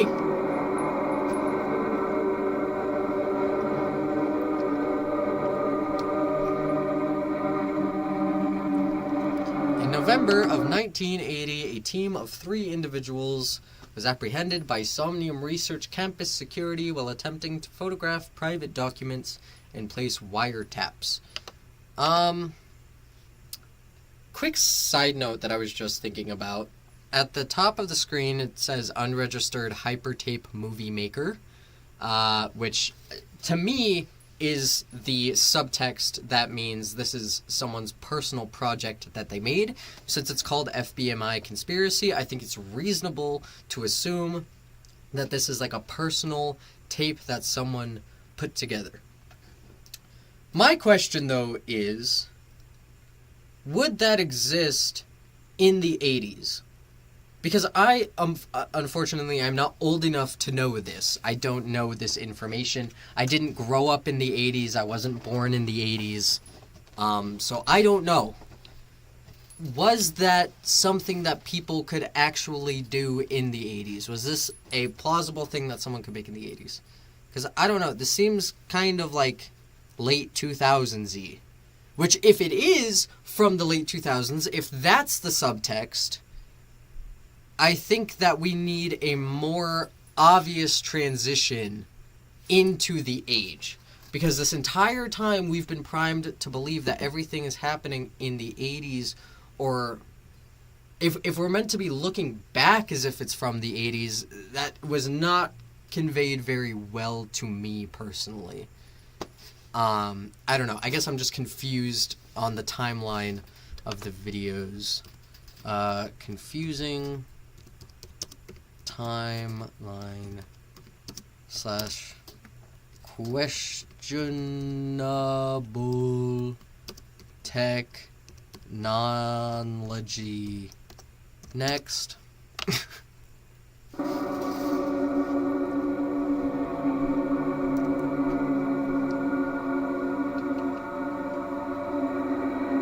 Now I have the 80s by Killing Joke stuck in my head. That's a really good song. If you guys know that song, it's really good. Highly recommend it. 10 out of 10 song. The three were arrested and later found to be hired by the FBMI. Oh, isn't that just so cheeky? It's good stuff. Now that's what I call realism. Somnium burglars. Damn. I think people have become used to res storytelling, where you start at the middle of the story and then they tell you the rest. Yeah, and I really hate it. I think, this is my personal opinion as a writer, I think if you can't figure out how to begin your story from the beginning, then you need to work on your ability to put together a cohesive storyline. Now, I don't think that all stories that start from the beginning are bad. I just think that if you have to start in the beginning of the story in order to go back to the beginning to tell the whole story, I think that's a flaw in your storytelling. I don't think it's always done bad. That's just a blanket statement. But that's how I feel. That's what I think. I think that if you can't figure out how to just begin your story from where it needs to start, then that's a huge fucking issue. Okay? Like, for example, what's the movie? Sorry, not movie, video game. The Last of Us. The Last of Us starts at the beginning of the story, where it should start. It starts with Joel living his normal life with his daughter. And that's where it should start. Can you imagine what would happen if instead, in The Last of Us, you start in the middle of the zombie story, no connection to fucking Joel, no connection to his daughter, no connection to Ellie. You're just thrown into the thick of it, in the middle of it, and then it rewinds all the way back to the beginning, and then you go all the way back forward. It's just this, like, insane, disoriented way of storytelling that is so antithetical to getting the point across in a way that is easy to comprehend while also entertaining, while also being capable of continuing to suspend the disbelief. The thing is, a form of storytelling that is not made for a serialization of chapters is more for a movie or media that you are going to see in one sitting. I think that's also a good point. I don't know if I hard agree or disagree with that, but I definitely see where you're coming from, and Yeah, like I said, you know, my opinion on that is not for everything, but it is generally the way that I feel. It's a blanket statement. I get that. After being arrested, all three burglars developed severe hallucinations and shared delusions over the following weeks. Weird, okay. These delusions reportedly involved a fourth burglar on the team. Is this the Zalgo text guy? Both Somnium and the FBMI denied the existence of a fourth burglar. It was their collective tulpa. I still have dreams about that lab, of running through those corridors alone. Why did we have to go in there? Why did he have to open that door? That door? Did you just say door? This guy has a door? We know about a door. Oh my god. Oh my god. We know about a door. Is it the same door? Fuck off. Fuck's sake. Oh, my legs hurt. My little baby legs hurt. Ugh, the burglar's mental conditions were never able to be tied back to Somnium. Oh, fuck off. The whole incident received little media attention and was quickly covered up by both groups. Yeah, that does not surprise me. That is pretty accurate, but fuck's sake. This door! What is this guy with doors? This guy was like, in middle school, his teachers taught him... I'm sorry, it could be any gender of person. This person in middle school was forced to write an essay about the meaning of a blue door, and that experience just never left them. Now it's all just doors. It's all doors to this guy. Everything is a door. In December of 1980, leaked meeting transcripts revealed that the entire board of directors of the FBMI had begun to complain of constant nightmares.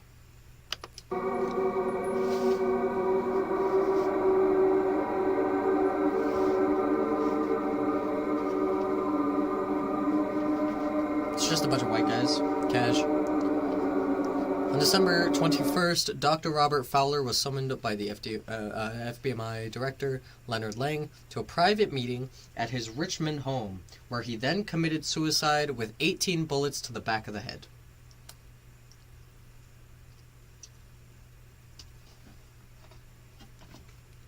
And that's what happened.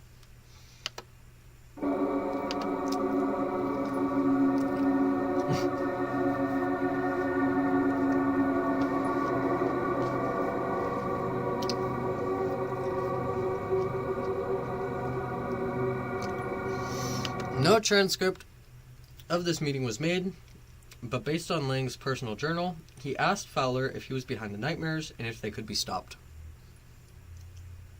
Fuck, I got fucking beef in my teeth.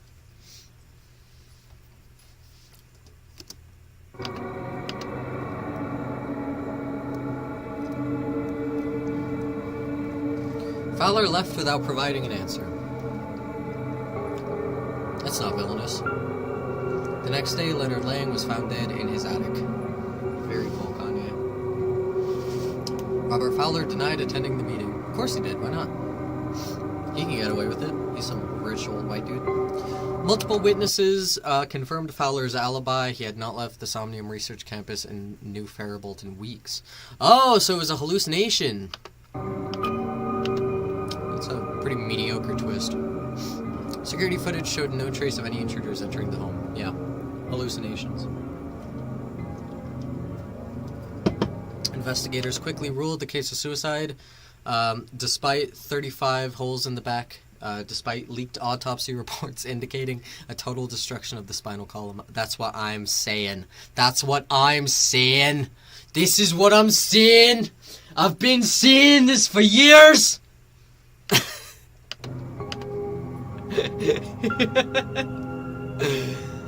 Oh man.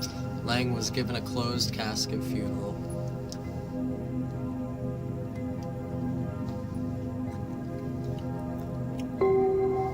Is that Hitler? That guy looked just fucking like...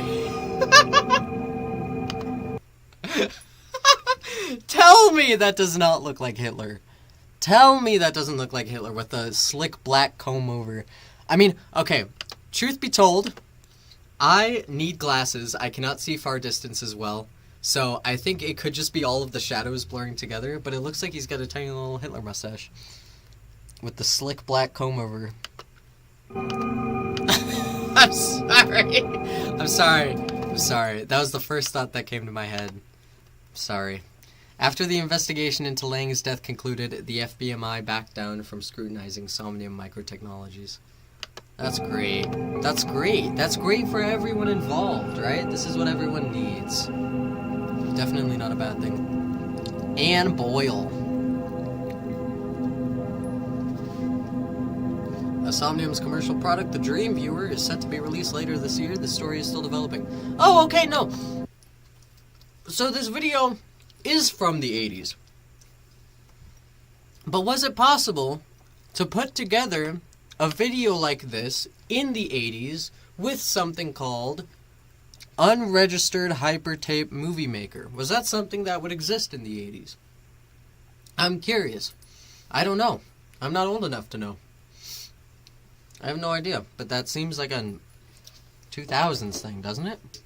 Like it's a play on the unregistered hypercam, folks? I don't know. If any of you guys know, let me know.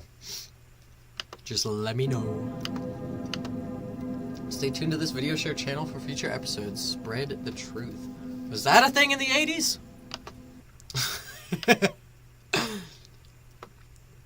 Man, okay. We're so close. We only have these are the last two videos, everyone. Neurocon. Is there a hidden camera spying on? Jesus Christ.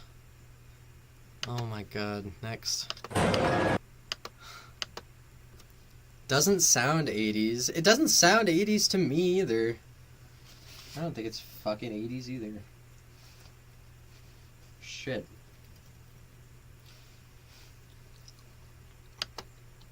And there you go. This is one of the great things you see happen. Neurocon 1982.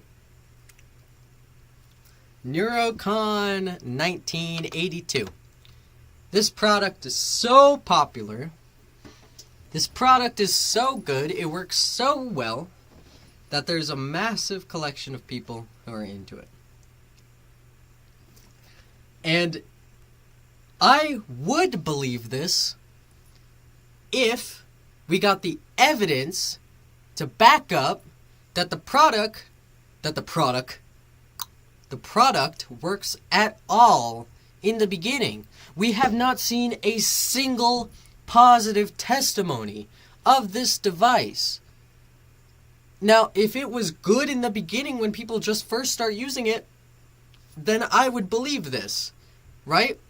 But we need some kind of positive to make this believable. But so far, it's been 100% negative.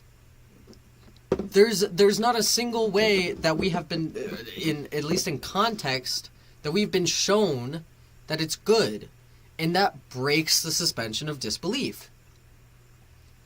Very frustrating. Just give me one good thing.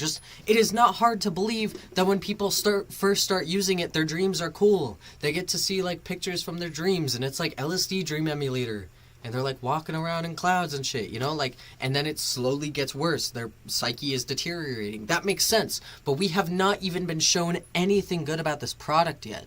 So like it doesn't make sense. The puzzle pieces are not piecing.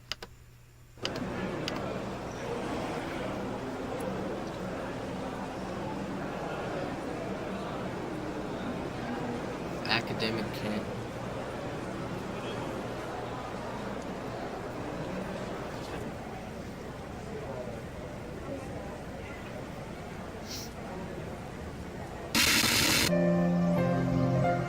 Up next, Dr. Robert Fowler, non-invasive practical dream something.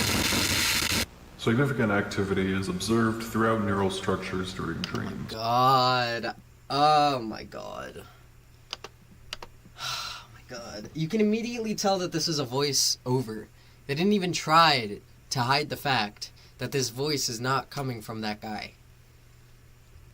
If you just went to a fucking parking lot at night and recorded yourself speaking, it would give this echoey effect as if you were speaking into a huge room of people. Like, I mean, you could have done something. You could have gone with an older sounding voice, a more mature voice. But coming in with this corpse husband super deep voice acting, which is clearly a voiceover, does not work. I'm so tired. This is the second to last video, and I'm so tired. Fuck off. Visual imagery is generated through the same mechanisms that form images in waking perception. Sure. Our research has mapped these pathways through various techniques, including waking perception comparison, neural impulse backscatter mapping, and the Lopez-Wagner optical inventory. These breakthroughs are undoubtedly quite significant and form the backbone of our dream imaging technique. But this is barely scratching the surface of what we hope to achieve. Be strong, Dom-Dom. Currently available technology, EEG monitoring, magnetic resonance Be strong, baby boys. is too slow and imprecise to accurately measure the neural signals that we need to access. Our medical technology research team, Mrs. Ingram and her husband, are making tremendous strides in neural imaging that let us view with great accuracy and non-invasively not only cerebral blood flow, but neural voltage across many areas of the brain. This technology is behind the newest iteration of our scanning hardware. Merely viewing dreams is all well and good. What we're trying to achieve is real, actual understanding of where dreams come from. That is our next step. The unconscious leads through dreams to perception, which leads to the conscious. We plan to follow this river upstream, into dreams, into memories, into whatever mysteries await us there. Why are you telling us this now? Our studies into this field have been primarily concerned with dream synchronicity, by having several test subjects begin dreaming together and that's just a great monitoring their idea. brain waves, That's a and fantastic amplifying waves idea. that are found within multiple subjects and propagating them through the other subjects. Uh-huh. We have been able to produce astonishing results. Uh-huh. Good for the whole family. Building off of these tests, we've Why shown did that the audio amplifying just cut there? Did you guys hear that? Brainwave pattern amplification. Oh, that's great. certain neural That's exactly what we vectors should be allows for doing. on-demand recreation of specific dreams. Oh, that's a great idea. We aren't yet sure of the true potentials for this discovery, and No, every you're day not. we are taking our research further than ever before. Fantastic. Ugh. Boy. As we continue upstream, What is up with where these this river weird will cuts take in us, audio? we do not know. But the current we are pushing against is one that we humans have pushed against for our entire existence. I know some detractors of our work have said that this pursuit is misguided, and there are some Probably. things that man was not meant to know. Probably. But is it not in the nature of man to follow his dreams? Uh-huh.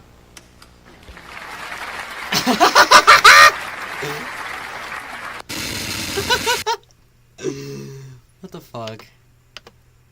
God.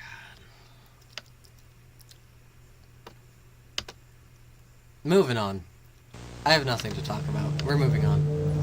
Full steam ahead. Carol! Carol! Carol! Carol! Carol! Carol!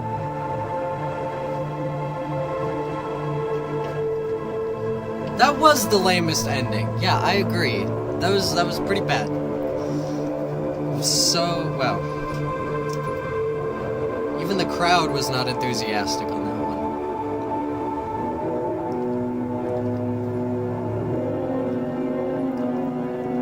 Shashcom, Shasta Area Safety Communications Agency.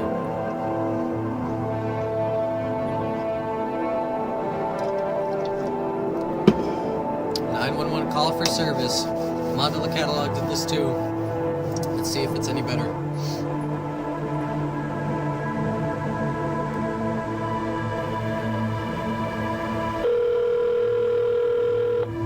Follow your dreams! But not this way. Not this way.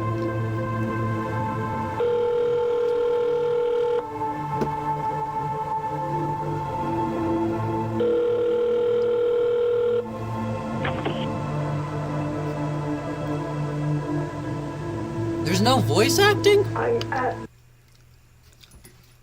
Wait, what? How are you gonna have the victim voice acted, but not the 911 operator? That's bizarre. That's a weird choice. 911, what is the address of your emergency?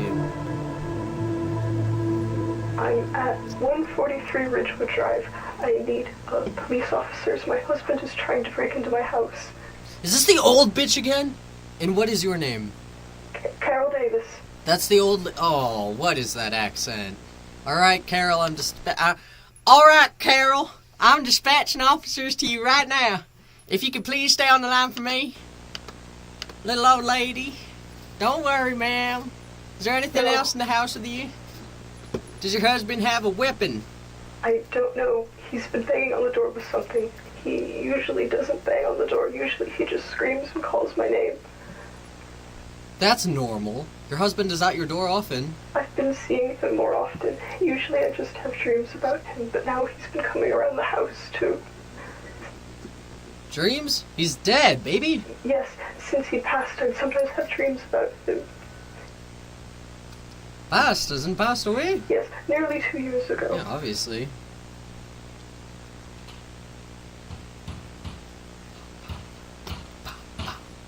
Are you afraid of him coming back? He's at the door right now! What do you mean? You're afraid of him getting into the house. Hold on.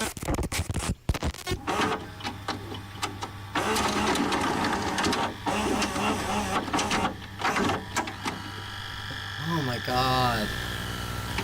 Decrypting? Adavis, call playback. Hey.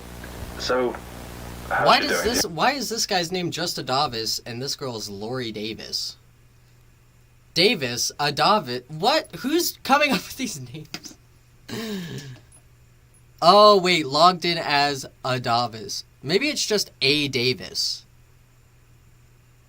Do you need me to drive down there? How's she doing? It's probably like husband. Okay. Sorry, I'm slow. drive down there. I can take some time I'm off slow. work. Oh no, she got I think it'll be okay. moodies. She's doing fine. She's freaked out, but I got wait.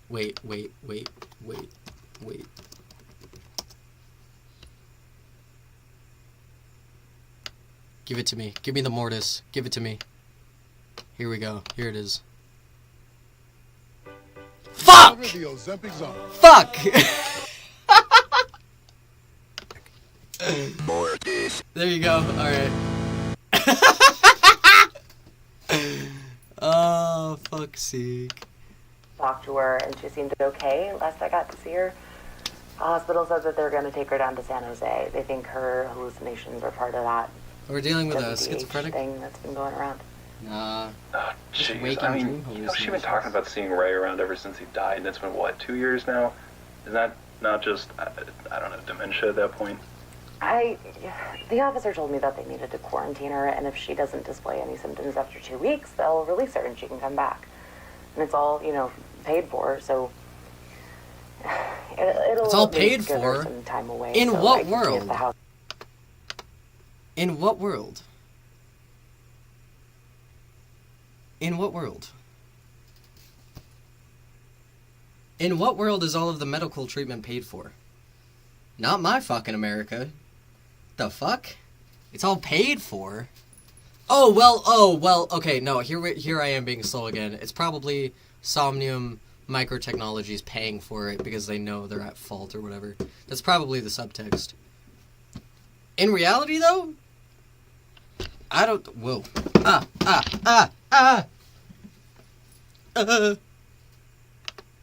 Sorry, I dropped something.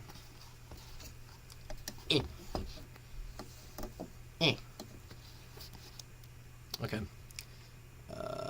Doesn't pay money to YouTubes. Dominic, don't pay money to YouTubes. I'm trying not to. I'm trying so hard to not give money to YouTube. to get the door replaced. Yeah, okay, so what happened with the door exactly? Someone tried to break in through the front door, and a neighbor across the street heard the window break and called the cops? Yeah, that's what they told me. And then she told the police that it was Ray trying to break in, and I had to tell the officer he was dead, and then as soon as she started telling the police that she'd been seeing him and having dreams about him, they got real weird about everything and started talking about sending her to the quarantine center. Yep. Look, Government I'm just gonna say it. I don't buy this whole conspiracies. quarantine thing. Have you ever heard of anyone coming out of one of those things? They're being real She's quiet dead. about what goes on in there. If you think I believe for a second those smiling faces in those commercials. Okay, what is it, Arnie? A government conspiracy? Yes! Again? Yes! 5 Yes! minutes. Okay. Put the tinfoil I'm hat on. agreed. Put it I'm the on. one helping her. Put it okay? on. Listen, I don't want to guilt trip you or whatever, but I'm the one down here in California looking at. Oh, okay, so I'm not allowed to live my own life now. Is that what it is? That's not. Don't give me this Mother Teresa BS. Okay, look. Ooh, I men don't and deny women there's fighting. something So hot. about it. Okay, apparently when it happened, she had a camcorder, and the police confiscated it. As they do. When I asked them about it, they just straight up denied it to my face. I saw that she was As holding they it when I do? got there last night, Uh-huh. and then I guess while I was talking to the Well, cops, okay, but she's upset about the police taking a camcorder. It is evidence. Like, in any situation, the police would take the camcorder. Without a shadow of a doubt. It's evidence. So, I mean, that doesn't really hold any water, but... Yeah, anyway. one of them took it, and then they just straight up lied to my face when I asked about it later. That's normal, Yeah, though. typical cops, huh? Period. I mean, yeah, but why would they lie about that? I mean, what's on that tape? Because they can. She also said that she called 911, but they said Who's there gonna do wasn't anything a about call made from the house. The only call was from Frank across the street when he heard the screaming. Look, I want to come down there. I can help you. If you come down Wait, here... what? Wait, was the 911 call not real? She also said that she had called... Is that why there wasn't a voice actor in the 911 call? Because it wasn't real? Alright, you know what? Props. From the house. The only call was from Props. Frank across the street when he heard the screaming. Props. Look, I want That's to come pretty down good. there. I can help you. If you come down here, you promise me that you'll keep your head on straight, all right? If you want to help me figure this out, I can't have you going on about whatever crop circle, psychic driving conspiracy. Okay, I'll be completely cool. Thank you. Completely cool that our aunt has been taken to a government black site after being attacked by a ghost. Yeah, if you could just be cool about that, that would be awesome. You're cool about Well, it? What? What a weird way to end the discussion. That's such a bizarre way to end the conversation. That's like, this conversation was a circle with a couple added bits of exposition in it. What a weird way to end the conversation. Okay, well, if you want to come down, just let I me know wish maybe. my family were this amicable about shit. My mom's side of the family fights tooth and nail about everything. If everything in my life were as easily handled as that discussion was, I'd be a vastly different person. Fuck. Be here. I'll be at her house. It Bizarre. looks like she had a surveillance system set up, but the tapes for that are missing too. Naturally. Probably also the cops. God damn it. Yeah, maybe. Okay, I'll let you know what I figure out. Maybe. Who else would it be? What are you Okay. talking about? You're just stay being safe. willfully Bye. ignorant at that Bye. point.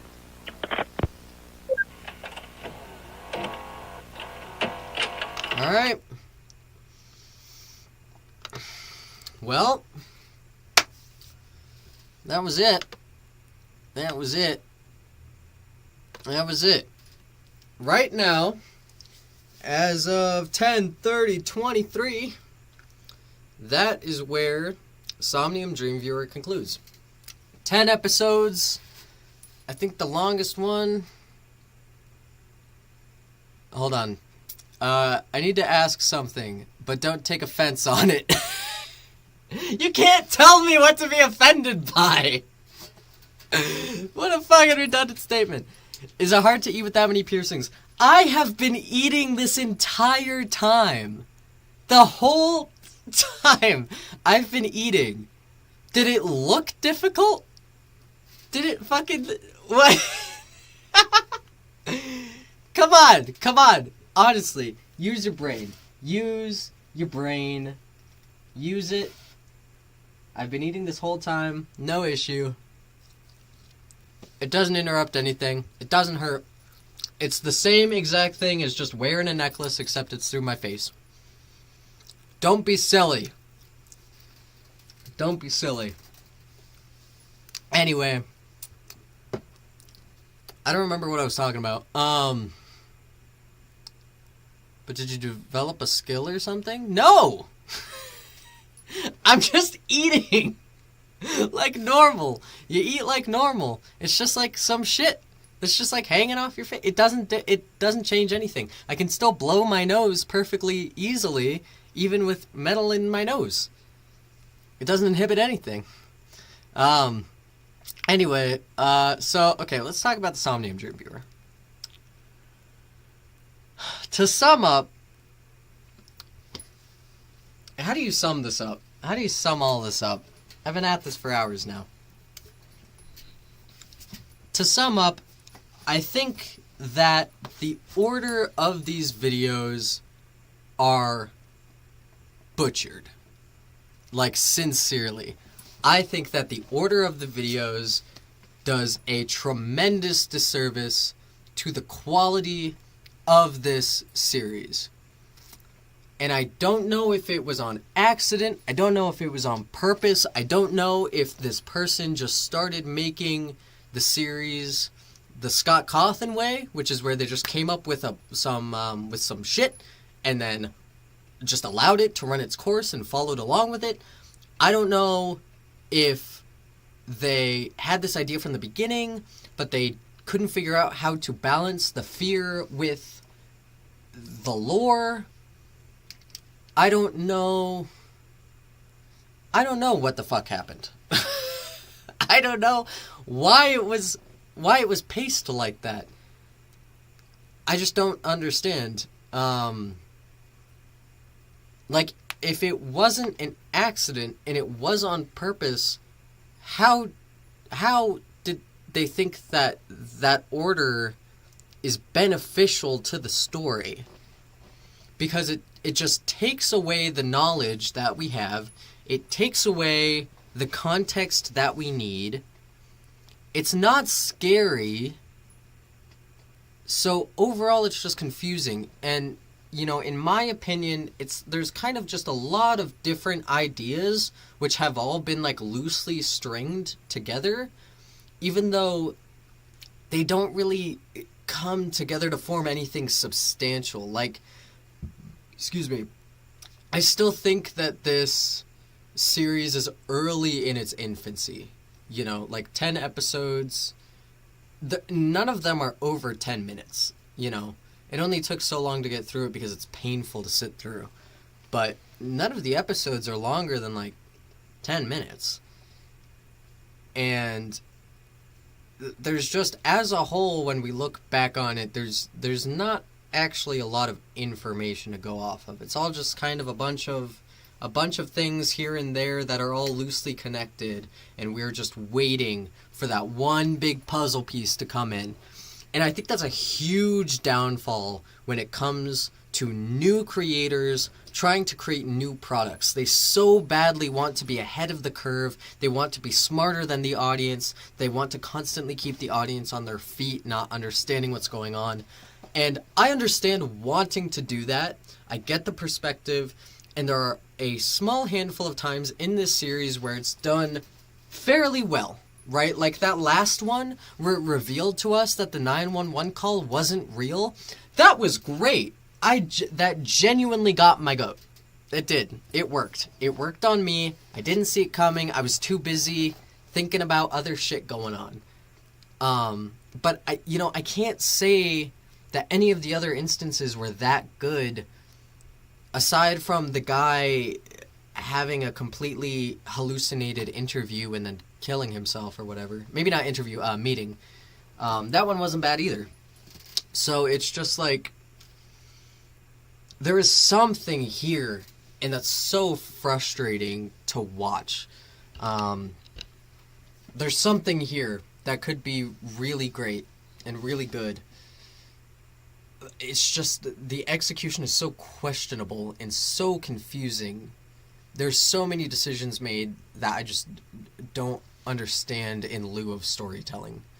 Probably because they were making the background as they went and people theorized. Yeah, I don't think it would be unreasonable to guess that the creator just made this and then allowed whoever was interested in it to essentially just carry it the rest of the way there. Which I don't agree with. I don't like that method of creation. I think it's really cheap. I think it's inadvertently forcing your audience to come up with everything for you, to do all the work for you. I think a lot of analog horror, and I'm not trying to accuse this analog horror of doing it, we're just theorizing here, but I think a lot of analog horror really struggles with coming up with a solid base concept and then just wanting the audience to make it its own thing. Because for some projects, for example, like the Backrooms, depending on your opinion, and the SCP Foundation, those are purely fandom-created mediums of art, essentially, of storytelling. And analog horror cannot emulate that. Because analog horror, the series has to be made by one person, or a collection of people like Marble Hornets, but either way, it's one person or group that is creating it. You cannot have collective analog horror that's made together. The Backrooms and the SCP Foundation are a collection of writings and files and lore that can all be mixed and matched and put together and expanded or diminished, you know, because it's in a writing medium. It is in a free medium to be added to consistently. But you can't do that with analog horror. That's just not how it works. So when you try to create a project that is essentially funded in ideas through the fandom, you're going to run into more issues than you will solutions. It's just going to cause problems. It's going to mix up continuity. It's going to mix up lore. It's going to create plot holes. It's going to create a whole bunch of confusion and issues, and nothing is going to seem like it makes sense. The thing is, what is the point of the story? To advise to not use a thing, or to warn people of the disease, or to fear the government? I think this is a fantastic point. Thank you, Daniel, Rocco, or Rocco. I'm sorry, I don't know how to pronounce your last name. You're right. That is a fantastic point. I do not understand what the point of this technology is. I vaguely understand what it is, and I vaguely understand what it wants to do, but not really. And not in the way that there's not a clear answer. This is in a way where there is literally no reason provided to us, even subtextually. Like, now we know that the government has something to do with it, obviously, as the government usually does have something to do with it. But we don't have any reason to, like, expand upon that. You know, like, what is it for? But why, though? Why, though? We understand that this is happening, and this has led to this, and there have been consequences for this, and there are these other things that exist, but what the fuck does any of it matter? We're not given any reason. You know, it's just frustrating to sit through. You're constantly asking yourself while watching this, like, okay, but why? But for what reason? What should I care? What makes this scary? We don't know. We're just not given the answer. Instead, the creator has taken favor with just continuing to ride the time. They're just continuing to pad and pad and pad and pad, taking us further and further from what the actual fucking point of any of this is. We're just being distracted by all of the layers of information that kept getting added. And I think if you were to revise the order of the way the episodes come out, that issue wouldn't be solved, but it would be significantly patched. Like, it would help this story so much if the chapters were just revised to make more sense.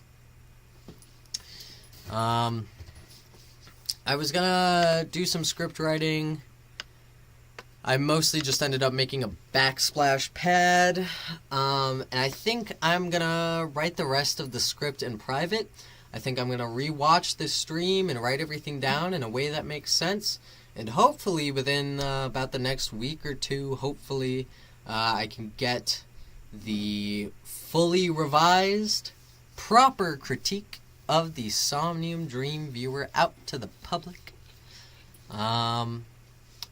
If you guys have any thoughts to say about this video, please drop them in the comments. If you were not here to watch this live stream, but you are with us in the future or in spirit, please leave a comment down below on anything that you think at any point in time. I will definitely see it, and I will definitely respond to it. So, yeah, I think that's gonna do it. I'm gonna start writing the script and editing and stuff. If you were one of, I think there were like maybe 5 people in here altogether, which is fucking awesome. You guys are the tits. You guys are my little dumpster friends, and I appreciate your cooperation this evening. Thank you so much for just sitting along and watching this whole thing with me. It was a really good time. I had fun. This is my first stream ever, and I think it went really well. There are still a lot of kinks that I have to work out, you know. Still working on making sure that audio works the way that it's supposed to. I don't know.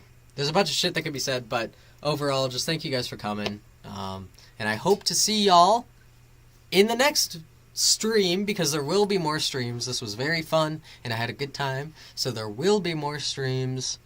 And I hope to see you guys in the next one. And also, I hope you enjoy the upcoming critique, the upcoming brutally honest critique of the Somnium Dream Viewer. I had fun talking with a human. I had fun talking to you too, Ariel Stratza. Take care, Dom Dom. I had a lot of fun. Take care, my dumpster friends. And I'll see you guys next time. Bye. Bye. Good night. Good night. Goodbye. Bye. Goodbye. Bye. I'll give your regards to AJ.